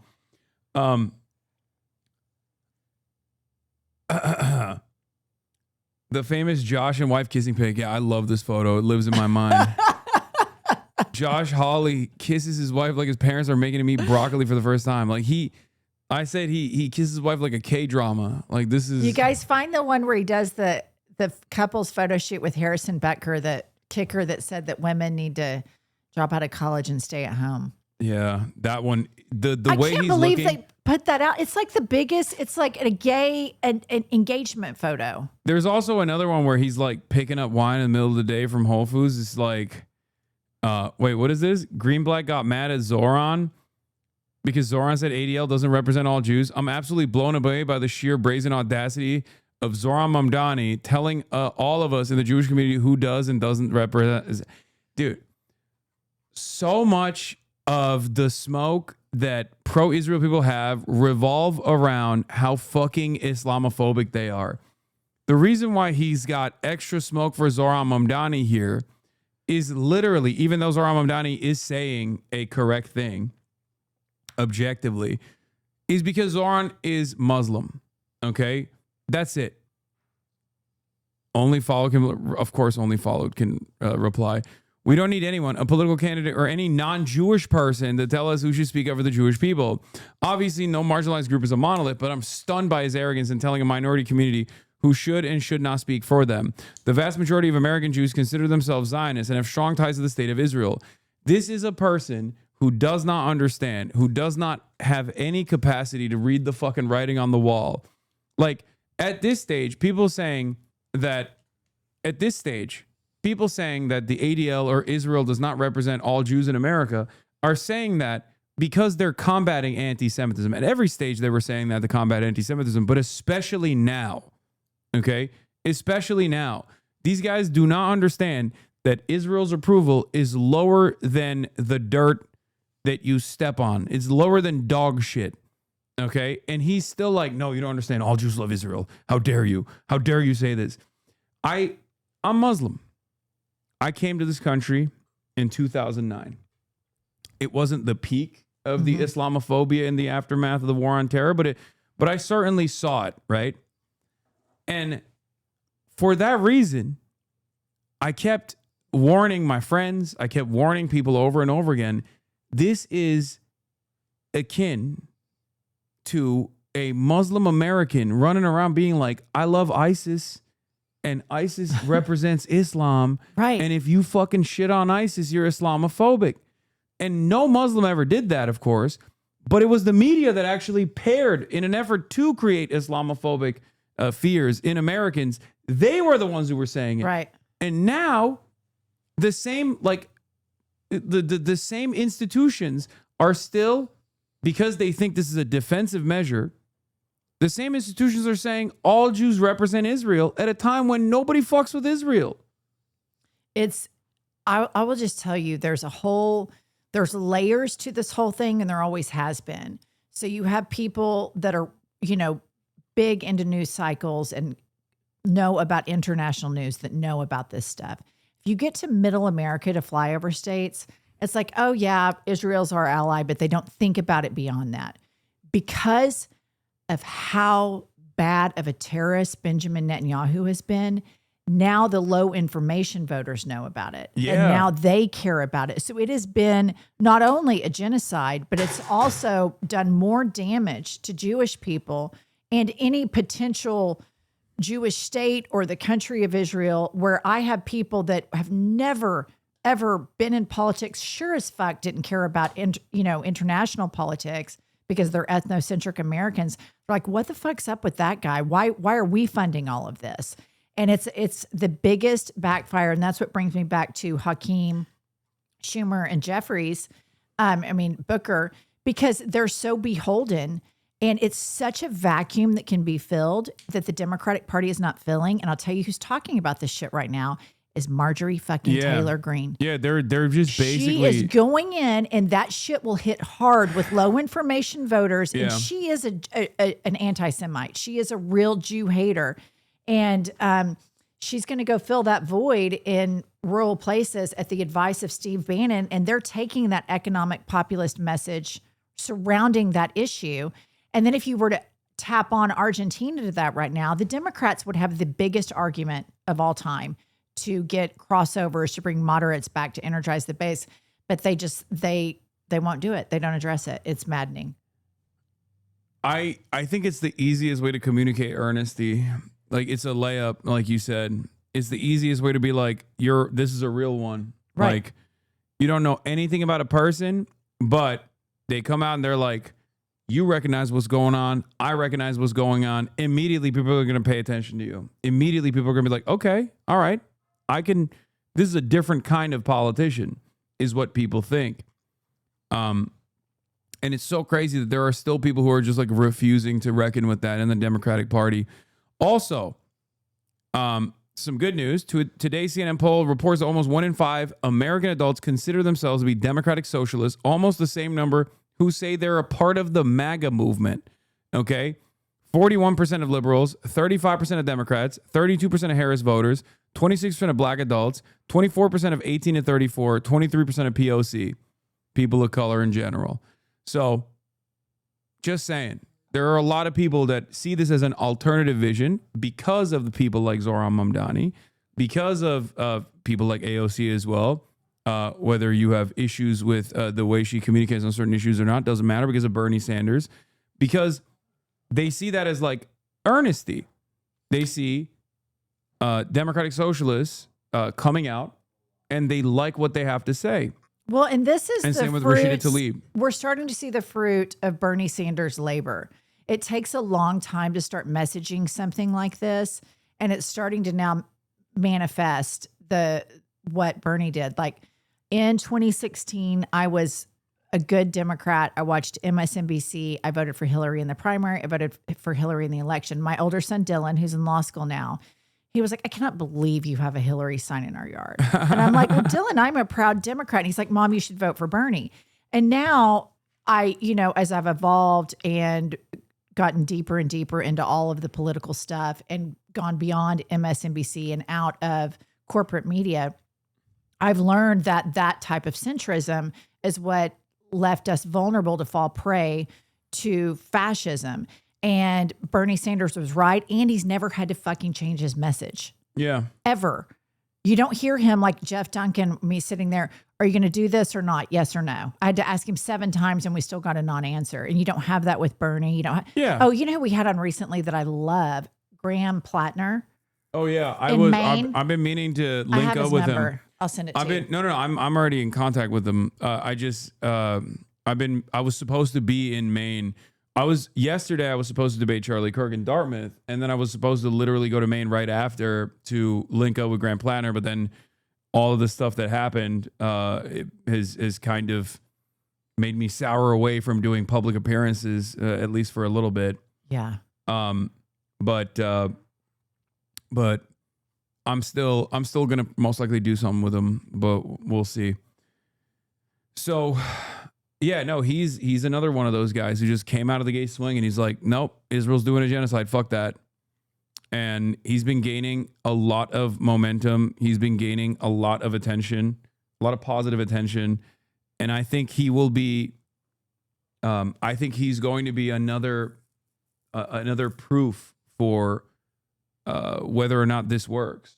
Like left populist messaging works, especially in a place like Maine, especially in a seat that was previously filled by a Republican. Yeah, who has been an awful, he said, she masquerades as a centrist to the Maine voters, but every time she goes to vote, she votes hard right, and that's exactly what she's done. And he's messaging that very clearly, and I love it. 1,400 people came out tonight in pouring rain in Portland to see Graham Plattner. If Chuck Schumer and DC at least think they can handpick the next senator from Maine, then they have another thing coming. Is there someone in his primary that Schumer picked? Yeah, they had a person. Got to be. They had a who was it? I think it was the governor, I think. So they have they have their pick, Janet Mills. Okay. Or yeah, and then someone saying Jordan Woods. I've been paying too close attention to the primary at all, but Ezra Klein has had a significant fall from grace in my book, at least. Like I've always said, he's like a well-intentioned liberal guy, and I don't really mind him as much. I know a lot of people have a lot of smoke for abundance and the abundists. I don't necessarily care that much. I think it's just another rehashed, repackaged third way neoliberal attitude, the public-private partnership, all this stuff. But recently, especially post Charlie Kirk,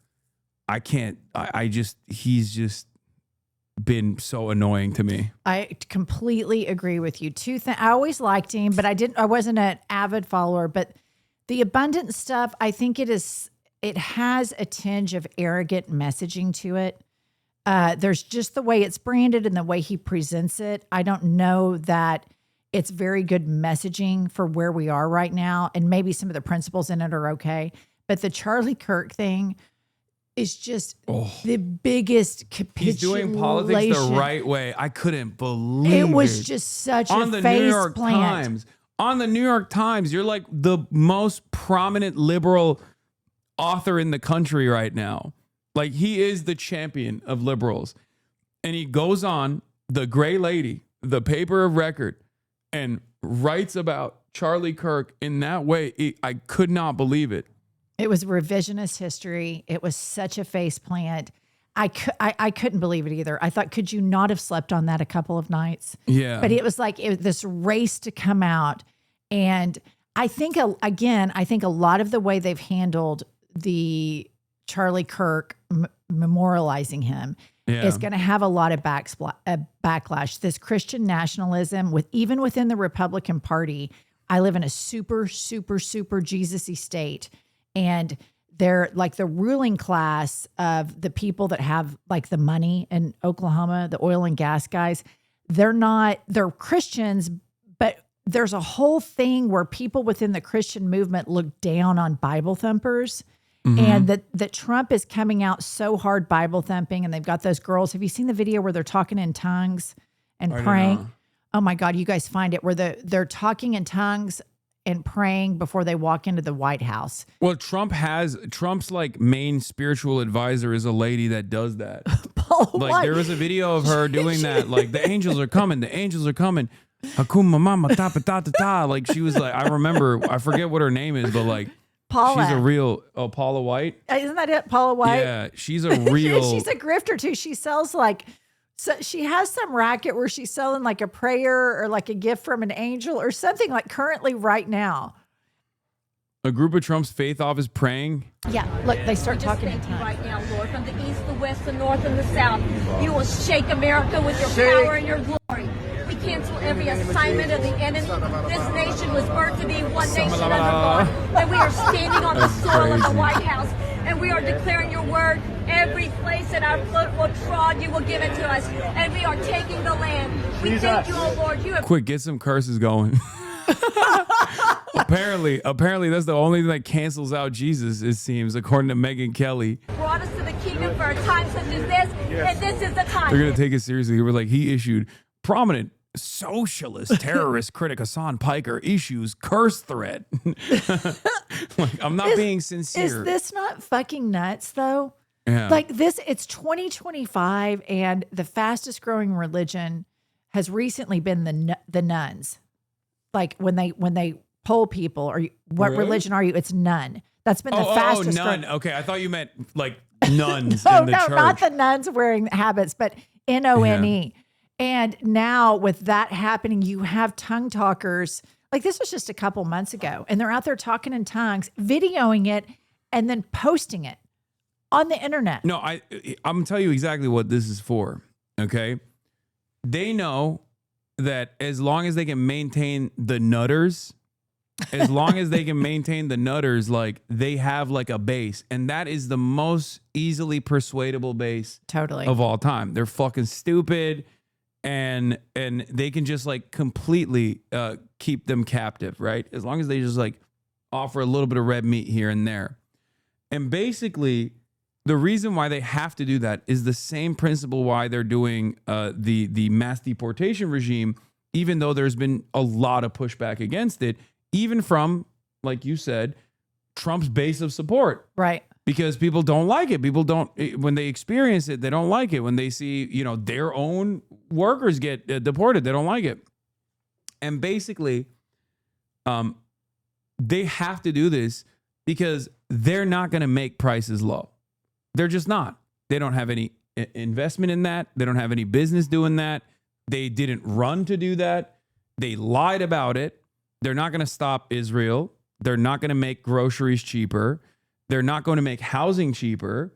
Trump's a fucking developer himself. So obviously they have to keep egging on the culture war so that they don't have to identify or solve any of the class issues. And that's precisely why they're just like keep upping the intensity. And the real reason I think why the base will eventually unwind is because more and more people are going to start realizing like, okay, dude, you banned trans people, but like my rent still sucks. You know what I mean? My landlord's still raising my rent. Turns out that didn't do shit for me. Right. And this happened under Trump 1, and it will inevitably happen. I mean, it's already happening under Trump 2 as well, where people look around and they go, okay, we're punishing the libs, but I don't feel satisfied. My pockets are still hurting. And as long as they don't fix the economy, and as long as there is no like, as long as they can't even like create an environment of hope and change for their base, slowly but surely, these people are either going to go back to not voting and just like seep in their resentment, or they're going to get grossed out and maybe even vote for the opposition, as long as the opposition can say, he's not doing it for you, I will. Right. Problem is Democrats are not doing that. So they're basically relying on liberals being incompetent and inept and scared to maintain their grip of power.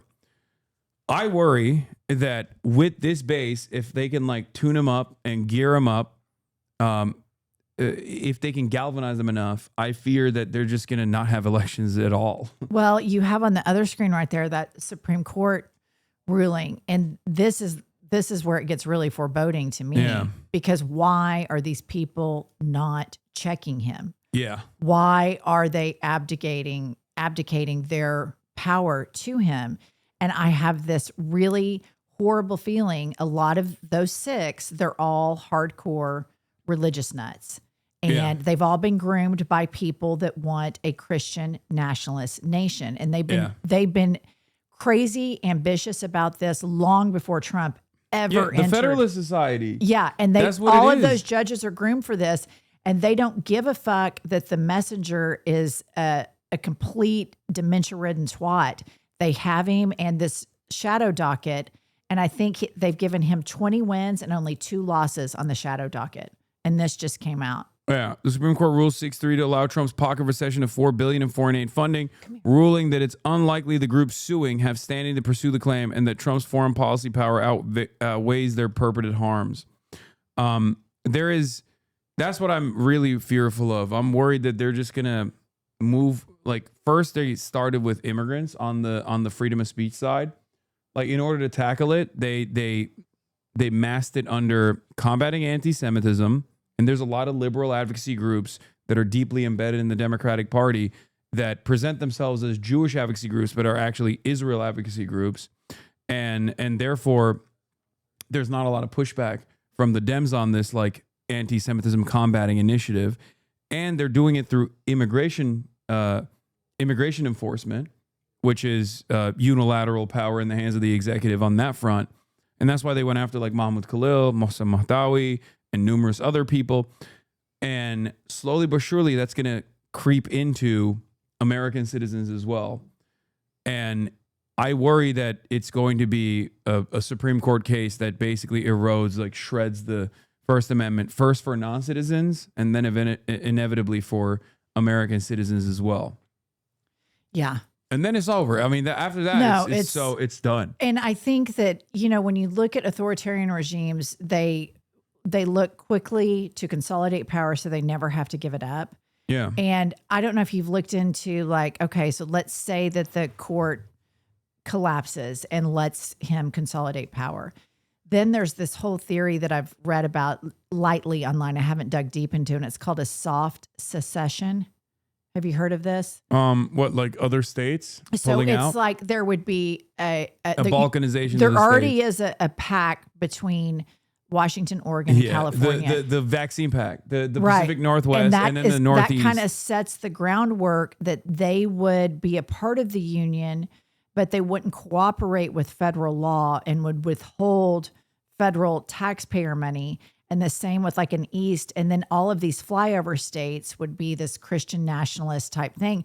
And again, it's not that hyperbolic to start looking ahead of that because the shadow docket was rarely ever used, ever. And just in 8 months, they've given Trump 20 big victories, really, really big victories. They have signaled that, like, we're going to do this. And when you look at the groups, the billionaires, Christian nationalist billionaires that have groomed and picked these people long when Trump was just, you know, on a reality TV star, they were waiting for this moment to do this. And that's where you just get he has overwhelmed. the charisma. He is the singular force. Because if Trump goes away, I don't think JD Vance is capable of, like, he's much more competent than Donald Trump is, but he's not capable of holding the base together. Especially if Trump dies or has a stroke. Yeah. While he's in power, That's the cannibalizing that would happen with the right, they're already doing it with the Charlie Kirk thing. The whole thing would fall apart. The entire MAGA movement would fall apart. I'm more worried about that happening, and then JD Vance automatically becomes president, because I don't think JD Vance actually wins the presidency, but I do think that if he actually were to go through the normal succession of power, then we're in deep trouble, because then it's like the Peter Thiel guys, because Palantir's tentacles are all over the federal government apparatus. Like they already got ICE contracts. They already have all of the information of every single American. They already have like AI scouring the internet. And then, you know, we're under the rulership of Peter Thiel and the Silicon Valley tech CEOs. That's when like the Sam Altmans of the world don't have to worry about like gay people at all, because they've completely, they've done like a soft coup almost. But this guy, Dimi Ryder, he is the founder of 972 magazine, and he's Israeli, so he knows the American future better than many others, says, ICE will keep pushing the envelope right up until Stephen Miller concocts something like political migration, arguing, I don't know, that cultural Marxism is so alien to the United States that propagating it amounts to invasion, so ICE can start abducting third-generation Americans too. I totally trust him when he says this. 972 magazine is really good. They're an Israeli investigative magazine that actually got Microsoft to no longer allow Israel to use the Azure cloud software because of their collaborative investigation with DropSite. And he knows growing fascism perhaps better than many Americans do, because he's living through it in Israel. So I can totally see him. I can totally see this administration trying to move in that direction. Did I say Azure wrong? Isn't it Azure? Is it Azure? It's Azure, right? Anyway, whatever. It doesn't matter. But it is a terrifying future awaits for sure, no matter what we do. In any case, we are going to end it here. Thank you so much for coming on. Gosh, thank you. We still have a wonderful Fear and podcast that we are going to be filming right now. Okay. And I'm going to go do that. And I'll be live tomorrow as always. And that's it. What do you want to promote before we let you go? Oh, just I've Had It podcast. You can YouTube or wherever you get your podcasts. And then we have all the social media stuff too. Hell yeah. All right. Thank you so much. Thanks for having me. Of course. Bye, everyone. Hey, I'm just doing this to sound like Bo Burnham in the beginning, but I'm chillaxing the chat, so hi. All right. Bye, everybody. Bye-bye. Stunning lo-fi introduction, starting off the day. All the chatter's trickling in, hostile people hate.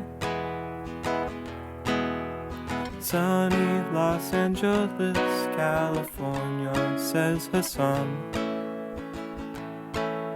The stun lock to the stun lock to the topic that's just begun. There he is again, Hasan is streaming.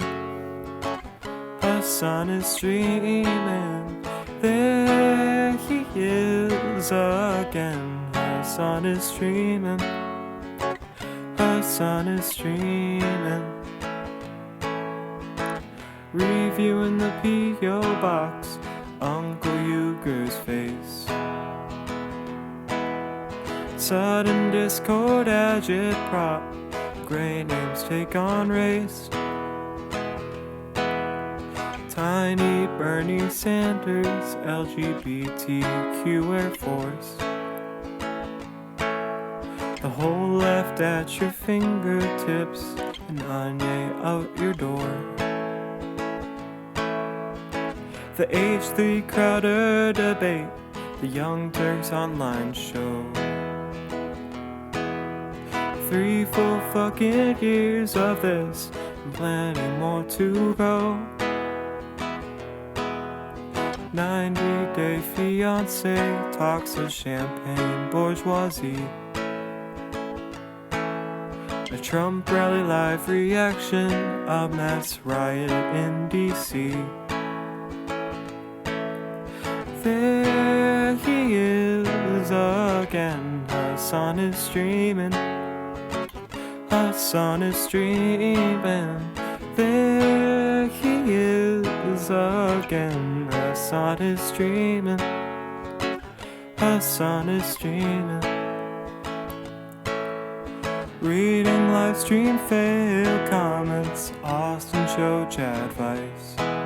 In all the ways the right-wing pipeline can suck you in online. JCS react, Lord frame gets broken, cover blown.